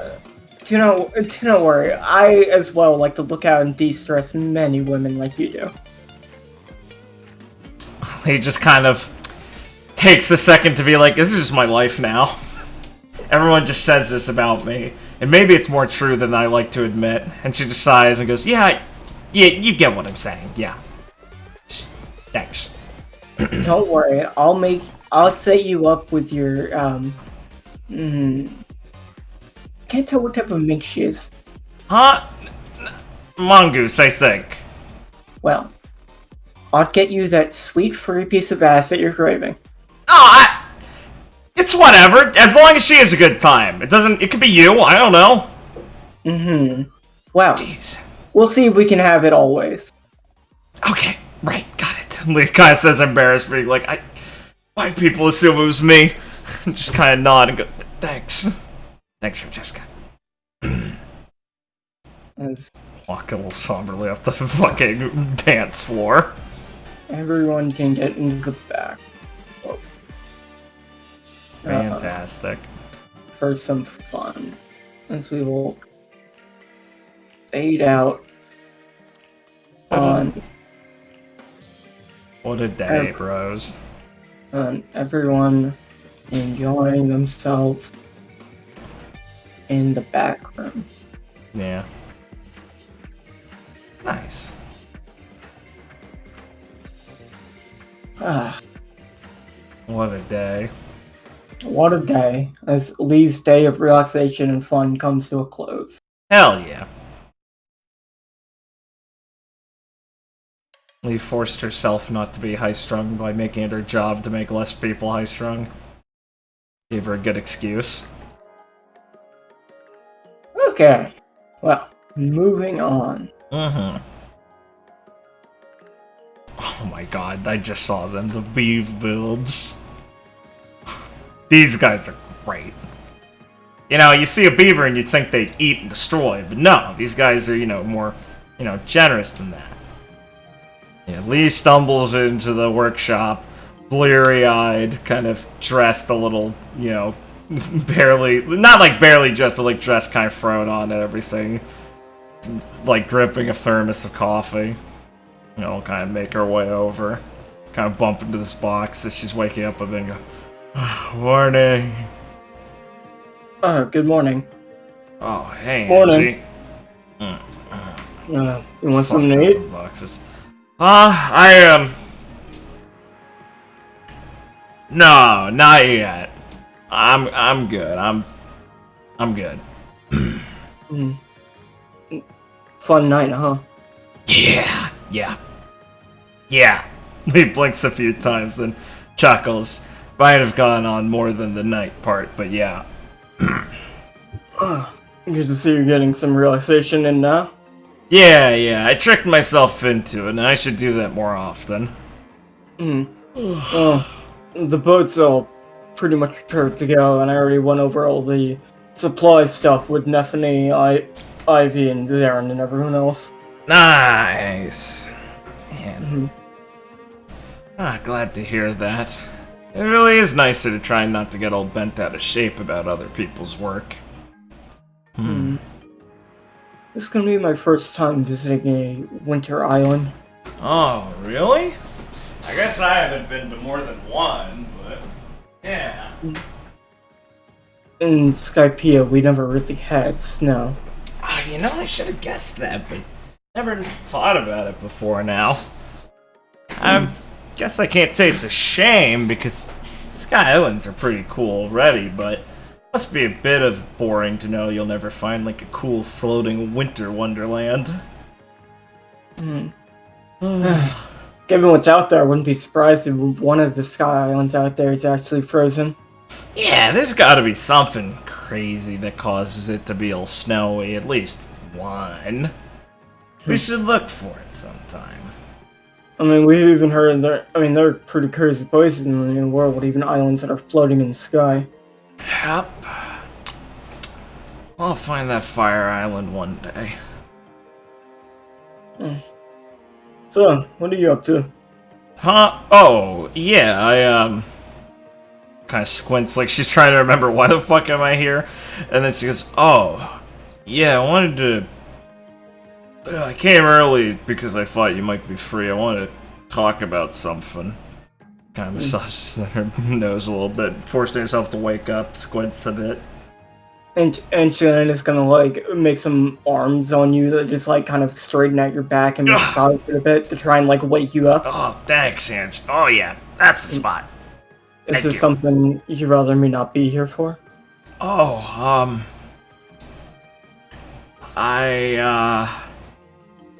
no, it'd be okay.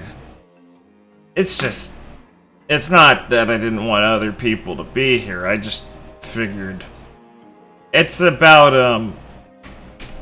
I was thinking more about it because of Ma, and I ended up talking about Jackie a little about, like, names. You Yeah. mean your name? Yeah, exactly. And considering Forrest is the person who can basically get the same sort of situation almost perfectly, I wanted to know. Well, why'd you go with it, Forrest? Hmm. Yeah. He's kind of rubbing his chin a bit while he's thinking. Because I'm kind of in a lot of different places on what I might do about it, and I guess it's never really something I figured I'd have to think of, so kind of on the spot here now. I know it'd make her pretty happy, but Well, he's thinking of how to word his, well, whatever his response is. Given I can't give a personal take on it, why don't you tell me what you're thinking to buy him some time? I mean, Mistress Baki would obviously be delighted for that, but she wouldn't want you making that choice without proper thought. yeah, I get that. But it's like, it would make her really happy, right? And, I mean, it's not like I clutched onto this one for this long for a particular reason. I mean, I knew it before I knew it was anything bad, right? How do you even know your name? Didn't you grow up in the jungle? Yeah, it was one of the only things I knew, though. I knew how to spell my name and everything when Chuck was teaching me how to write and speak better and all of that. It was in my head. I mean, I know that's weird, but I always figured maybe I just was this thing babies could do. I mean, I knew later it wasn't, but I knew also I was always a bit of a weirdo before we even knew how strange my situation was in the first place. He kind of leans back onto this boxes a bit and kind of looks around and sighs.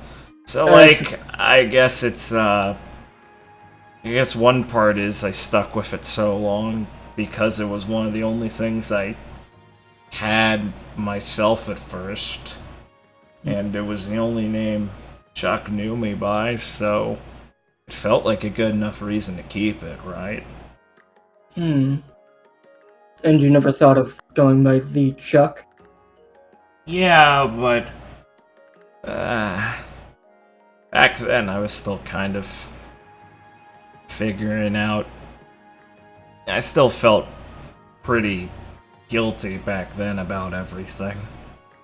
I didn't have such a clear picture on what happened, and I mean, I was an angry kid for a while, so I still had the sense of not wanting to go with that because I thought it'd be, I didn't know if I had the right to. Now, though, it's always been one of those questions if I should or not, I actually asked Chuck, well, when he took me in, if I could actually take his name up instead of Reed. Huh. You were a much more forward kid than I was. Well, the old man just smiled at me and told him to do whatever, that I could do whatever my heart told me to. That figures. So, I sat down and just thought about it for a while. And, well, I still loved my mom and my sister. I guess I was just angry that I didn't know where they were. But after thinking about it, my name was kind of the only connection I had to them left, Yeah, that makes sense. So, I wanted to keep it like that. So, why do you have a grind now? Well, when I met my dad, I met them again too. Got to talk to them, build new connections that aren't just based on the name. Got to actually, well, I got to see who they are now and show them who I am. Form bonds that go deeper than just, well, blood or a name or anything like that. Well, it's gotta be different, like, meeting your family from when you were a kid and when you're an adult after all, so that makes sense to me. It's like a same people, but way different relationship, right? Well, I was definitely treating it kind of weirdly, but I can tell you for one thing, my mom didn't skip a beat. Didn't feel like I was any different from when I was a kid. And, well, you've talked to my sister. Yeah. She's not really like that, well, coy. Yeah. She was pretty quick to just take in the benefits of having a sibling again. Yeah, it does seem like your family's a bit peculiar. Yeah, and I guess after I met up with them, formed those bonds, I wanted to form a new connection with my dad. Not one in the same vein of, well, happy remembering, but kind of a goal in a way. Having his name on me reminds me of who I'm going after and who I gotta beat. And, well, it makes sure I don't forget what I'm looking towards. No. Yeah, your answer is kind of the same as Jackie's. Oh. He's gonna kind of look down a bit solemnly. Not exactly the same. I can't say I hold the same hatred that you guys do. Nah. If my dad was anything like the monster that, well, made you guys, Yeah. I don't think I'd want to hold something of his around with me personally. Yeah.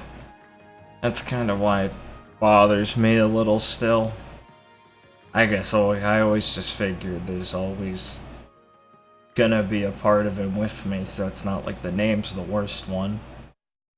Yeah, but I guess some parts of you won't ever get off of you, so might as well take the choice, you know? It's another way to think about it, yeah. Only kind of nods along with that. Anything will not. It's not like your blood will ever leave your veins, but at least you can have this choice to shed one of the things he has on you. Yeah. So that's only my opinion. And, well, I'm sure Mrs. Baki would love for me to take up her name as well, if I ever so chose, but, well, I don't think she asked, since she knows that my relationship with my father isn't nearly as strained. Yeah. She's a hell of a woman. She certainly is. It's nice being able to have her around. Yeah, I'll say. Have you talked to her about this? Not in direct words, I mean. I asked a lot about our family and stuff like that, but I never really said it so outright. I guess I thought it might be. Nah, I just feel a little odd asking about it. It's not like I don't know what her answer would be, right? Yeah. I mean, I don't blame you for feeling odd about it. Not like I went to ask my dad if I could take his name, I just took it. Yeah, right? And there's already so much I gotta ask her. Not like we can stick around here too much longer, so gotta get some other stuff out of the way first. But, And, well, it's not like anyone can answer this for you anyway. yeah, It's a decision you can only make yourself, after all. Yeah, of course, but, well, I want to know what you guys have to say on this sort of thing. It's what I always do when I'm stuck on something like this, after all, and it's always worked out in the past. I'll say.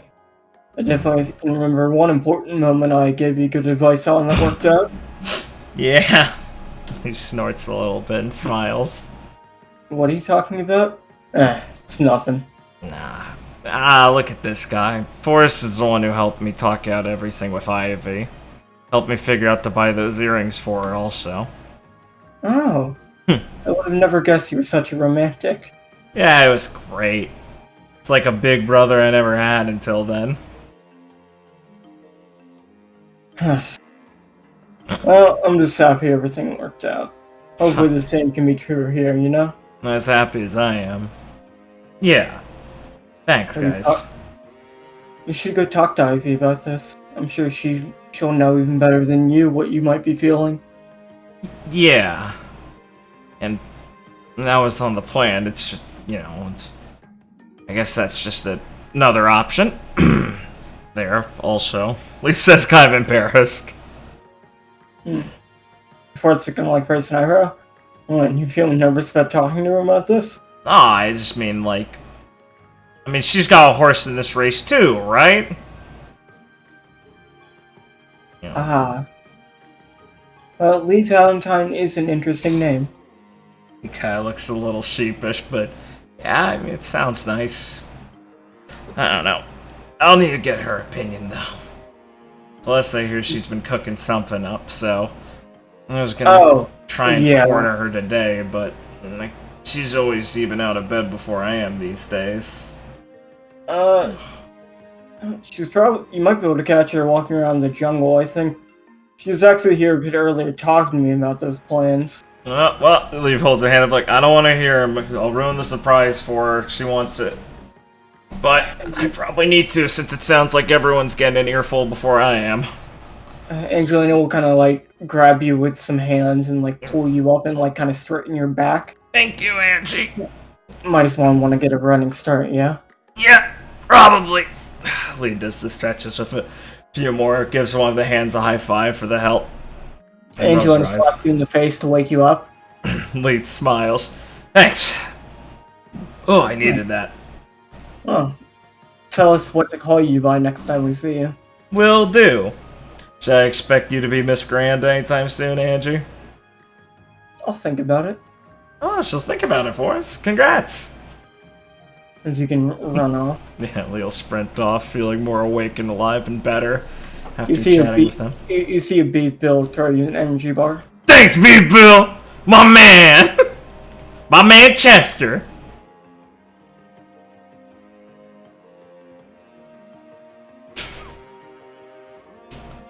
I fucking love these guys. Chester.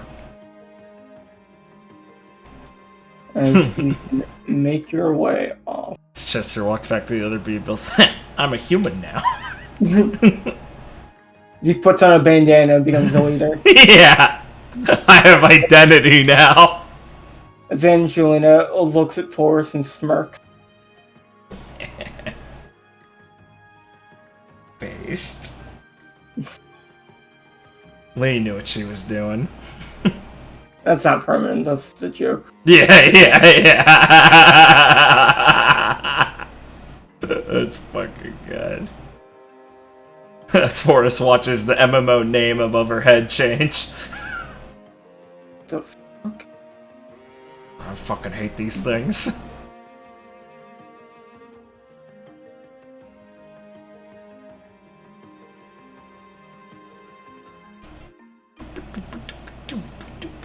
Fuck. You're running off to the forest to find out. Find Ivo? Yes. Lee, there's a newly constructed jungle path. Let's go! Like a high bridge. Jungle path! I love those. Nice. He comes sprinting down, clack clack on the bridge as she sees some figures in the distance and will slow down, knowing she has eyes on the prize.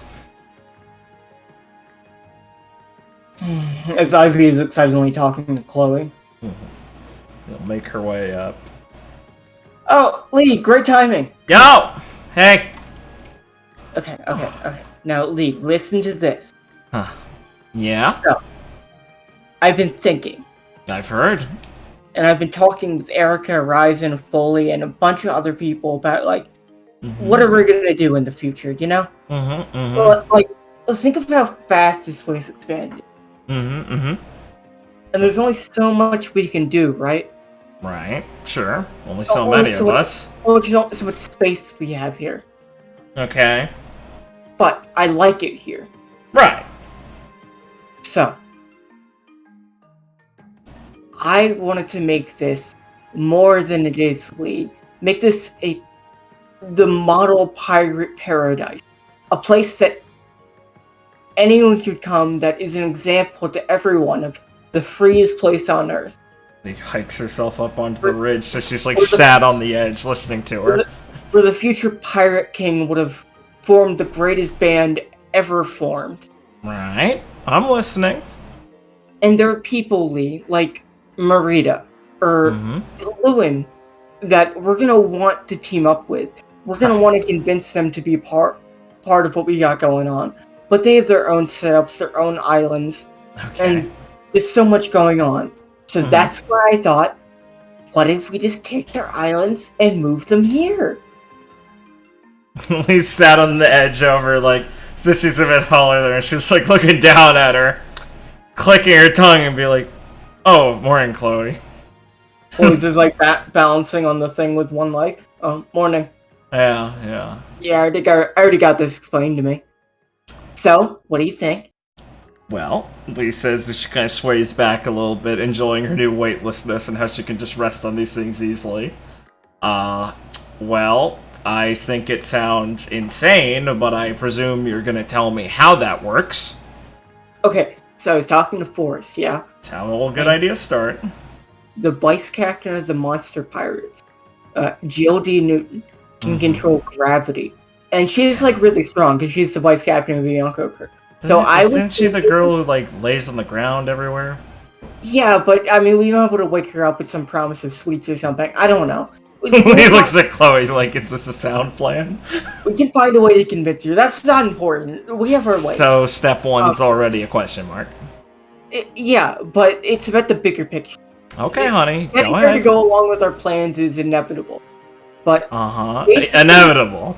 With her and Roland, I was thinking we could just carve up and, lift up the island a bit, then she can pick it up and we can move it here.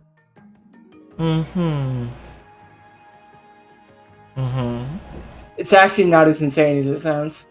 Really? It'd obviously be... It's pretty insane. It'd be a tough job, but, I mean, I've seen Jill pick up an island. I still feel like you're skipping over the part in how we convince her to do this, Cap. Chloe, how would we do that? I mean, I don't know. You guys are pretty... Well, you're pretty cool people, and you got an in with Forrest and me. So, I mean, you at least have the step one of getting a way to get in contact with her down. And, right. Well, Chloe's gonna flip off. I can't exactly tell you how to convince her, as that might be going a bit too far. But I can definitely do you a favor of putting you in contact with her and letting you do the rest. That's more than enough. Lee... So you want it to be like an island chain? Well, like, we picked them up, and then... Yeah, remember the place we first fought Bastion? Except vaguely. Sort of like that. But, like, not exactly. Like, we can form them aesthetically, Have, like, some of them be a bit closer, some of them have, like, land bridges, like, fancy ways to connect them. But all in all, we're gonna make our own pirate paradise. Okay. Yeah, I'll say that's pretty fucking crazy, Ivy, but, I know, he has, like, starry eyes. I'm not gonna be able to stop you. How else can we convince people like Lewin to just join up with us? If we can't just say, yeah, we can just bring everything you've worked on too. It's a lot easier to get these people on board if we don't make them have to give anything up. Lee just rolls her eyes and smiles a little bit. Yeah, I don't know. Yeah, no amount of logistical questions are really gonna stop this, is there? Are they? We can't let things like that bog us down. Well, I'm on board. Well, let me rephrase that. Well, Lee says that she kind of leans forward down towards her a bit. I guess I'm all on board then. Sounds pretty good, Gap. And by good, I mean fucking crazy. I knew I could count on you. Yeah, you better by now. Joe kind of stretch. Chloe. Well, seeing as how the plan got approved by the vice captain, I will put my neck I will put my neck out there and go and try and get in contact with Jill. Gives me a good excuse to get off the island anyway while Grace is around. You're a lifesaver, Chloe, and sorry that that's been a weird thing for you.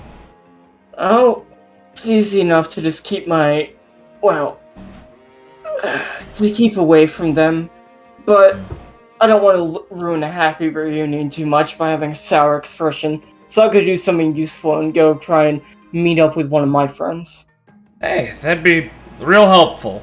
And hey, if you need to convince yourself to put up with it, just think of her as, like, Angie's mother-in-law also.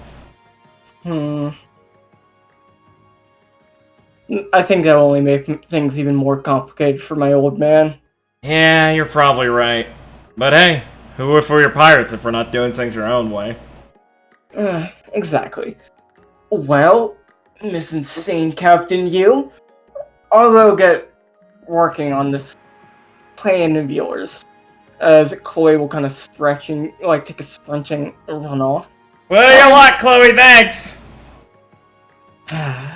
We'll hop down next to her and kind of pat Ivy on the back. You're fucking crazy.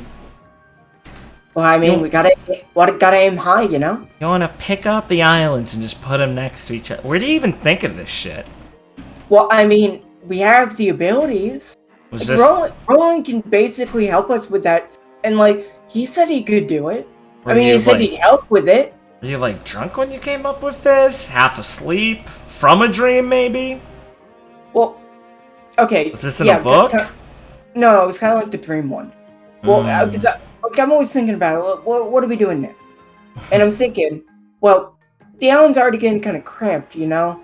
And what I hear is that thinking about what if we establish ourselves as a new power in the world is too boring for you.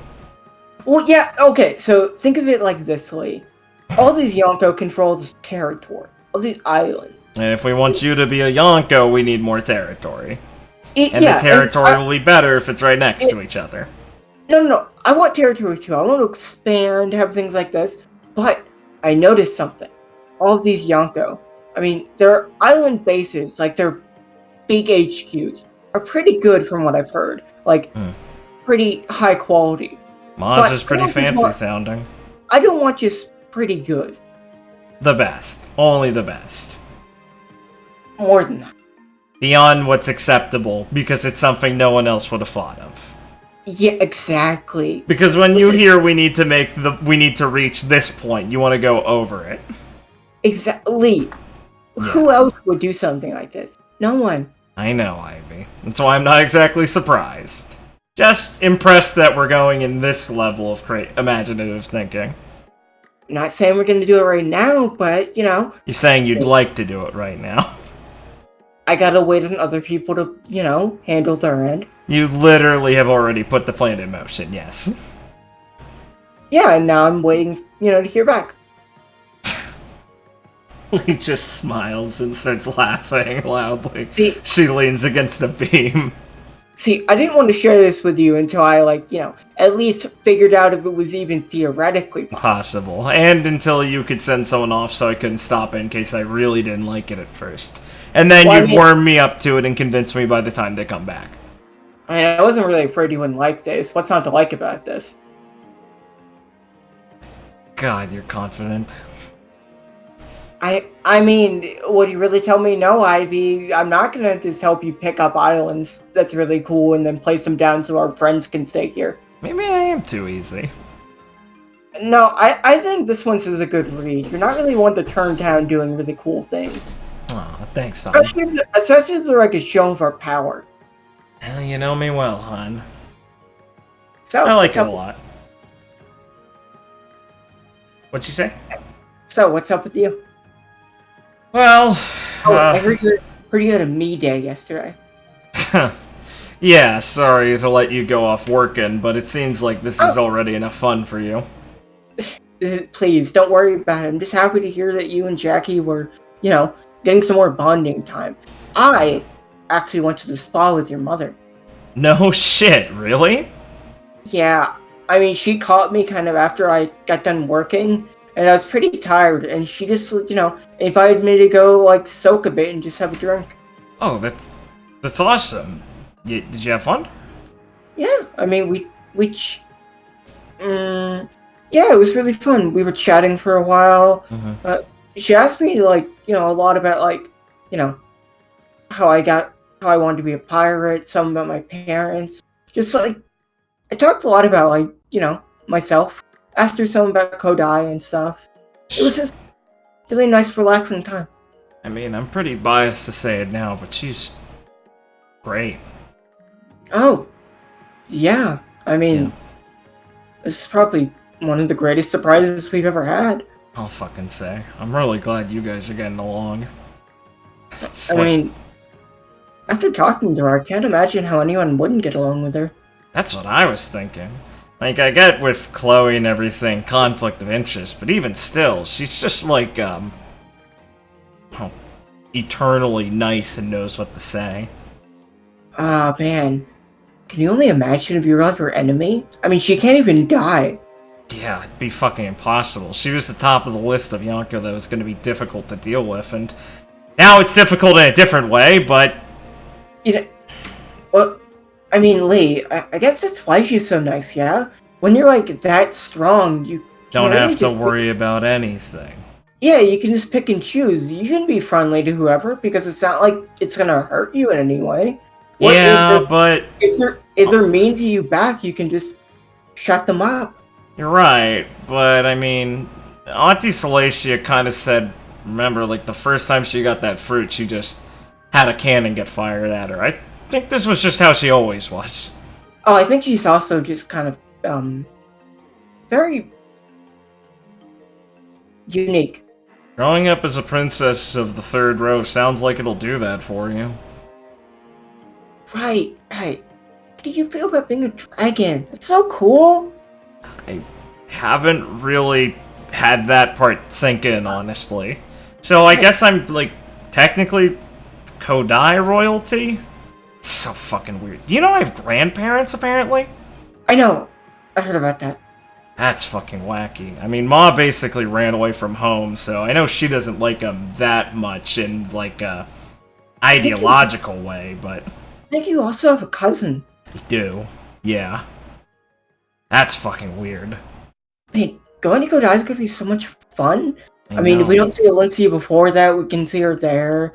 We get to see, well, Makoto again, Shino. Yeah, it's... Well, Izanagi. We get to have a big tour of this land of very powerful fighters. I was already excited to go. I didn't realize it'd be going to see my home. A lot, but... this is for once like a good lot, instead of coming across like a lot that I gotta process. We gotta pick the right time for it, because this will be a once-in-a-lifetime journey. Yeah, definitely. We can't... We want to make sure we go when we're not time-constrained, you know? Like, when we really feel like we just have as much time in the world to just go there and, not miss anything, take everything in. Don't want something in the oven. Yeah, I gotcha. Yeah, we don't want to go there and feel like we're burdened and have to leave for anything. We want to go there and make sure we make the most of this grand experience. It's only once you get to go to somewhere like that you have such a connection to it the first time. Yeah. You're right. Yeah. I guess I'm not even sure like what I'll do yet, but no, I guess I just want to see it all. They're gonna like pat you on the back. Don't worry too much. I mean, we'll all be right here to figure it out when we get there. So, I mean, just look forward to it. He kind of stares for a second, then kind of cracks a smile and sighs and goes, "Yeah, you're right. Thanks. Thanks. You know me. I can't help myself sometimes. It is just a good thing for once, honestly." Yeah, I know how you feel. Feeling like, well, things might be too good to be true. Yeah. Man, I'm surprised you get that way. I mean, of course. Yeah, I know, but... I mean, when I walk every day, I wake up next to you, walk around the island, seeing everyone happy, smiling, seeing all this stuff we have built, it's hard to not think that, like, you know, is this really my life now? Yeah. He nods kind of slowly. Not super somberly, but kind of like, reflectively a little bit. And Yeah, you just do a good job of not showing it sometimes, I guess. I always worry I show it too much. Well, it's hard for me to say, because I think I just have a good read on you. Yeah, probably. Mm. And again, it feels like everyone's got a read on me these days. They just act like they know you as well. Yeah. So that those rumors don't bother you? Rumors? Forget it. He says quickly. Just a joke. I guess I did. I do have something I wanted to feel out with you. I thought about it because of Ma and everything now, but I guess it's always something I wondered about. I don't really know what to do now, especially with my name. She looks like she's, like, thinking. I mean, now I know I have a part of my family that's not completely awful also, and a parent who's right there, and I mean, I always kind of could have already gone by Chuck. I mean, he kind of pauses. I could, You didn't go by Chuck because of, well, kind of what happened, right? By the time you learned about how the baggage of the name you have, I was kind of deep into it, yeah. Mm-hmm. You know, it's weird that it's stuck with me, but, you know, it was my name before anything else. It was what you knew me by first. It's not like it's something that I feel uncomfortable looking at or thinking about. The worst thing at first with all of that was realizing there was something tied to me that I never looked at with that level of scrutiny before. But it's still not outweighed by just bad things. You know, my sis talked about it was that kind of like she was gonna keep it until it's all behind her, you know? And, Sure. yeah. And I get picking that Baki's kind of rough for a Marine to use, so she had been pretty good way to figure it out. But I don't know, I mean, I shouldn't have to worry about all that stuff. Definitely not. We don't have all those stupid rules. Yeah. Well, like a true pirate, it just comes down to how you feel on it. Nothing else holding you back. Yeah, which is why it's pissing me off that I haven't ever felt like I had a good answer on this sort of thing. Well, I'm not trying to say anything. I'm not trying to say anything by this, honey, but do you think you're thinking about it too much? He pauses. Her reactive thing to be like, what do you mean? But she prefaced it and she sighs and goes, let's continue. Yeah. Hold on. Let's just try this. As Ivy just stands parallel from you and just looks you in the eyes. Okay. He stands up a little bit off the railing. Where are we trying? Lee. Yeah. Oh, right. Lee Baki. Okay. Nods her head slowly. Lee Valentine. He blushes a little bit. That was the other one I was getting at. Yeah. Trust me, I don't hold it against you for not wanting to take that name right now. That can always just be, well, ooh, maybe you could just make Valentine a middle name. That is what some people do from married cultures. They want to keep their own last name, so they take the last name of, well, the person they're married to as like a middle name. So you could be like Lee Valentine blank. Yeah, I mean... I guess that way your name would be the closest one to mine. Shut up! I thought it sounded nice! It's cute! I like it! Lee kind of stomps her foot and leans back against the railing, across her arms. Yeah, So, yeah. I mean, more than anything, it's just without really thinking too deeply on it, how do you feel being called by each of them? Like, when you hear the name Lee Ali and Lee Baki, which one do you like more? Which one makes you feel better? Which one do you just... Would you like the world to know you by?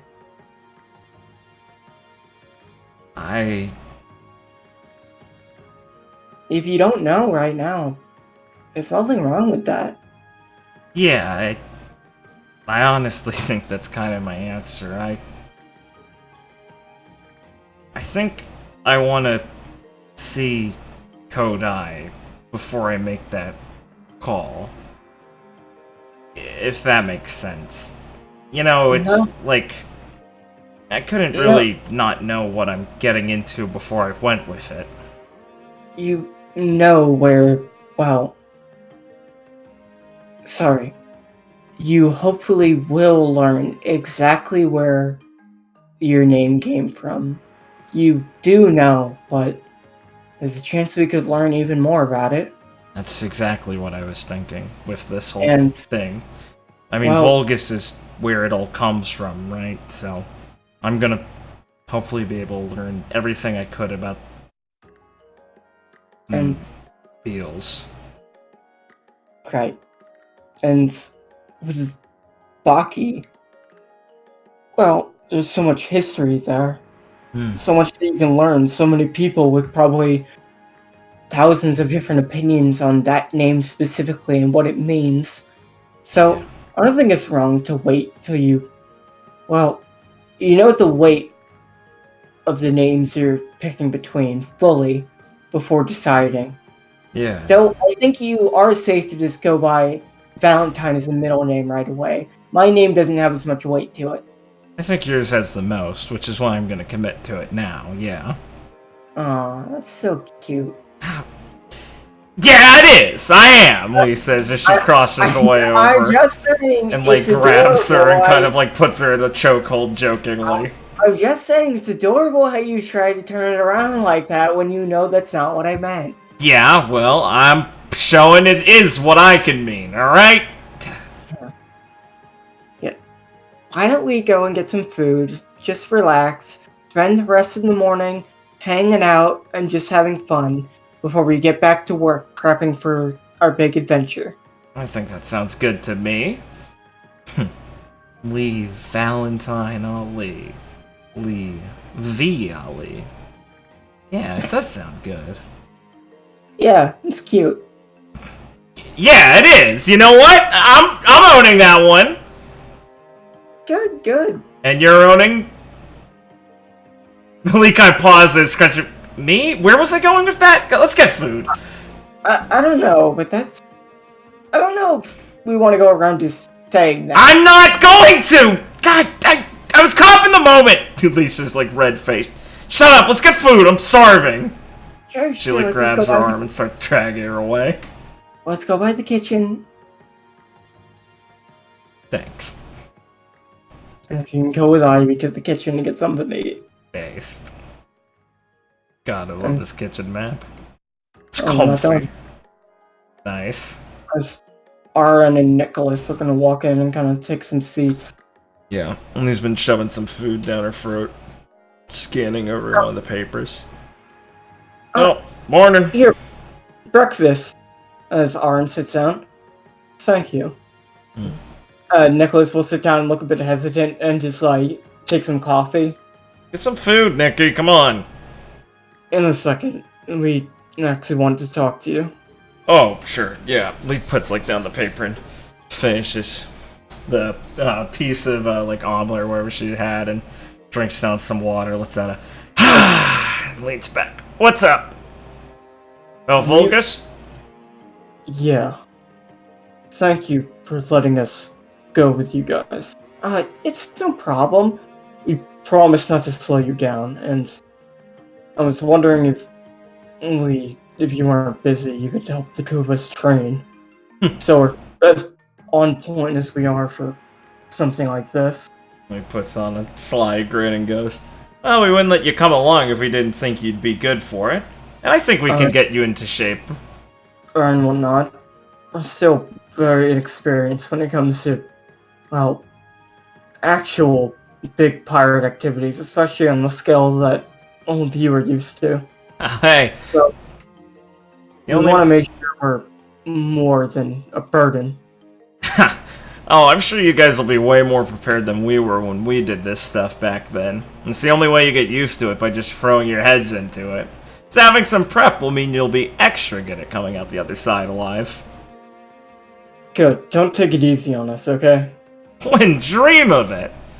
And also, we talked to our crews, and they're staying behind. Arn will not. Thankfully, Erica is going on an expedition, and I asked if she can watch over them and take them out for some experience while we're gone. Ooh, that'll be a good person to shadow. Yeah, that sounds like a good idea. Right. It just sounded like this kind of icy expedition might be a bit much to bring this many people for. So we thought of they might have a better experience going with someone else that they can learn from. Yeah, it's definitely not exactly the trip for everyone. Considering if it goes the best way we want it to go, it'll end up being kind of boring, probably. And with a lot of risk involved, so it's prudent to think of it that way. Still, Nicholas is gonna drink some more coffee. Still, it's important for captains to learn how to, keep things on track even if things don't deviate. You know, make sure that the plan goes accordingly. Lee grins. Well, you're looking to the best. We always make sure that our plans work out in the end. Oh, is that what we're saying now? I mean, they always work out in the end. Yeah, they do. It's all about making sure the middle improvisation period doesn't go wrong. Well, we'll make sure to watch and learn. Not get in anyone's way, but not stay out of the way. Hey, that's a good way to think about it. Alright, yeah. Well, you're definitely gonna need to eat more than coffee, Nick, if you want to get training with me. And so, just start taking some food. As Arn will look over, I think what Nicholas wants to say is that we're planning to use every ounce of this trip to gain experience. Every ounce, huh? Alright. That's exactly what we like to hear, but we're gonna work you harder than you've ever been worked before on this trip. Oh yeah, if you're offering that, we're not gonna hold back. As Nicholas is rapidly chewing, you don't even think on it. This kid. Am I right, Ivy? He's great. Ivy will just smile as we can fade out from there unless you have anything else to say. Nah, Lena will just be cracking her knuckles and go, "Mint, you're done with all this stuff. We're gonna head off to the dojo and, we'll stop when the sun goes down. No more food from then on." Right. I'll make sure to, handle everything on my end and keep you in the know if anything comes up. Thanks, Cap. I'll make sure I have these guys in shape. Okay. So, fading out on that one. Yes. Sweet talks boys. Hell yeah. The lads. We're going to do NPC scenes. Based?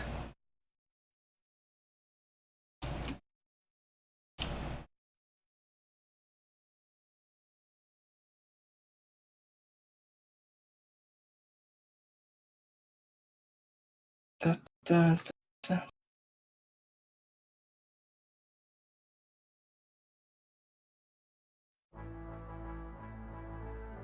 As we come in on Neffany's workshop, Imaginary animal pack is here. I just Let's didn't go. know. Yeah, fair.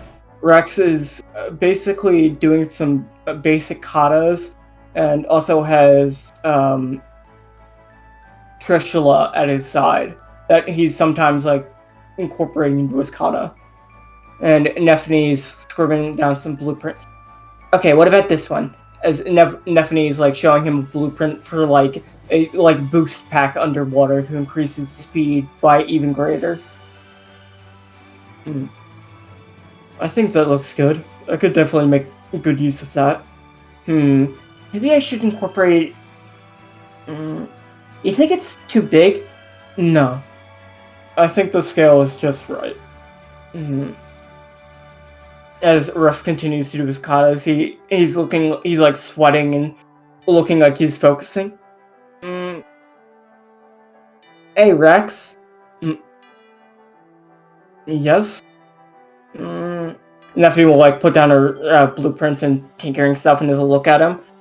I don't think you gotta worry so much.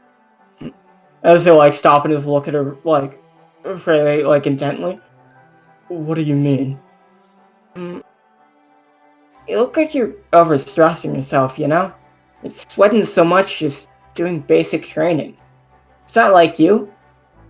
I have to put in more practice if I want to, well, master Trishula. Now if he's just gonna hum? I don't think that's it. What do you mean? I think you just have to be confident in yourself. I mean, come on, Rex, as Nephi kind of like spins in her chair and like pushes it out. You're one of the strongest people I know. And, well, you're definitely the hardest working person I know. You're always going on about training and your nightly duties and code, and I can't think of any time I've ever seen you skip anything like that. Even before, you know, you went to Fishman Island better. So I can't think of anything that, well, would be blocking you in that kind of department. Yeah, I mean, come on, Rex, you're the strongest guy I know. He's kind of, like, he kind of looks at her, like, thinking on that. So I think you should just have more confidence in yourself, you know? Just, I mean, I believe you can do it. I believe you can do anything you're setting out to do. Mastering some, well, trident shouldn't be that hard, especially for you. So just take it easy. Believe you can do it. It should come. I mean, I wouldn't doubt if you could just start swinging that thing around like a master once you think that. As Rex will kind of look at her and pause. And smile a bit. Thank you, Nephine. I think I'll try that. Well, I still have more stuff I have to prep for Valgus, so I don't know how much more advice I can give you. Would you allow me to help you? Aren't you going to be training? I think I'll have more than enough time for both. At least now. As Neptune will kind of give him a wide smile, and we'll fade off on there. Base. Comfy. Friends. The base Neptune Rex. Rex, just be yourself. Oh. Can't be that easy. Oh! Rex, you're base! Rex, it works for me. Come on. Oh. Rex, you're just base. Rex, don't take advice from Lee. She'll say work harder. No, Rex, you're working hard enough. Just accept that you're base. You're cool. You don't have to stress about it. Rex, if you're working hard because you're just trying to work hard, that's not cool. You have to work hard and not care. That's cool.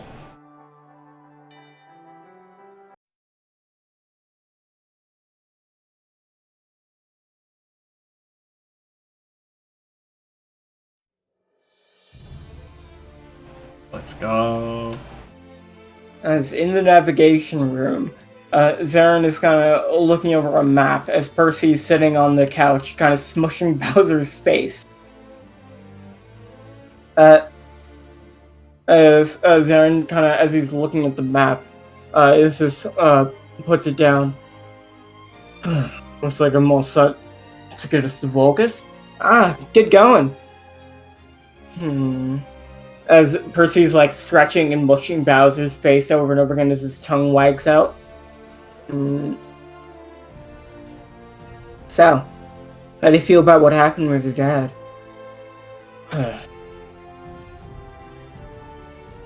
Not great. Didn't expect him to talk to me. Yeah. Didn't expect, well... I didn't think a lot of us expected much from what happened there. But... well... I guess I wanted to come and tell you, up front, that I'm here for you if you want to talk, because apparently I'm more involved in this than even I knew. Isn't that right? As he holds up Bowser by the horns and he kind of wiggles around.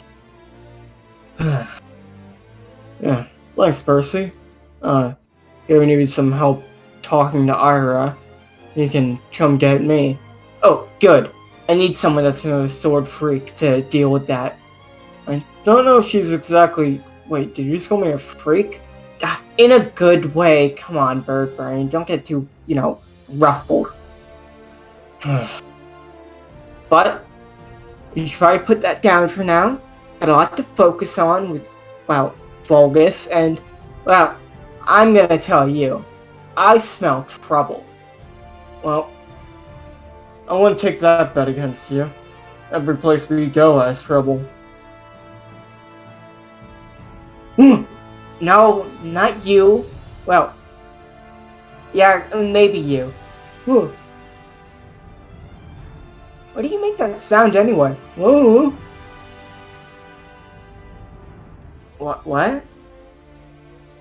Just ignore him. Can I? Well, I'll come talk to you, Percy, about this whenever I need to talk about it, okay? I expect you to. I'm not as, hard-headed as Lee, or as nosy as Nyla. Alliteration.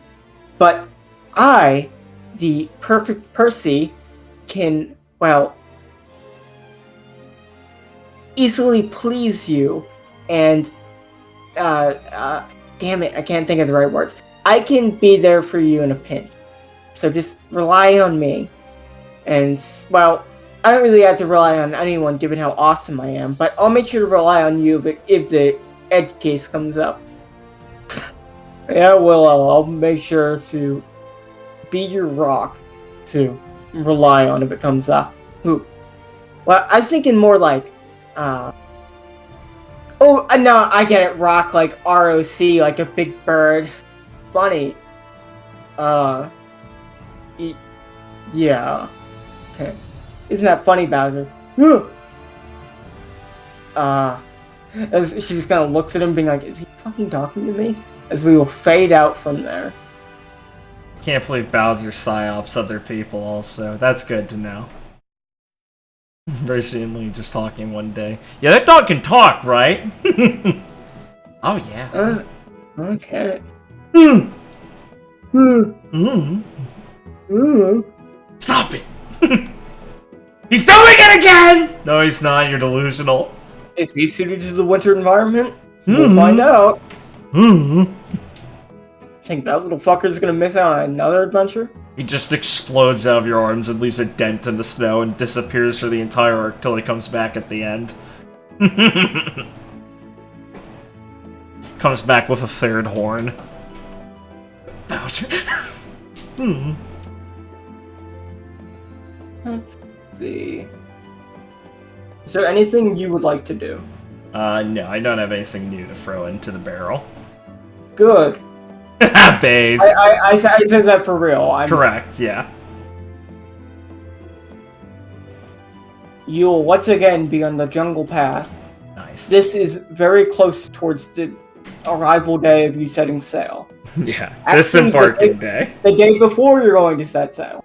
Yes. Oh, if the this jungle trail. Yeah.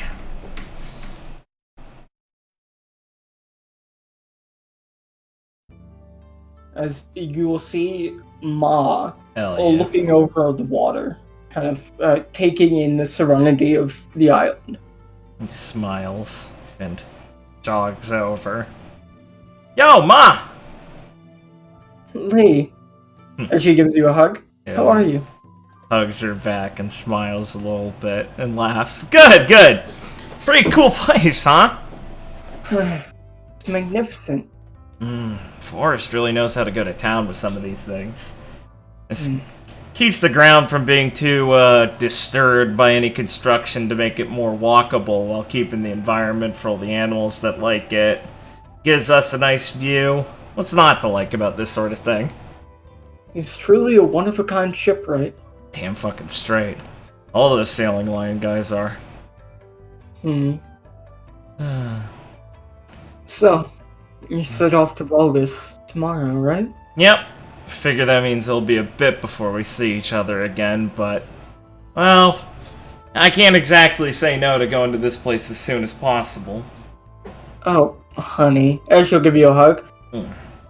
I'll be able to see you whenever you want me to. And what I wanted to tell you is that when you leave, I'm going to be headed back home for a little while. But I plan on coming back right after you return to hear all about it. You sure that won't be too much of a hassle? I mean, I get it if you need some time for the kind of stops. I'm a Yonko. I can do whatever I want. He smiles. Alright. I'm not gonna say no. Besides, unlike some Yonko out there, I actually have a reliable crew that can manage things while I'm gone.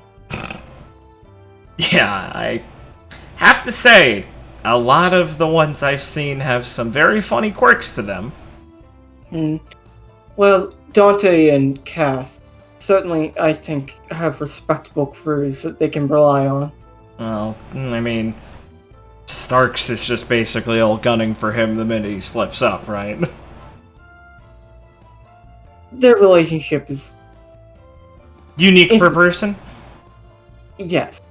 Yeah, that's the feeling I got. It'd be difficult to describe any of them with any kind of mass, or as a crew in general.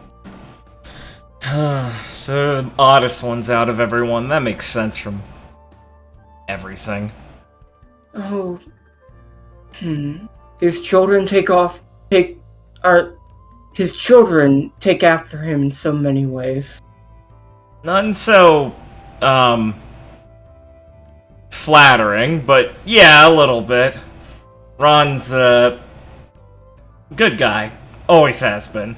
Even when he's fucking annoying. Oh, even Stark himself, I would say, is a good guy.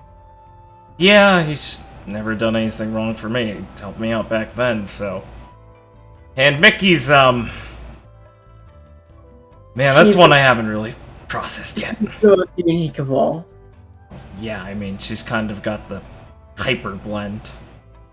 I'm not gonna lie, that one's still a lot for me to swallow. Well, I've heard you two are the best of friends, so I hope you'll be able to come to terms with it.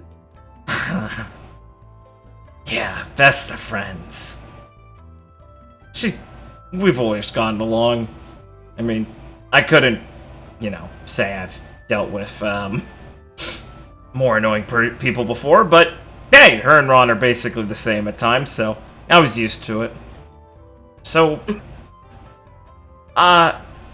you could say that you two had a sisterly attitude even before you learned of it.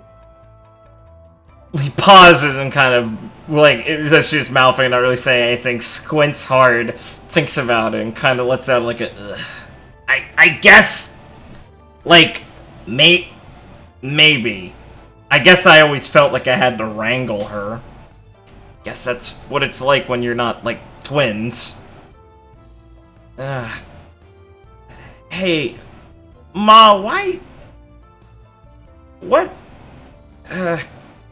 I know she wasn't, raised by you. What happened? Grace is gonna like raise her fan above her mouth while she's like scowling. Sorry, but, I'm pretty curious about this sort of thing. Honey, don't be afraid to ask me anything. It's just Right. a railing on my own part. Oh, You see, after I gave birth to you and Jackie, and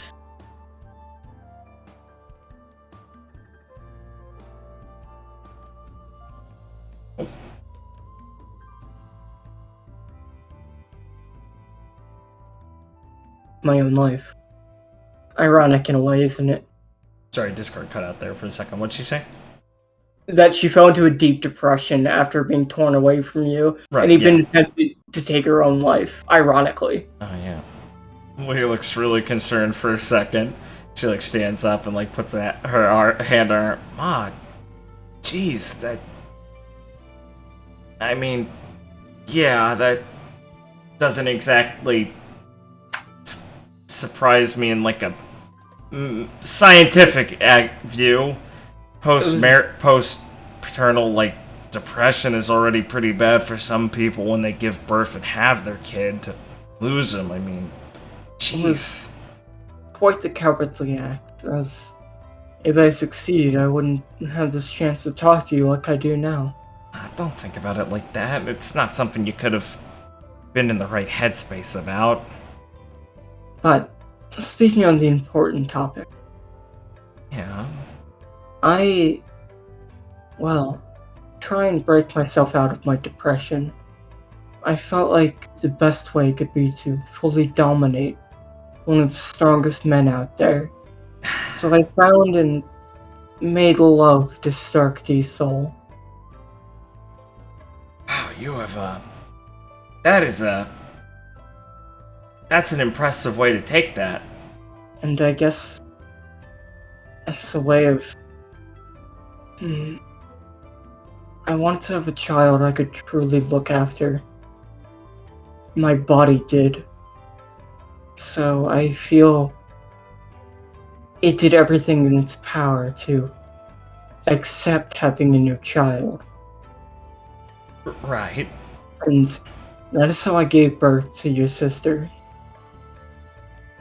Right. But after I gave birth to her, she was stolen away in her ward while she was resting. Only days after, she was born. Oh God, Mom, that. Days after I gave her name. Oh, that's awful. I mean, I knew it wasn't going to be good, but how did that even happen?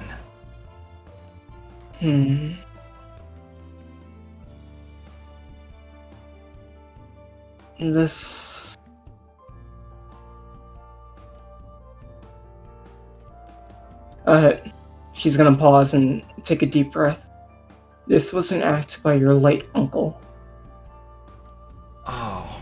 Lee puts together, what she had said, yeah, he did something that deserved him to be murdered. Lee says that she's kind of patting her on the back, trying to comfort her, because it's such an unpleasant thing to say. Lee kind of dips her head a little bit and goes, I kind of understand more easily what you meant back then. He stole her away from me in an attempt to hurt me, as I hurt him by taking the position of dragon. That's fucking awful. By the time I caught him, she was already gone. 2 years have passed, and it seems he had no intention of ever looking after her. I spared no resource in looking for her, but to no avail. A girl that,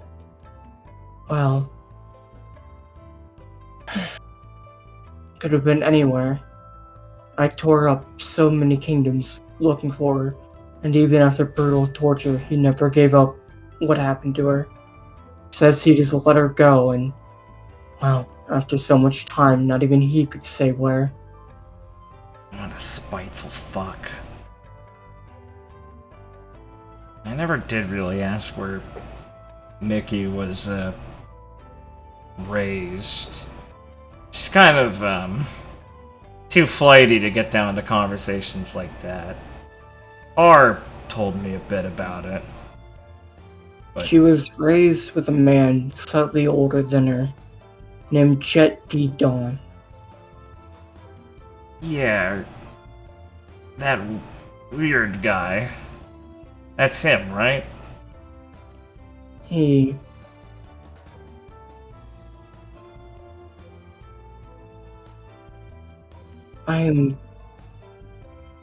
He's not a pleasant man. There's almost nothing even I know about him, or any of my ninja can figure out, Oh, well, that's a bad sign. even where he resides. But I do know some things for certain. He gave Micaiah her devil fruit. He has a devil fruit of his own, which allows him to manipulate darkness. And Right. he covets Micaiah. Not like a man covets a woman. It's more debased, more insane. He, from what I understand, she's the only thing that's important to him, and he wants to possess her and nothing else, not let her be near anyone else. It seems that Har, that poor child, rescued Micaiah from him, and the two of them have been trying to avoid him as best they can. I got the feeling that, well, shadow fruit, huh? That makes sense. He No, really hates the darkness. it's not just the shadows. The man himself has become darkness. He can blot out all the light around you and drag you into an abyss. I sent a warship after him when I had a lead, and he sucked it and everyone in it away, never to be returned. He kind of taps against the edge of the walkway. Wow, so man, Baki really has bad luck with crazy guys, huh? You could say that, but It's just ridiculously shakes her head kind of morbidly. as you're gonna like put a hand on your head, I used to think that. But seeing the three of you, how beautiful all of my daughters grew up to be and how strong they are, I don't think I'm unlucky anymore. Any lost time can easily be made up for, and as long as all of you are happy and safe, well, nothing else matters. He gets like a little happy smile and kind of bounces back and forth on her heels for a second before grabbing her another hug. The fact that you can say that after everything that you went through means a lot to me, Moth. Thanks. Likewise.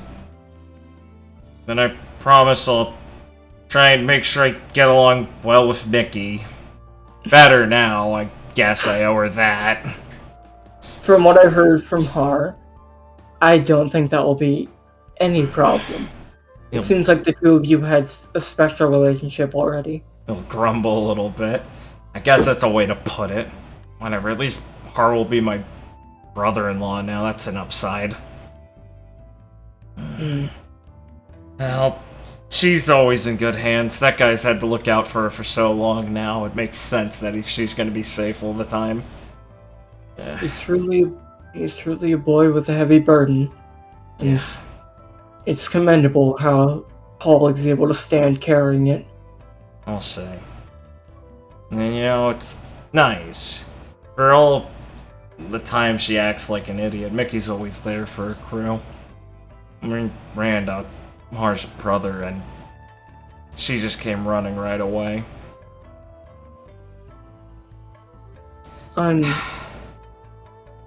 This might be the thing that gives me the most joy, the most hope about everything. How the three of you have such lovely companions.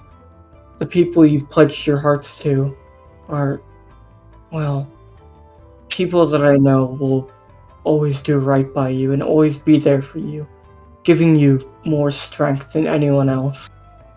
And I know, even if we are ever apart, you're in the best hands you possibly could be. He practically glows as she beams at her. Goddamn right about that. This is one of the best things that ever happened to me, so yeah. The feeling's mutual. I don't know if you put it as well as you, but I mean, just knowing that you're not just alive and everything, but probably the hardest person to kill out there, it's easy not to get so worried about it now that I have something so good. She'll just like kind of bend down and embrace you in a long hug. Yeah, he'll lean into her. Feel happy warmth. This weird, carefree, familial warmth that she's become familiar to over the time of knowing her mom now. And I think we can cut out from there. Yeah, I think so too. Okay. One moment while I just prepare something. Days. Lee's greatest joy now will be to know that Micaiah will probably have the same initial reaction as her when she learns they're sisters. What do you mean? Micaiah almost spoiled it. Yeah.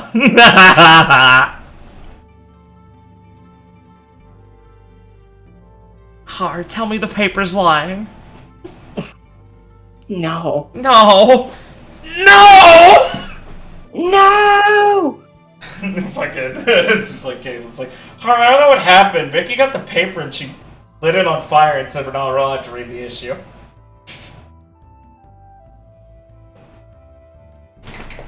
That's the biggest black pill of Oh, the all. ball! I've never seen Micaiah depressed before. What's the matter? Micaiah just staring off into the ocean. So this is how it ends. It's all over. I'm related to an idiot. No. Related to an idiot and a cop. This sucks. No. No. Just kill me now. No. No. I'm Damn the it. youngest. Damn it! No! What the fuck? Micaiah, you were always younger than Lee. Not like this. That didn't matter. In a professional environment, being younger and better than someone is better. That means you're a prodigy.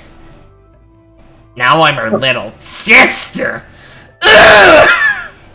But I'm the most based one, huh? I'm the youngest. Right? Huh. Yeah, okay, kiddo. Now I can do something fucking stupid and get away with it.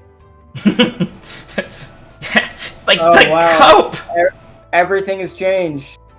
Shut up! Shut up! You're supposed to be on my side. Help me! I'm going through a quarter life crisis. I'm gonna cry. I'm I'm not gonna cry. I'm crying. I'm crying. You can't call me a baby for crying. I'm the youngest.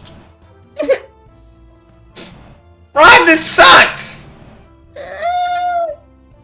Why did her dad have to fuck her mom? Why? Ron.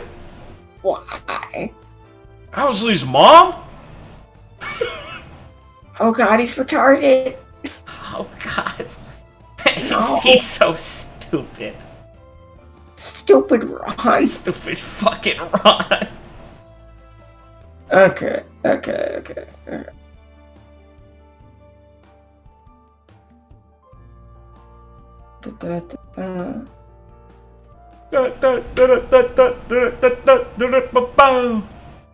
Grab the tokens. Got a little token A there. little token.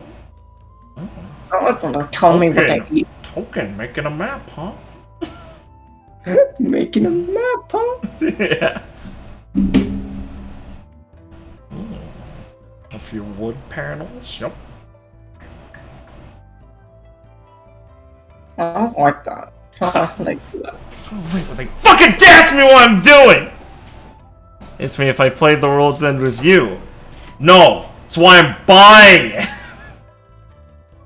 So, we're going to come in on the morning before you set off to Valgus. Fantastic.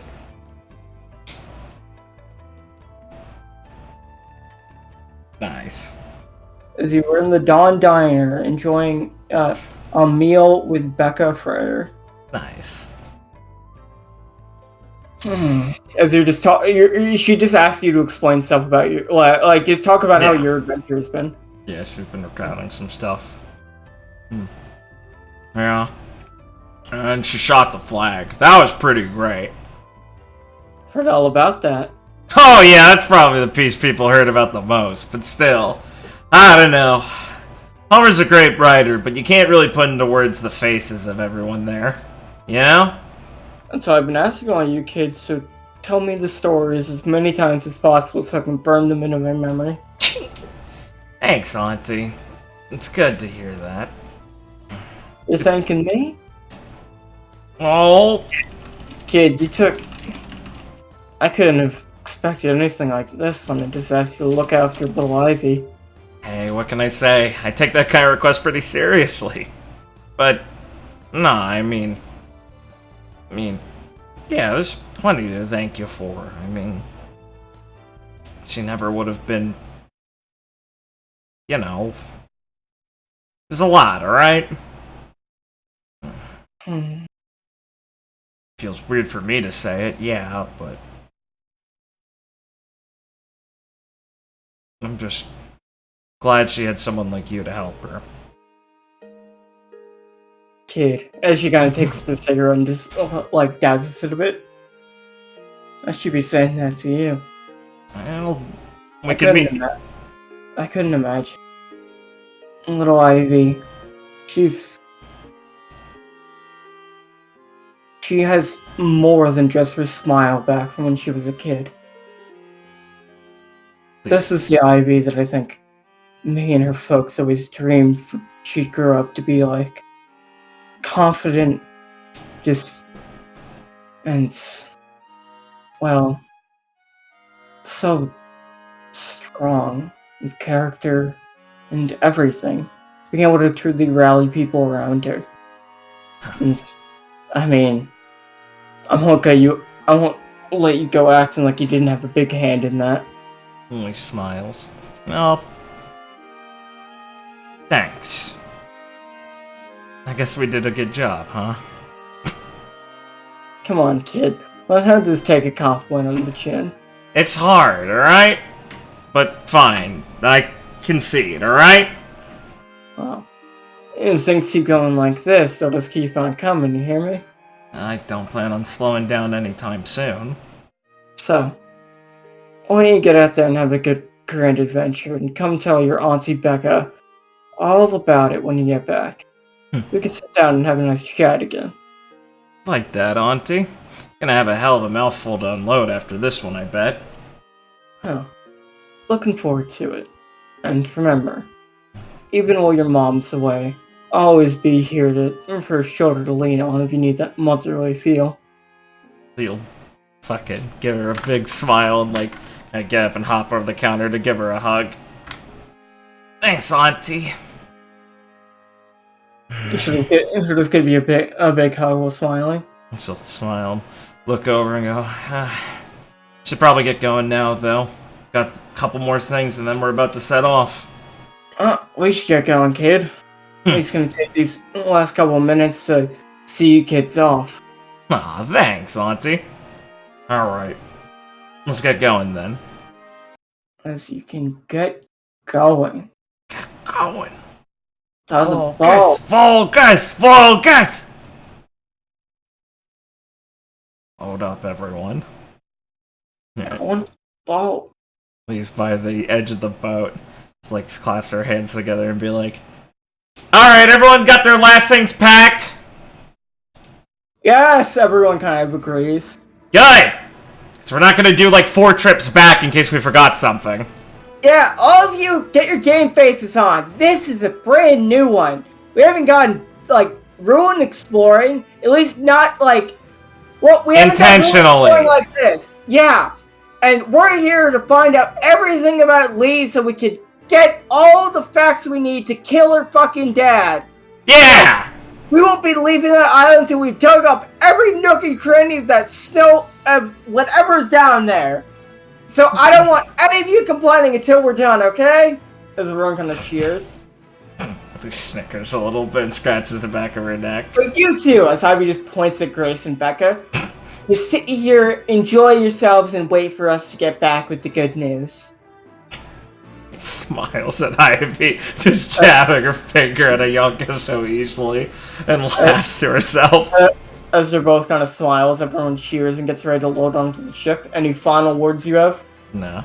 Well, he'll give one last confident grin towards her ma and auntie, and smile as she's like, yeah. It's thinking to herself, like, yeah, we'll just get to see people again. It's easy. It's not like she was a little worried, like, oh, I'm gonna have to go right after meeting my mom, but she feels more relaxed and happy as she helps people heft things up onto the ship and starts heading up herself. As you and the crew get ready to sail away and finally set sail from the Sunset Isle, we will fade out. Let's go! Valgus! Valgus! Wait. Nope. Okay. So, what do you think? This is a good one! It was fun! We might have had to, we might have had to have a couple breaks in the middle as we... Just a few. Just for some reasons, but we're good now. We got it. We got episode 73, End of Valgus. It's great. It's awesome. Preparing for the Kingdom of Light. Preparing for a very long time for the Kingdom of Light. It's fine. It's fine. That's only to us. Yeah, it was really good though. A lot of fun things happened over this session, some of which probably happened a while ago that I can't specifically point at, but is very good. It was a good fucking island time. I got a lot in. And I have to say, I've been properly fucking primed and ready to go to Valgus. Plus, we've sowed the seeds for a couple other things. Fucking spooky Micaiah fake brothers out there now, too, and stuff. It's looking good. The future's looking filled with some shit we gotta handle. Oh, yeah. Oh, yeah, buddy. So, I think I can sign us off here.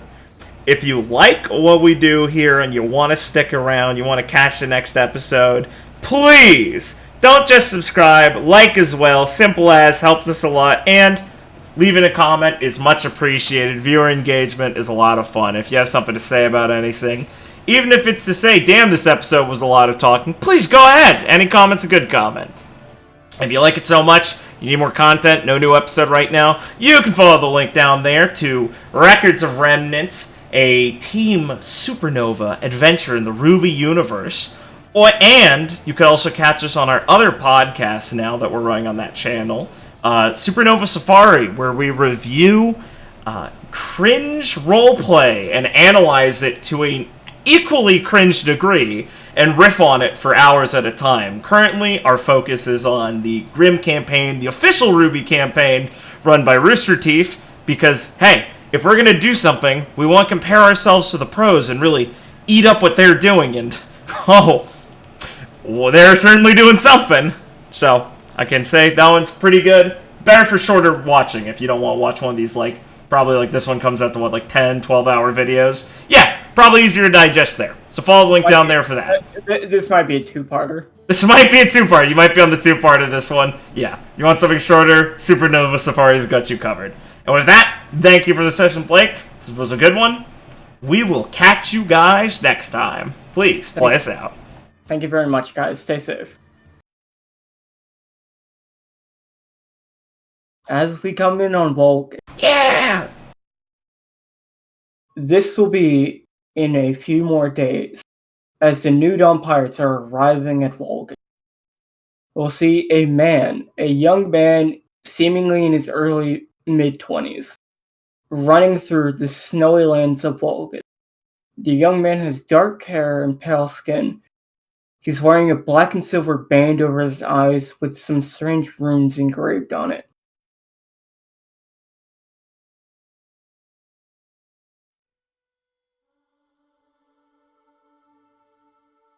And it seems like the young man has deep red tattoos or markings around his eyes that come out under the bands.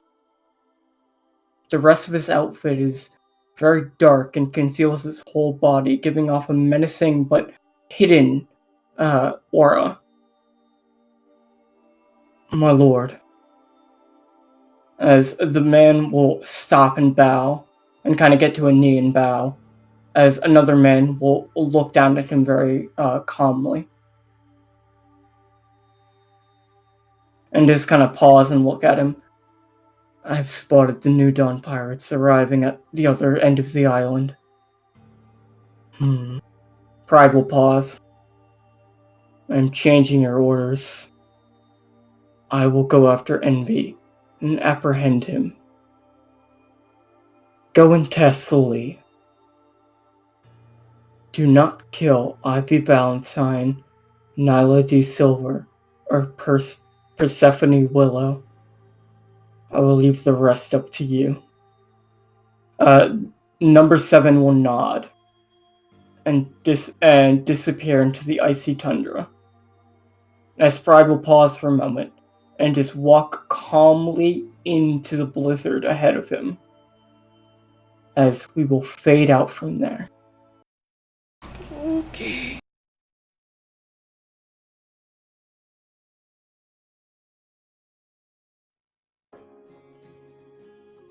Bros, I can't believe Mr. Spookum's there. Valgus just is... I mean, saying it's heating up would be retarded. It's getting scarier.